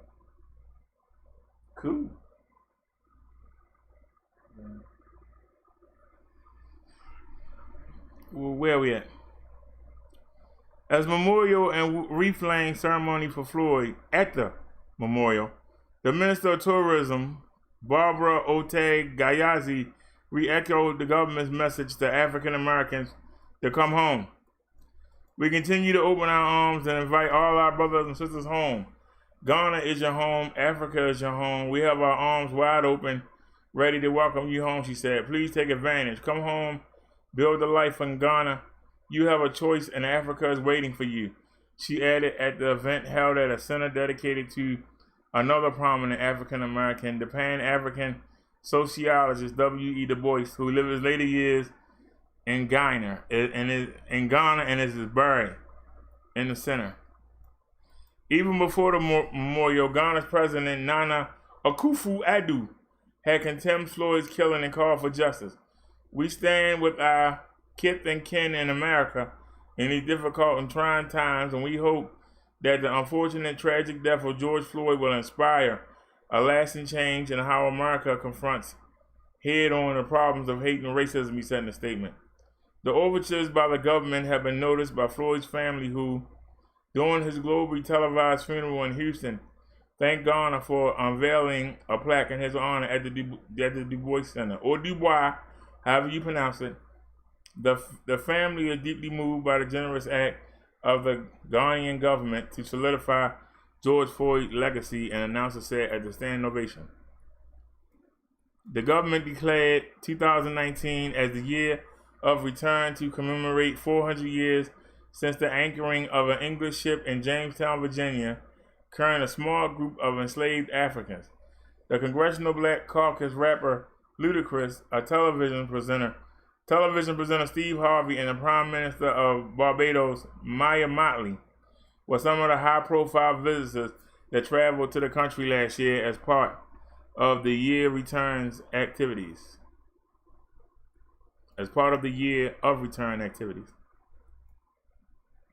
Last November, Akufo-Addo hosted a naturalization ceremony at the presidential palace, where over 100 African Americans and Afro-Caribbeans who had lived in the country for some time became citizens.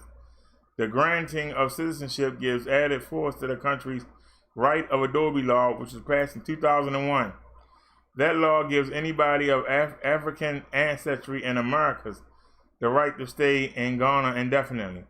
Hoping to ride on the success of international spotlight again, the government declared 2020 as beyond a return to promote Ghana as the next destination of trade and investment for the African diaspora. It's been a move that's been set back by travel restrictions imposed as part of the CV pandemic control measures. However, critics have accused the government of hypocrisy as they, after the memorial, a vigil organized by citizens in solidarity with Floyd and other victims, of police brutality was broken up by armed police and soldiers. Ernesto Yuba, the vigil's lead organizer, was arrested and faces a hefty fine or jail time. I'm sorry to tell you, honey, that's not gonna happen. That's not gonna happen. That's not gonna happen.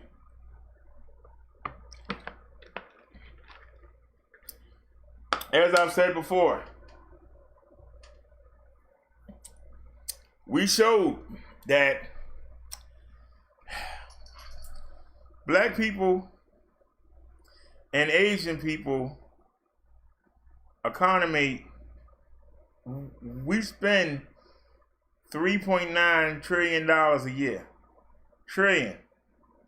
Look how they fighting on whether they're going to spend 1 trillion, 2 trillion, or 3 trillion on phase 4 of the stimulus program. Look how Congress is fighting over it. So you're going to tell us that they're going to let almost $4 trillion leave the country. If we go on a mass exodus and we go move to Africa, I'm just saying, it would take almost $4 trillion out the economy. People right now that are living in mansions won't be.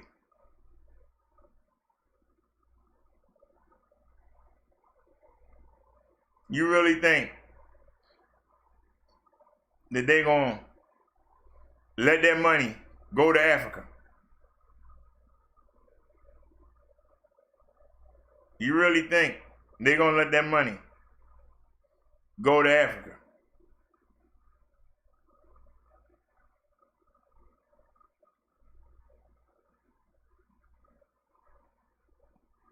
That's a lot of money.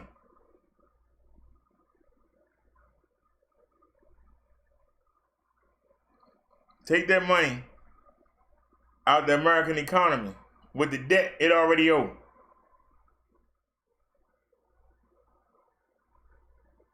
I think we owe $2 trillion. You're going to let $4 trillion leave.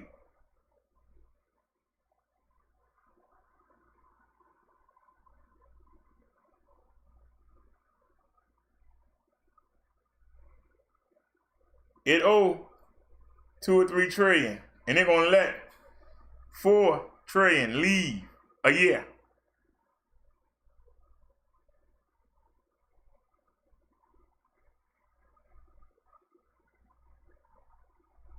I've already said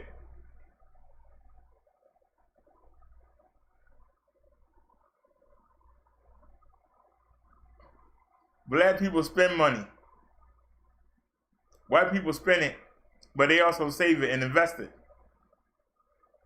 If you take out the black money, stock market gonna drop.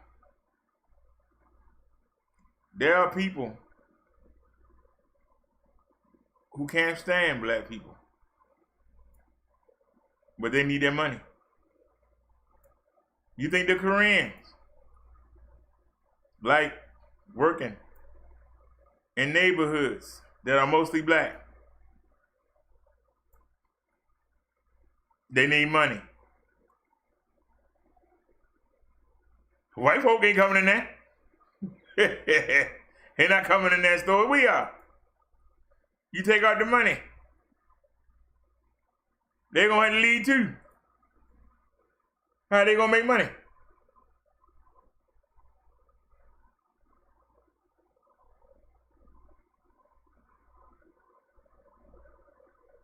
You say the illegals cost $1.2 trillion a year.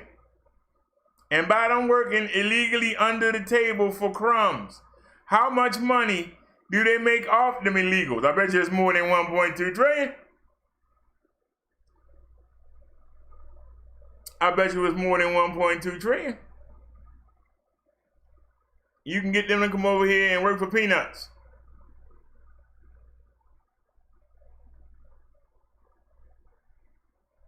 I guarantee you, if that ever did happen, they'd open the border and say, come on in. They'd be asking people to climb over the wall. We need a replacement. We're going to make y'all the new black folk.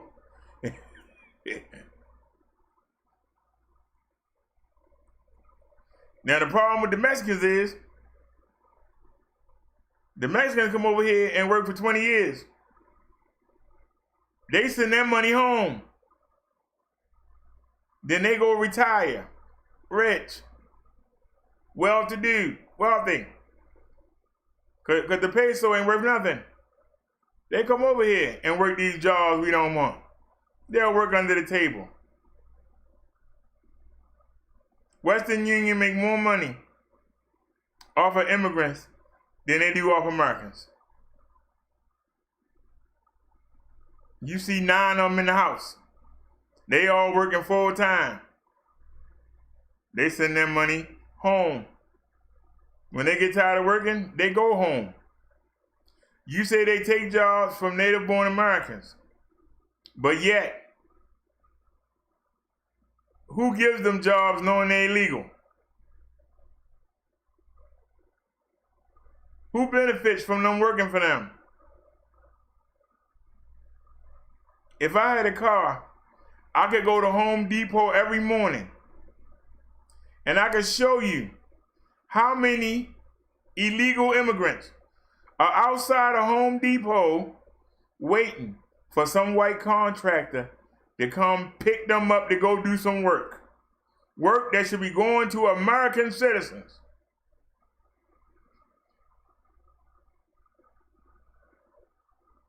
They making good money off of them, paying them crumbs. You don't believe me? Get up tomorrow morning and ride by your local Home Depot. Ride by your local Lowe's. See how many Mexicans out there in the parking lot waiting, praying they can hop in the back of somebody's truck. And I'm gonna tell you something, Cobra. I didn't believe it until one morning I was out there. I had actually took a nap on that parking lot. And I woke up and I was surrounded. I said, what the heck? I thought I woke up in Mexico.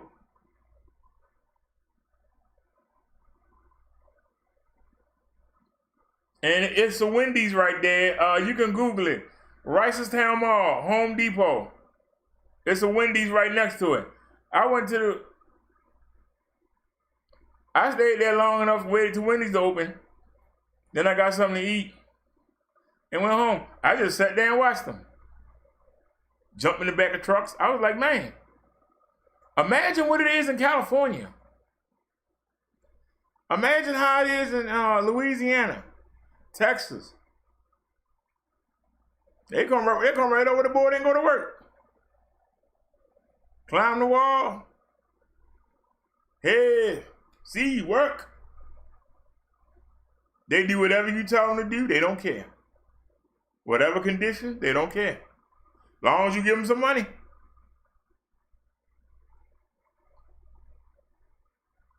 Because they know they're going to Western Union that money home. They stay here till they feel they got enough money. And then they go back home and retire. They ain't got to work enough day in their life. Take care of their family and everything. They know it. That's why they willing to come over here. And a lot of Republicans know it because they won't take a chance in hiring them. So they don't make no money. But they know that they taking jobs away from honest American citizens. And they can't make no money on it because if it get back to them, they're going to lose everything they got. So, of course, they want Trump to build a wall. But you got people that's benefiting from them coming over here. They don't want the wall. That's why they're in a battle. Somebody gonna win, somebody gonna lose. But if I can get somebody, I mean, be honest, Cobra, be honest. If you own a construction site and you was given $1 million to build a building, and you can get some workers to come and pay them $30 a day. Or you hire somebody the right way and you pay them $90 a day. What would you rather do? I'm just being honest.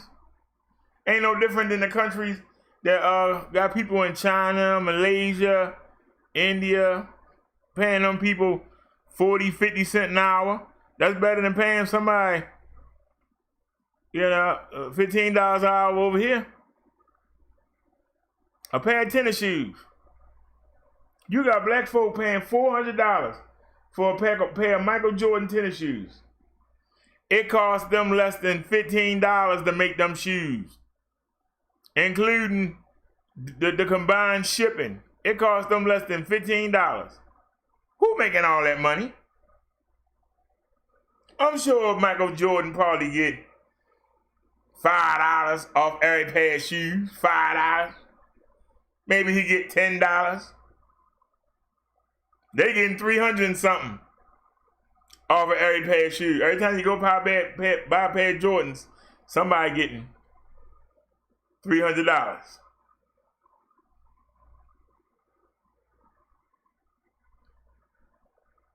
If you can go buy a pair of fish heads for $20 at Woolworths, if you can go to Payless, you can buy a pair of tennis shoes for $15. Why would you pay $400 for a pair of shoes? If they can make it and still make a profit off of selling it for $15, why would you pay $400 for a pair of shoes?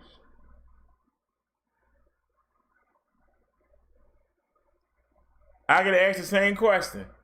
If you smoke, you know how much it costs to make a pack of cigarettes? 20 cents. People in New York pay $12 for a pack of cigarettes. It costs less than 50 cents to make a pack. But they selling them for $12.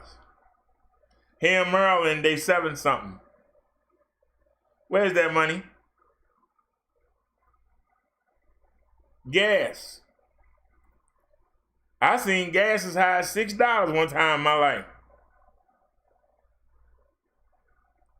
I seen gas. I can remember being like 5 or 6 years old, and my step-grandfather put 25 cents in a Grand Torino, and we rode around for 3 hours on 25 cents. How long will 25 cents get you? 25 cents in gas. How far will that get you today? In a big block 8-cylinder. Somebody talk to me. How long will you ride on 25 cents? What's the difference between 1976 and 2021?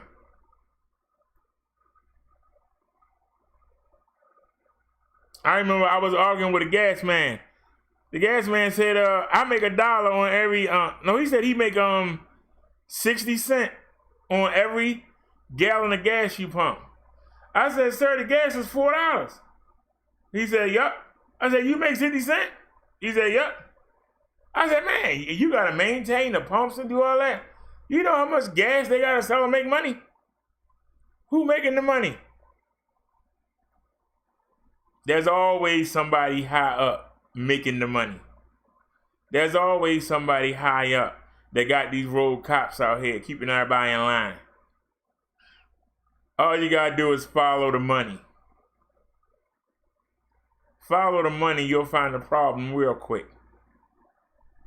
That's why would they allow us to go over there and make Africa money? When they getting the money, we giving it to them. As soon as we get paid, we head out and give them the money. Why would they allow us to go over there and be able to keep the money amongst ourselves? I'm just saying. You're not going to let nobody leave that's giving you money. The same way, you got people that's not making money off the immigrants, and they don't want them here. They're taking our jobs. But then you got other people that want them here because they're making 3 times, 4 times the money using them than using Americans.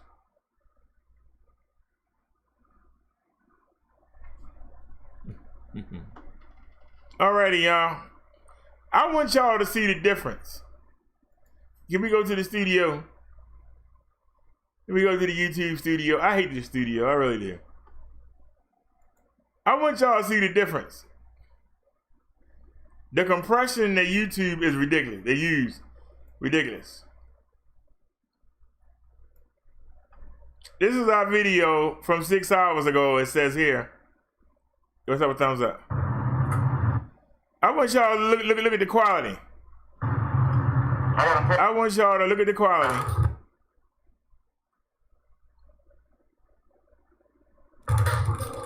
I want y'all to look at the quality.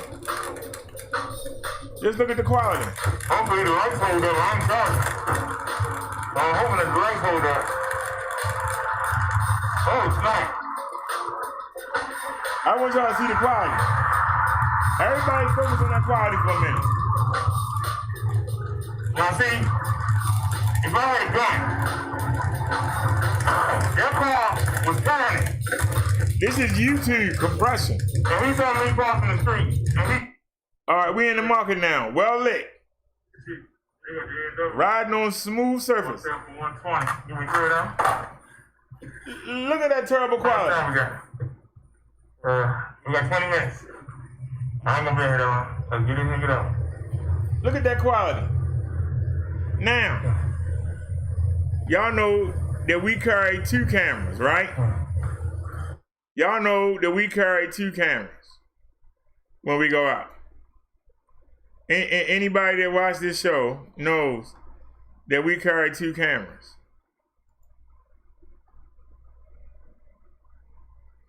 The next stimulus, we're gonna get another 361. We got burnt on the one I got. That's my fault. We got burnt on it. So we got burnt on it. It's what I get. I should have got the good one. So let me show y'all the difference. Let's go to Windows Media. All right. Now y'all can see everything. Go to desktop, action cam. Now, I want y'all to look at the difference between what the video looked like before YouTube get it. But this is from the 360-degree camera. I want y'all to look at the difference. I don't know if we're gonna make the market now, but let's go.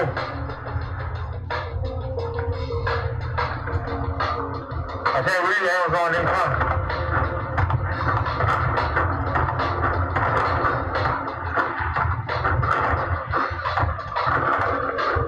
I don't understand why they said he was coming and didn't.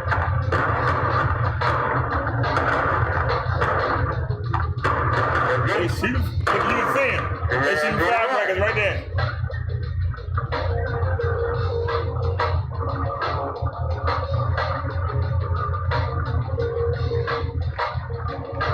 They're like bugs now.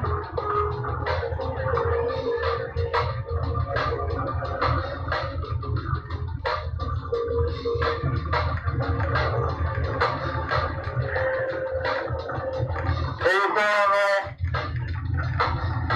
Papa D in the hall. Hey, Papa D. Hey, yo, we're heading up to the market. Y'all know I went to the pharmacy, and I got it. I got it soda the last of the day. The Liz had ordered me some sugar-free soda.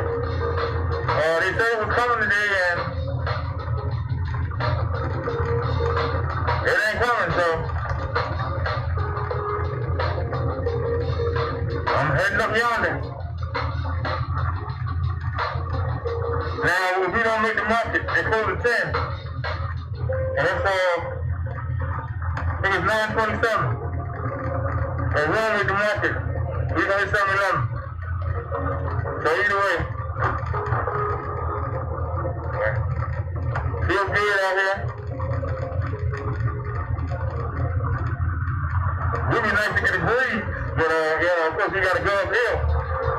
I don't go downhill for a minute. I like to cool down. How do I sound, y'all?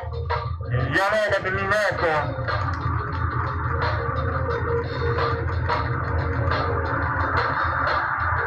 Alright, we made it across the first street.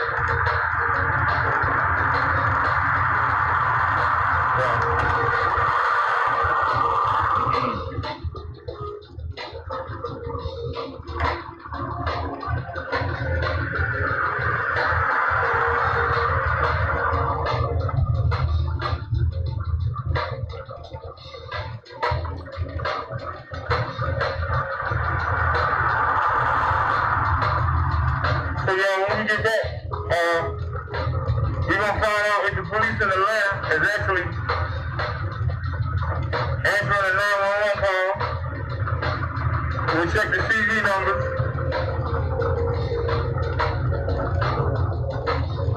And last night I accidentally roasted Rashida Crowbar. I didn't even roast her, I was just looking at it. When I watched it back, I said, man, I roasted that woman. So we'll see if there's any backlash from that.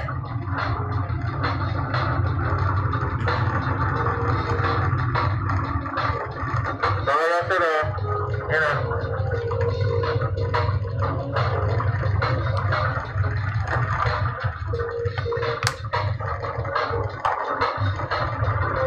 so I'm trying to hurry up. The monkey close to the car. So I need to move that light over some. And then we'll come back and do the show. But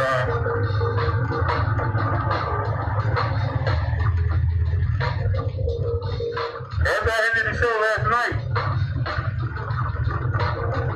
I fell asleep within an hour, but I got up here. I had to go to the bathroom. And then I was up. I was up at 6 in the morning.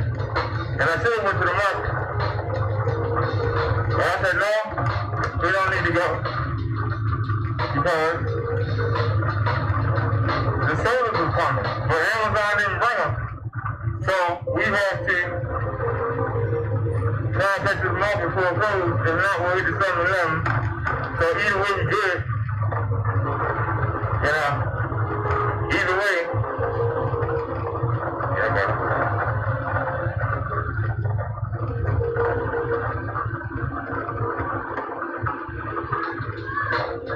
I wish this thing went faster. Yeah, so. I really wish this thing went faster. What do you need to do? Hopefully the light holds up. I ain't charging. So I'm hoping the light holds up.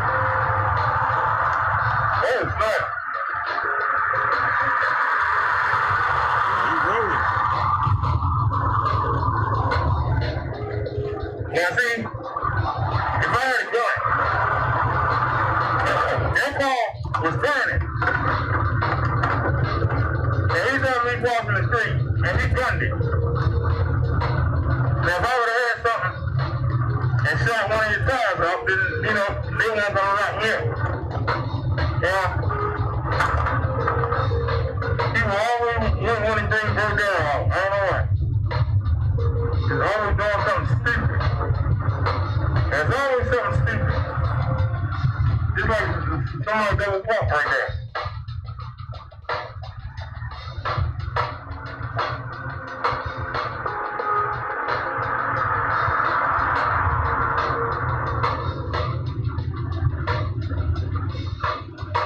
Well, like I said, we roll lit. I'm trying to see if I can bring this around some. So we can get more of the light. But y'all can see.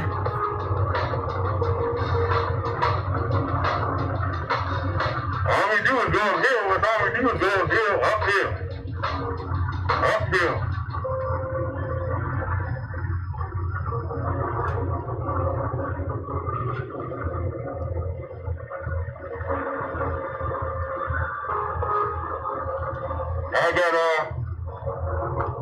They're a mosquito. You did now. Son of a gun. Cold bugs. Stay away from them. Here we go. Cars coming on over. It's Sunday night. Come on, man. It ain't going to Sunday, man. Boy, it's really me. Stop going.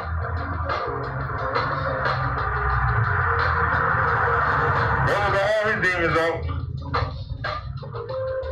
I mean, everybody here. God dog, where you gonna go? Take it easy and take it slow. Look at all these cars. Hey, where everybody going? Where's the party?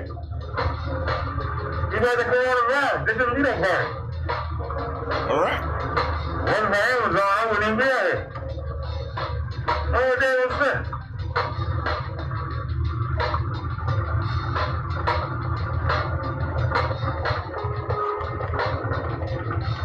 Now, we have 2 bars of energy already. And I'm going to believe this stuff. We have 2 bars of energy already, y'all.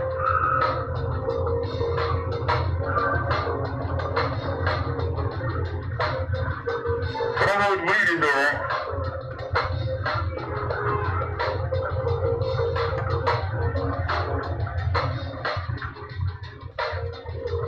Let me sit back and relax, because I know I can do. Sit back and relax. I'm not gonna do it right. You know. But this battery's been on the charger up until I came out the door. And yet, we lost 2 bars. Nobody believe it.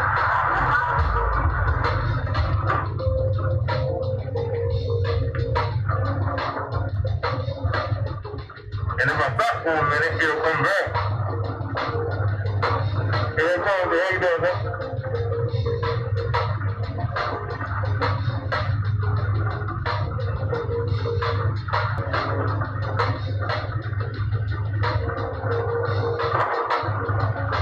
Now this was my fault. I should have came this morning. I ain't got no excuse. I was up. I should have went to the market. I ain't got no excuse. I was up. I should have went. If it's down here, they're gonna bust the mask on. Music blast. Music blast. I don't know how you supposed to be watching out for little kids and old people. I did the same thing. The music and flying down the road. You know? It's amazing how ignorant people are, how they don't care about nobody. They don't care about nobody but themselves. It's amazing. Then when somebody touched my side of the head, then they went on, hey, what I do? You know?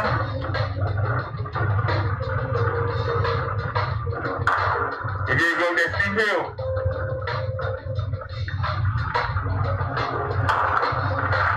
Firecrackers.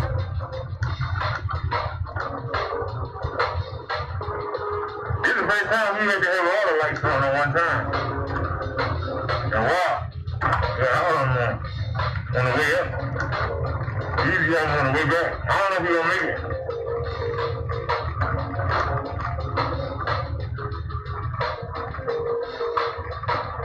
Look how steep the hill is. God darn.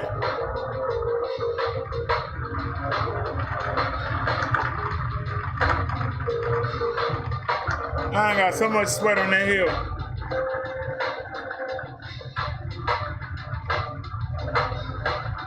I didn't want to go to the market. But it's a blessing. Thank you, Jesus. Well, if I can get one of them new scooters, man. Oh, man. This is gonna mess me up. Financially.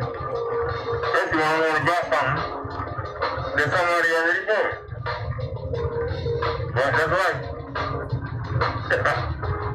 I'm telling y'all, if they give us that new I should have bought that 2000, if they give us that new 2000 stimulus.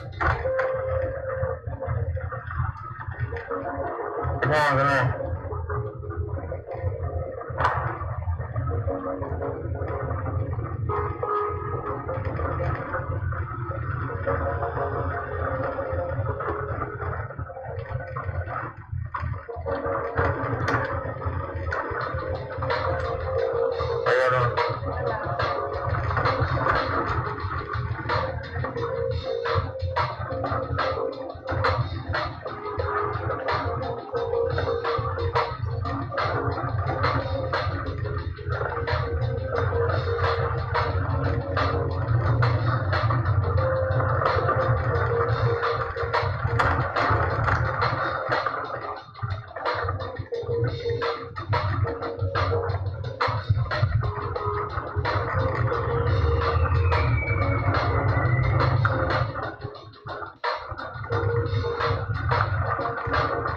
gonna walk right in front of me. I'll scuzz it.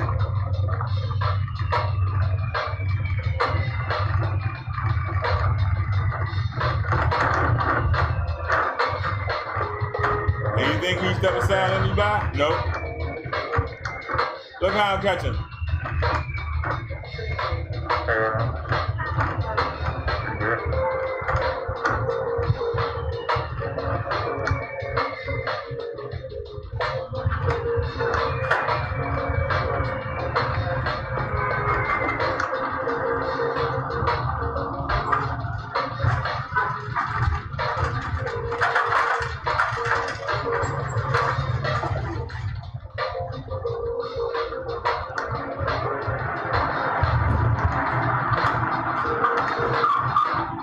Look how clear that is compared to the YouTube. Look how clear that is. Look how clear it is. Look at that beautiful picture, y'all. That picture is gorgeous. Look how clear that is. Oh, they one lights they didn't break them.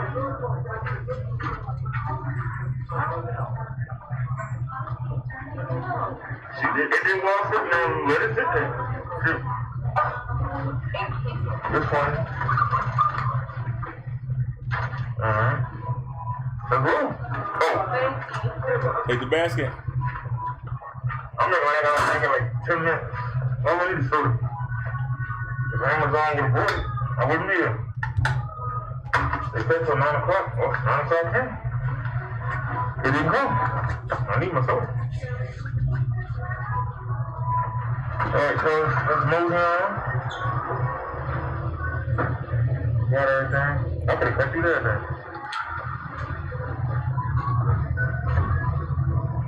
Woo!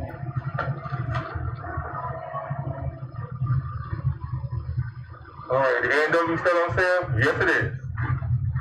So you just grab me.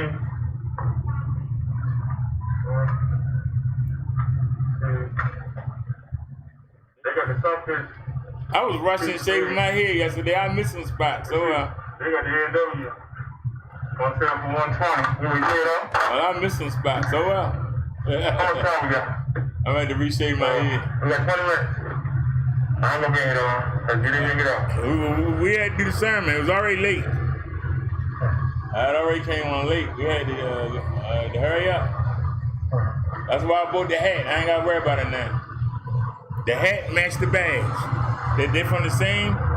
They're from the same church organization that ordained me. One of the three. Actually, one of the four. I haven't got nothing from the four yet. Hey, how you doing, Sunrise?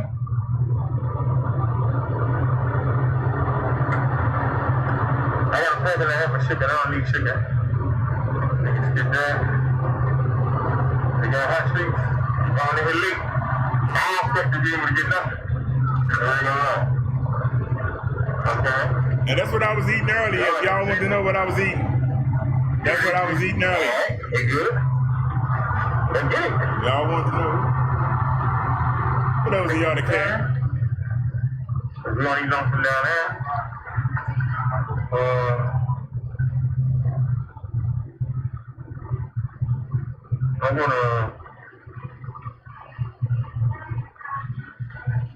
I'm gonna cause we had to come all the way up here, I'm gonna treat myself to one. Which one? And I did, and I made myself. You can give me. I filled up 4 half-liter bottles. Then I put the NW mix in, shook it up, and so it's half soda, it's half water. Let's go. And it's good.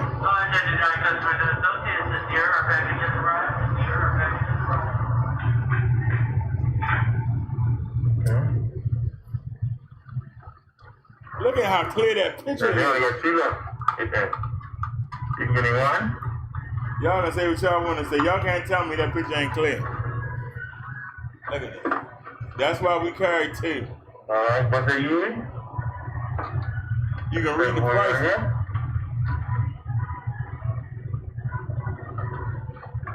need to get that. That was a waste of money, but why not? You only live once. You only live once.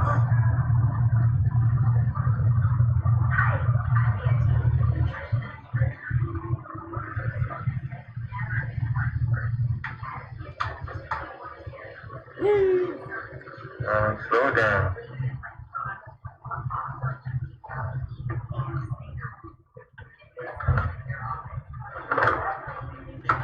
Oops.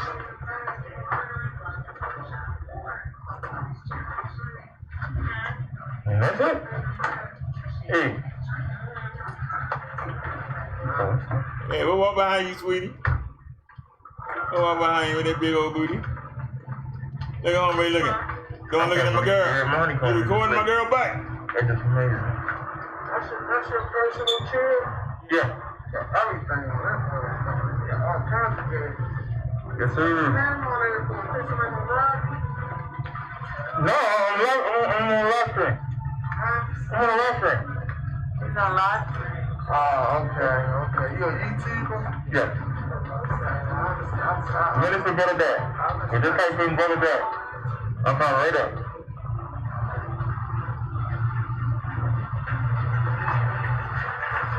Hello.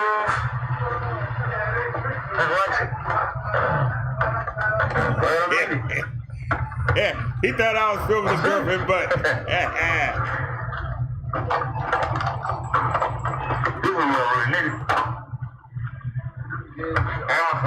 so did I get 4 boxes or 3 boxes? Let me see. Yeah, I didn't get much. I got a box in this. Yeah. 1, 2, 3. All right, I only got 3. Okay.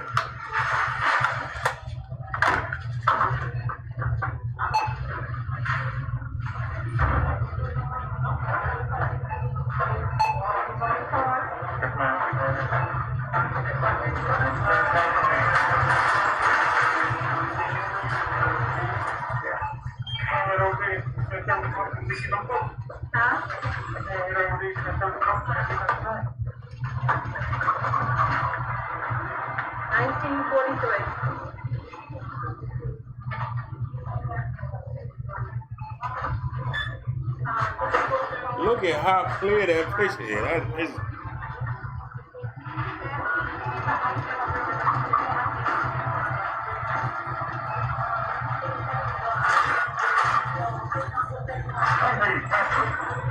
I think Snazzy left us another lane.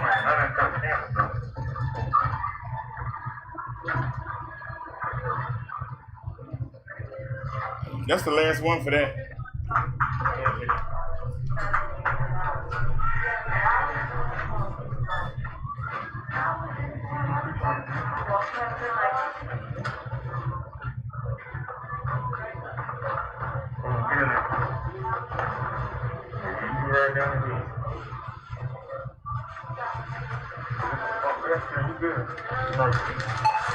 We are here.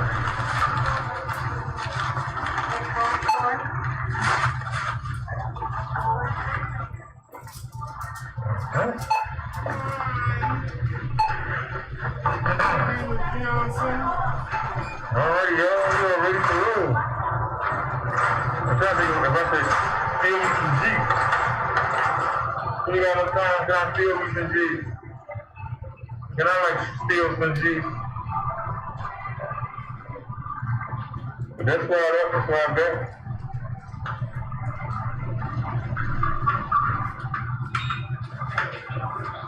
Y'all ready to go now?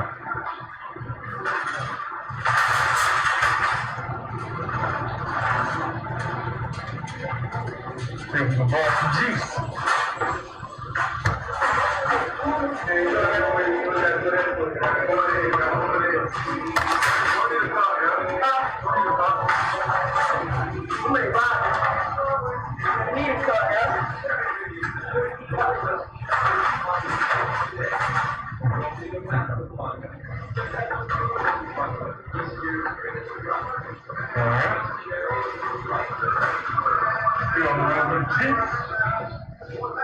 That's all I'm going to take.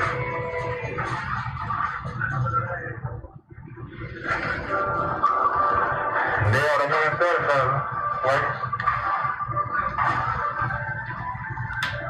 Y'all see? It took me 4 weeks to get it. And we found the court. At 5 in the morning. The video of it.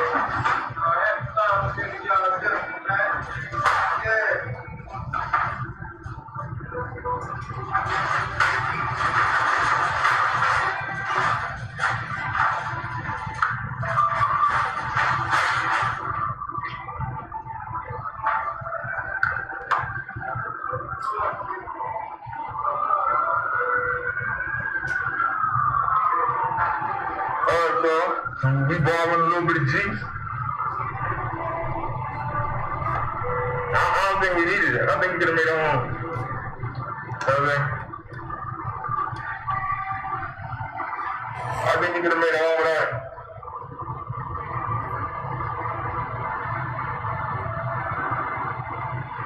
You worked out now? You had a busy day?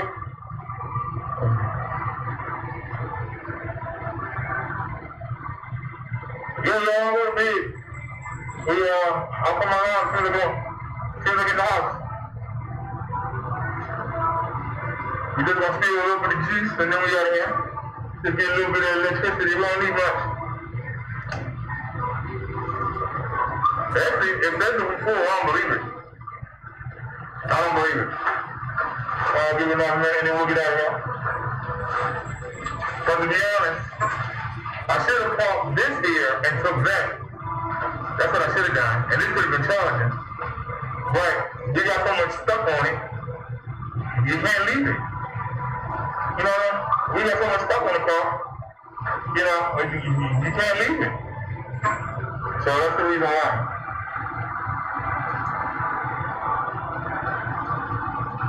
Someone said he just chilling, getting ready to feed the dogs. Yeah, I made sure I filled up both my cat bowls and filled the water up in case something happens to me, you know. And you know, I'm a child of God. And I'm glad for it. And so you got always better. We give you a little something. So, woo! See y'all next time.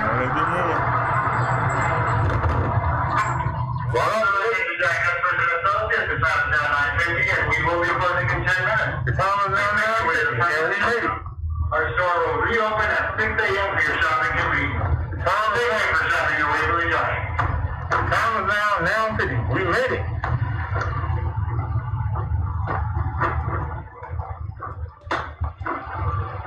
Put that on.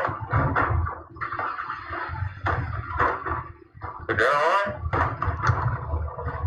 All right. Let's hit up. I don't know how this light came on. When you gonna put on it though? It ain't going with it, nope. So let us sit there. Do your thing. Do your thing, baby. Do your thing. As the young folks say. Now let's hit the road.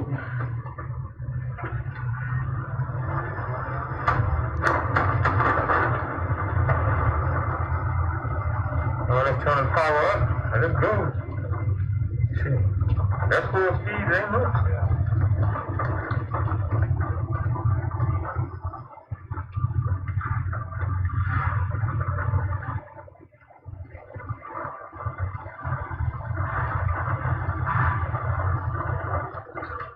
Let me check my shit.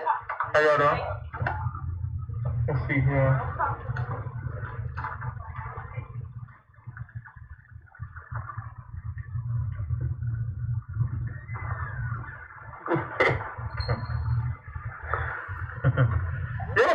About that cat is fine. I take very well. Now I could do better. Well, she got plenty of toys. She got food. She got water. But what else could you want? She always got fresh kitty litter to take a dump in. So if you eat, sleep, play, and take a dump, what more than life is that? Yes, sir. But try to talk to people.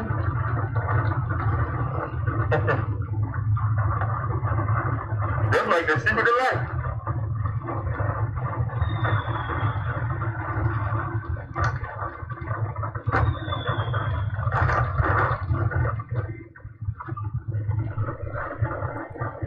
So we just blew $20, we didn't have to blow.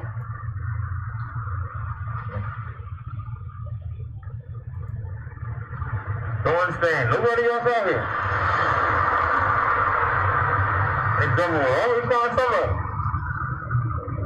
Ain't nobody else out here.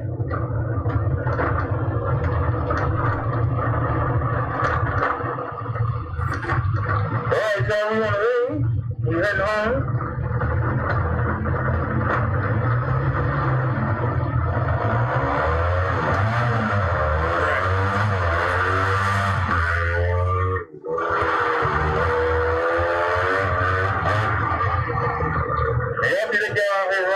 Leave a motorcycle, he ain't got no lights on. You know the police gonna pull him over, and he gonna be on his knees tonight. You know, good work, you're supposed to have a light. A front and back. Only one thing y'all gonna say on that thing. I'm very well lit. Number one.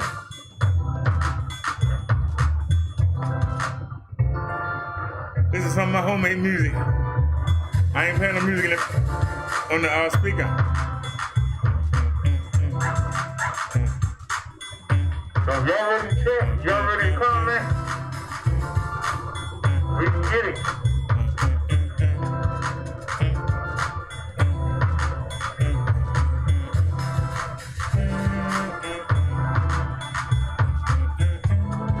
I'm gonna comment on something, and if somebody don't like it, then too bad. They can come see. I woke up and I got the auto thing on the YouTube again. It's dangerous to have that on because YouTube play what they want to play on your screen. And I woke up today. I know a call coming. Come on, you interrupted. Come on. Come on, sir. We know you coming. Come on.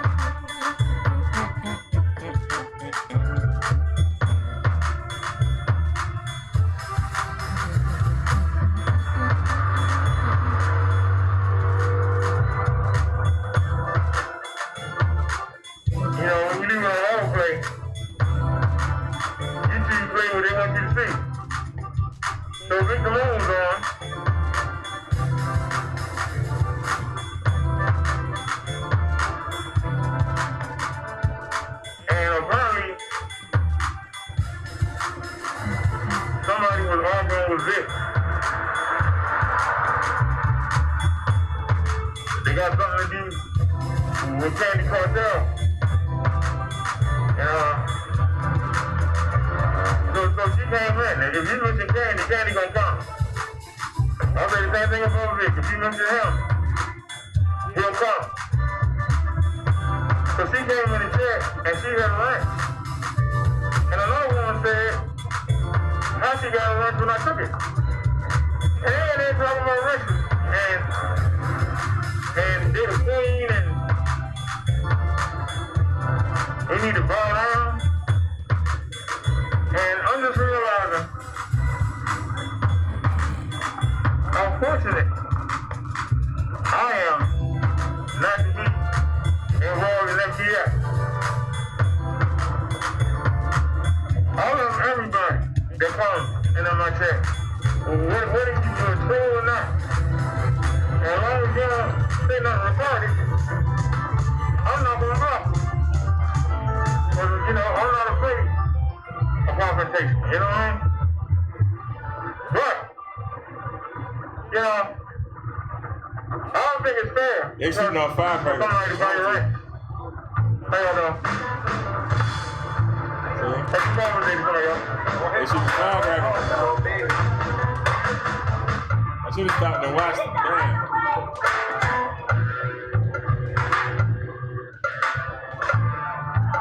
Like I said, I'm fortunate. I don't hurt people in my shed. that go around trying to flex their muscle by buying everybody ranch. But y'all know you go over there, you know the women to get you. And you know it.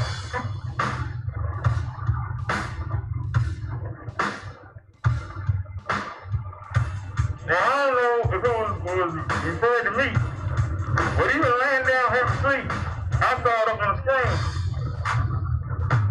More people to charge for arresting. And then I saw something that said,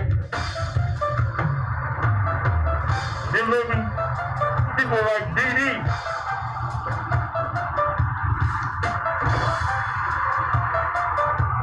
would be bigger. So you saying because I don't let people buy lunches that I'm not relevant or I'm not going to be, important because I don't let people buy and sell lunches. I don't understand that. The check determines on who gets the ranch. Because they in the check. If you want to buy a ranch, you earn a ranch. You earn a ranch by coming regularly and chatting. Having that ranch protects you from night bite. You can post rank. You can say whatever you want to say in the chat. As long as it's respectable. That is what a ranch is for. Here, it's not for, I don't like what you said, so I'm going to buy your ranch. Or I'm going to 50 bucks for the person that has the money to buy your ranch. And so, I'm going to get your ranch taken that way. I consider it an honor that somebody even comes to my chat. And maybe that's what they talking about. I don't know.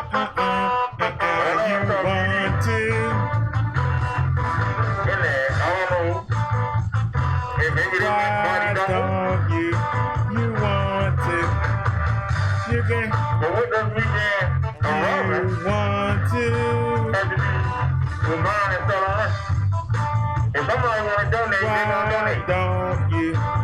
I ain't going to beg them right minute. I'm not going to beg them right minute. If you like the show and you donate, that's fine. If you don't donate, then that means you don't like the show. That's fine. I don't sit there and beg nobody.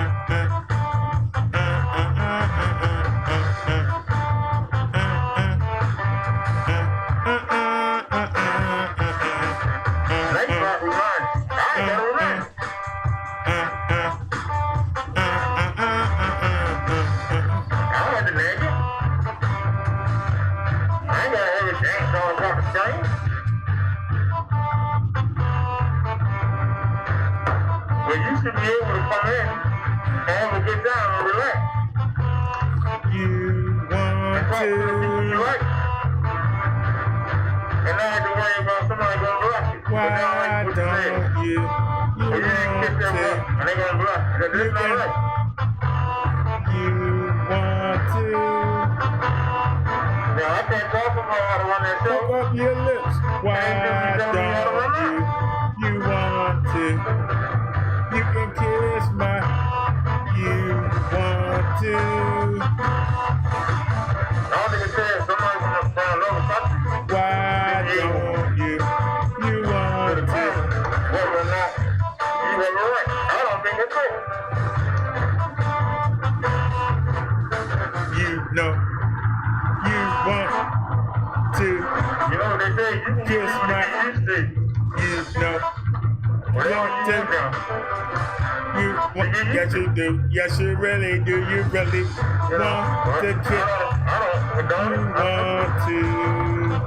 Now somebody want to do that on their own show. Now, fuck them lips up. Why don't you?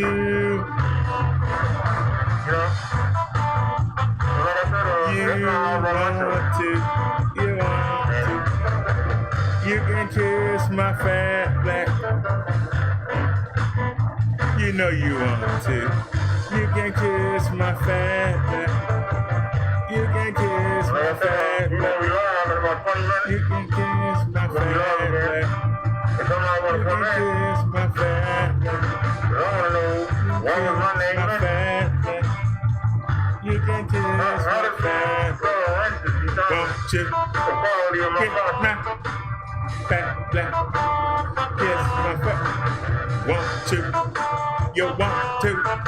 Why don't you? You can kiss my fat black. Yeah, I wouldn't be on 10 hours and not get no donation. Want to? Kiss my fat black. Kiss my fat black. Want to? Kiss my fat black. Kiss my fat. You can kiss my fat that you want to. Cook them lips up and tell me, why don't you? 'Cause deep down, you want to. Why don't you? You can kiss my. You want to. Cook them lips up and get yourself ready. Why don't you? You want to. You can kiss my fat like you want to. Get them lips ready. Fuck her up. Why don't you? You want to. You can kiss my fat like. You can kiss my fat like. You can kiss my fat like. Yeah, I open my eyes to see that. And then y'all know I have a big 40 inch.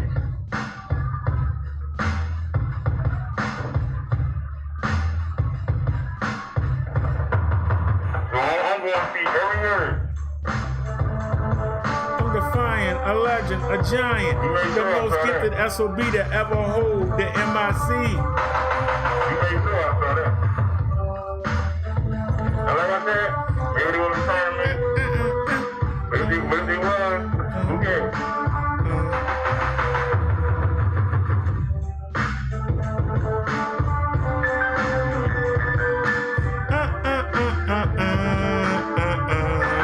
Come on now.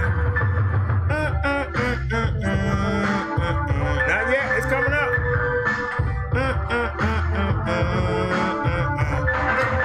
It's coming.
Bring it back now. Come on now.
That's how you end a song.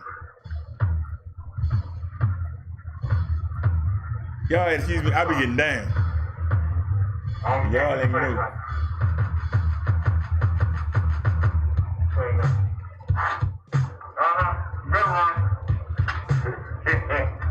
He got lucky on the grazer.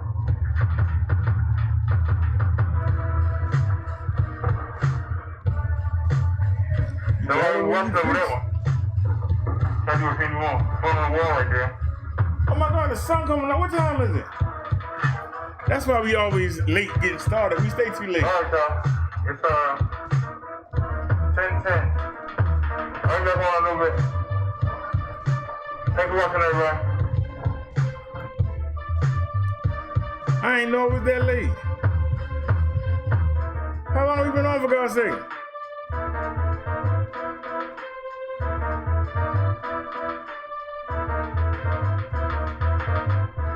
All right, at least we didn't go over. I can edit this. All right, y'all, we get ready to get out of here. I thought I fixed that. I took out something. What did I take out?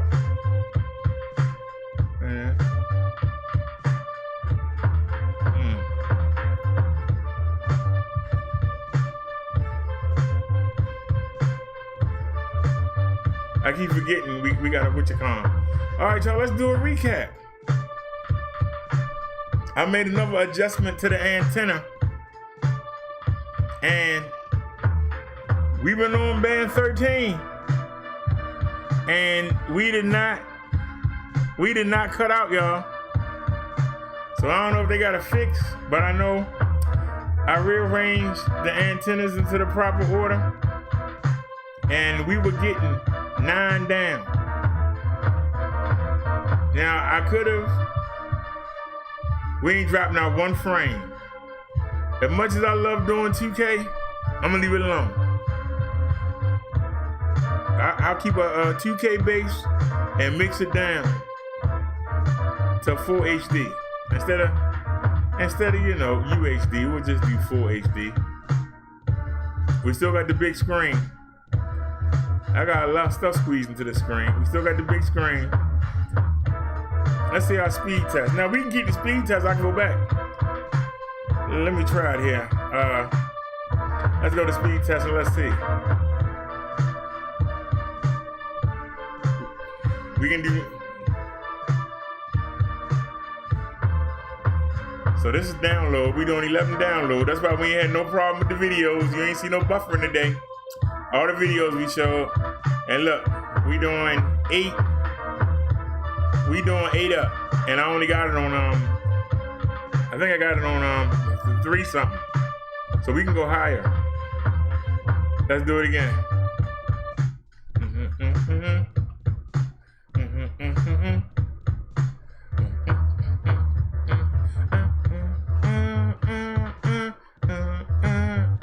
Hit it.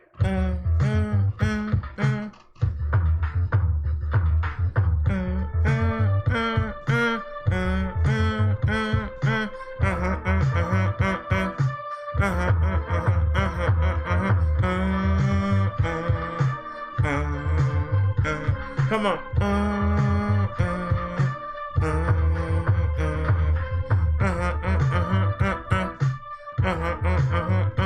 Come on.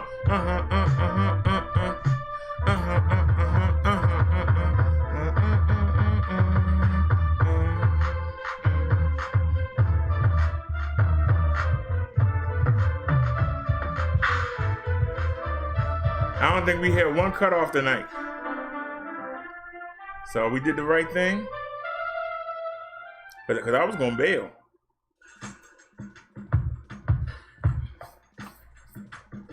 All right, something in my eye, and you're not going to let me out. Let me get the contact solution. That don't make no sense. Don't know how something got in my eye.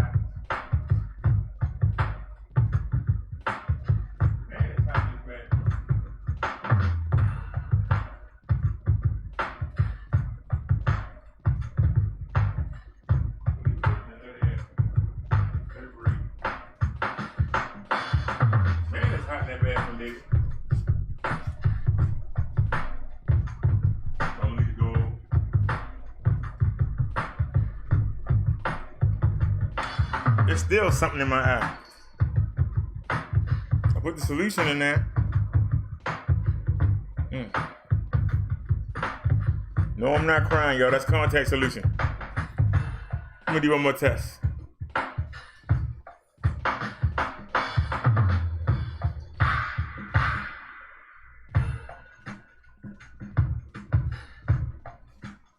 Come on.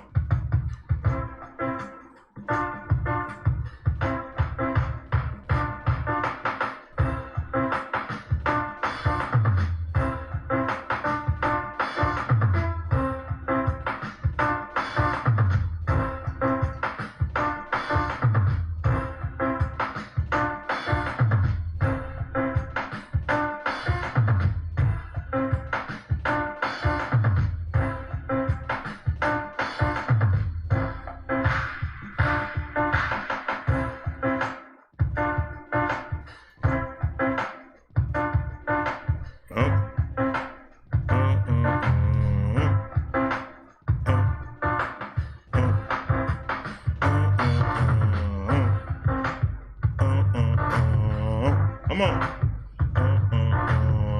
Come on.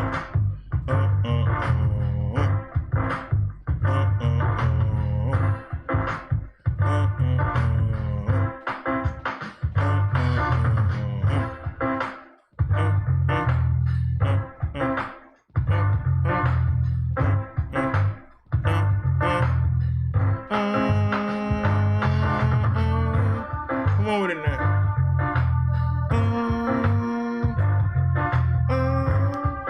Hold it now.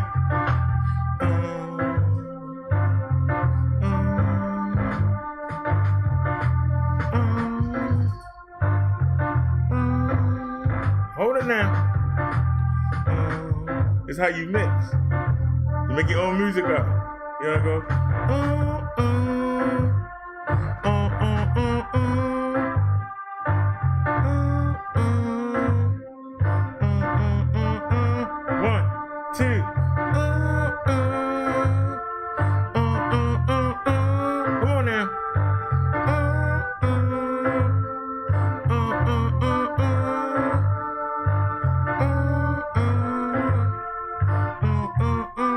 So you don't need no music when you make your own. They can stand by themselves.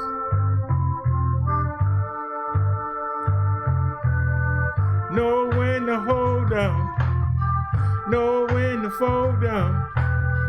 Know when to walk away. Know when to act down. Never leave your cards on the table. Long as you able to put that money in your pocket. Better blast on and hang on like a rocket. Come on.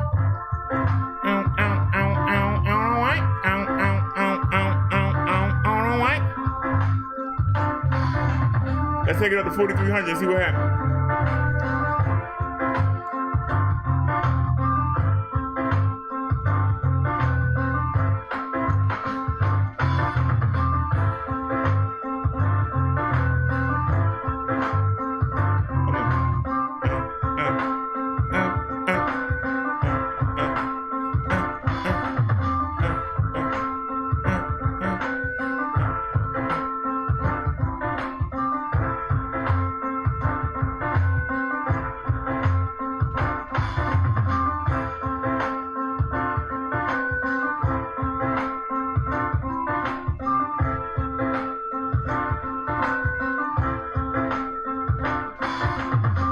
Know when to hold down. Know when to fold down. Know when to walk away. And know when to run.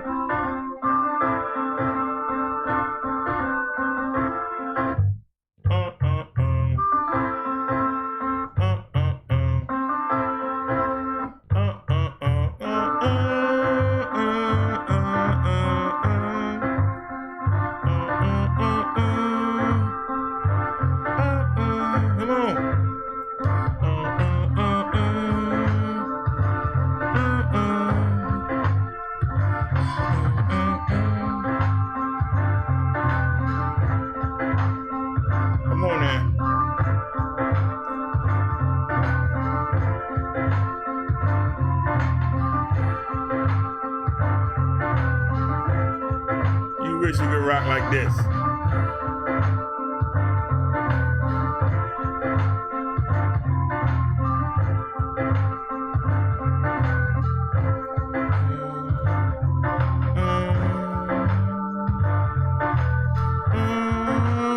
Come on. Know when to hold down.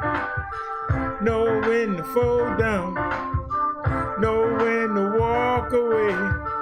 Know when to run. Don't leave your cards on the table. Grab all the money if you're able.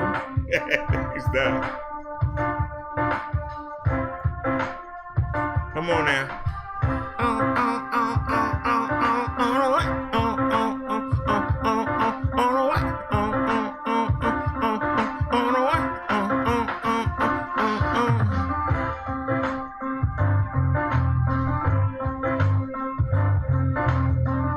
Wish you could rock like this.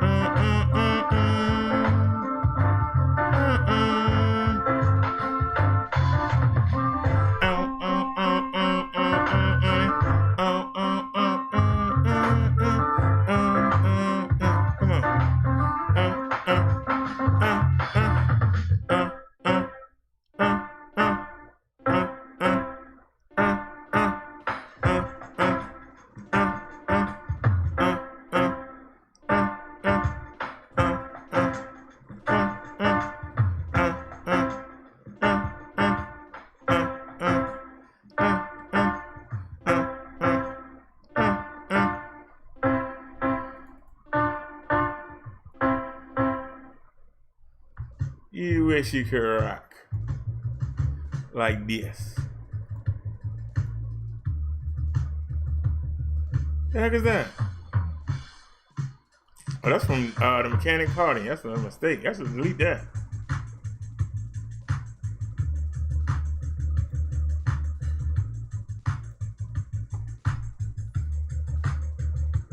Come on.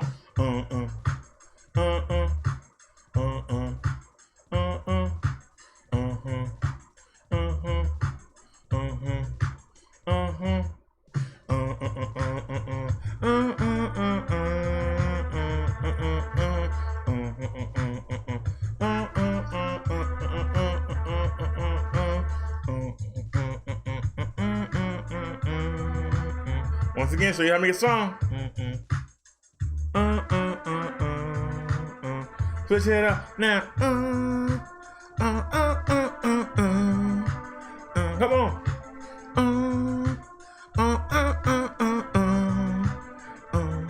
Come on.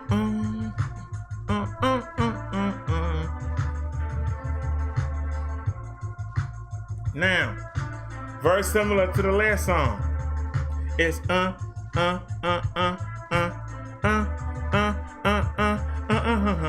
instead of just come on.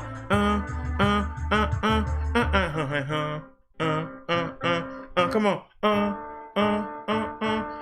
The spot gets hot when I hit your block. The spot gets hot when I hit your block.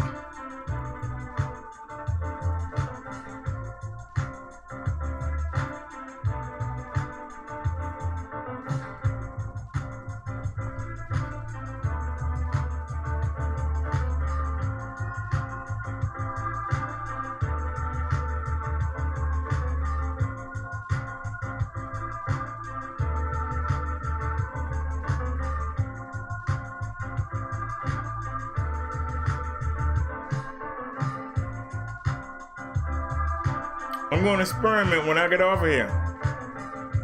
I think the phone company finally fixed band 13. That means we can go back to 2K. I think I got the antennas in the right place. I think we can do band 13, y'all.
Let's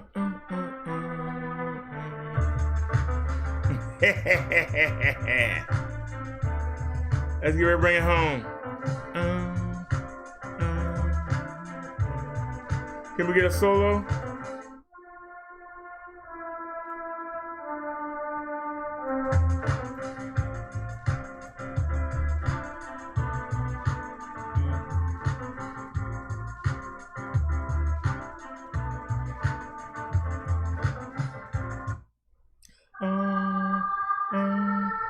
Bum, bum, bum, bum,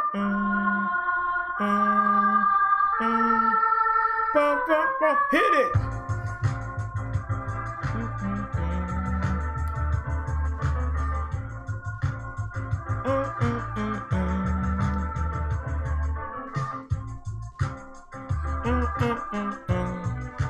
Bum, bum, bum, bum. Come on now. Bum, bum, bum, bum. Wish you get hit like this.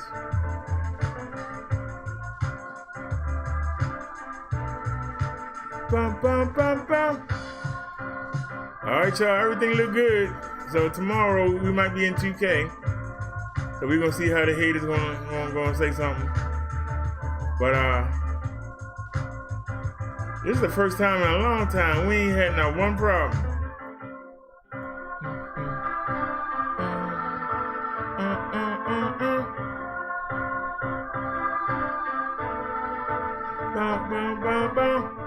Not yet, wait a minute. Hit it.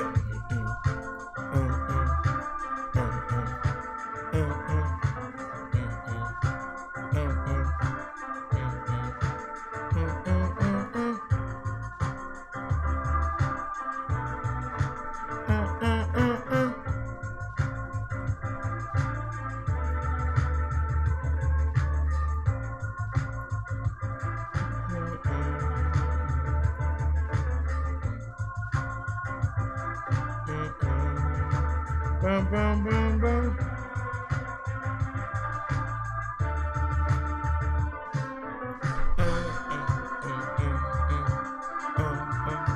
Bum, bum, bum, bum.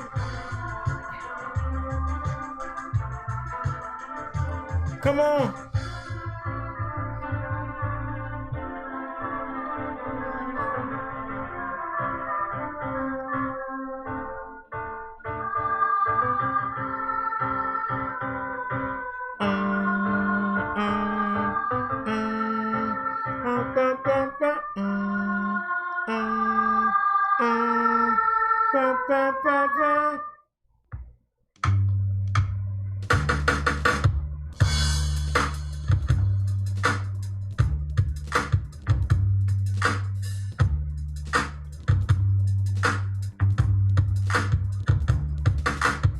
You won't show me love because I'm not a thug.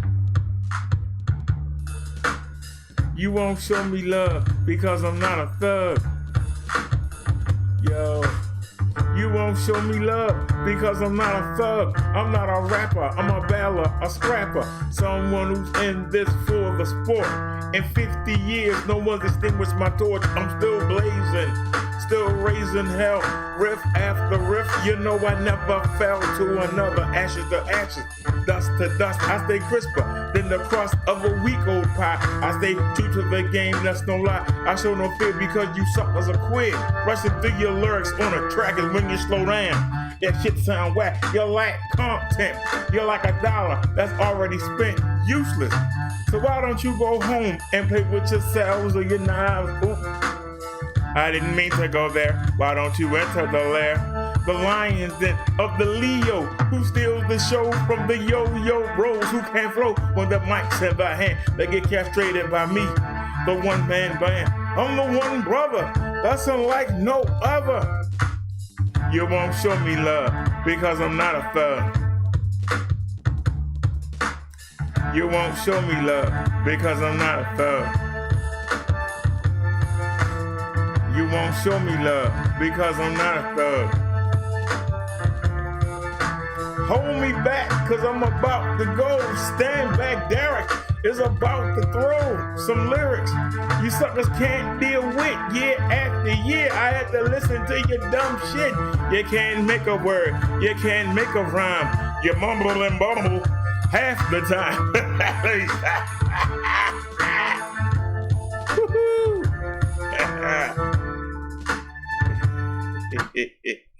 Alrighty, y'all, let's get ready to get out of here. Is anybody still here? It's 5 minutes to 6. How long we been on? I don't want to go over. Been on 5.5. All right, y'all. Thank y'all for a great night. I hope y'all were entertained. Like that man said, well, were you not entertained? Hope y'all learned something tonight, and I hope you enjoyed the news as we delivered it with our special take on it. Thanks to Snazzy Girl. Thanks to Naya. Thanks to No Night by Kaz. She didn't come through, but she did send some links. And she sends her love.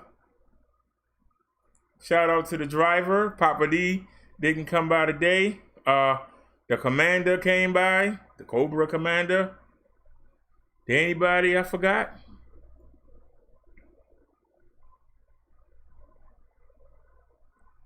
Like I said, a lot of people didn't talk today, but it's okay. Dave came by. Like I say, we stayed around 7 or 8 people doing the whole show. We down to 6 now, but I appreciate it. So once again, as Naya would say, see y'all soon. And as I would say, I will see y'all later on today. Matter of fact, wait a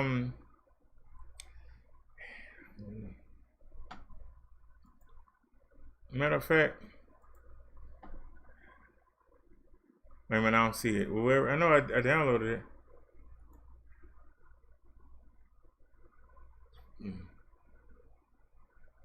It says, unfortunately, a problem occurred during shipping and we had to cancel your delivery. What? There they go with the cheating. There they go with the cheating. There they go with the cheating. They didn't deliver nothing yesterday. Why they lying? Undeliverable.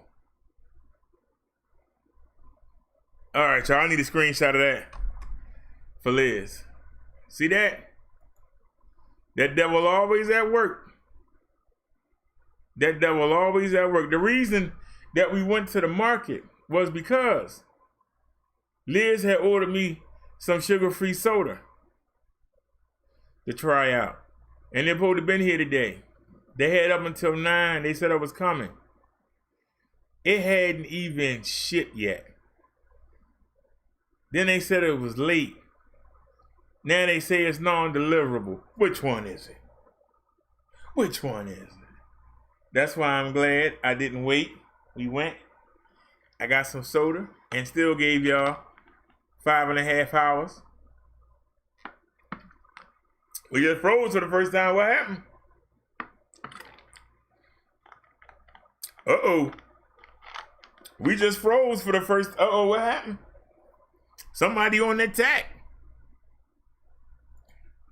Uh-oh, what happened? What happened? Now, we ain't had no problems out of Band 13 all night. Now, all of a sudden, Band 13 acting up. It came back, but you shouldn't be doing that. Now, before we go, let's take a look. But that's some bull crap. Let's do a speed test again. See, I gave you props. And you can right here and mess up. I gave you props.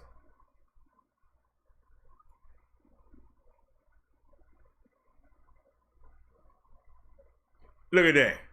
So why do we hiccup? We only doing 4. And we doing a steady 9. It dropped to 8. Still, I don't know how you got 11 to 783, but whatever. We only doing 4. So somebody please explain to me. We only doing 4. And we dropped 627 frames. And just that little bit of time. We hadn't dropped no frames all night. That's somebody leaving a message. That's somebody leaving a message. Somebody just left us a message. Like, don't even think about doing that 2K tonight. Somebody left us a serious message.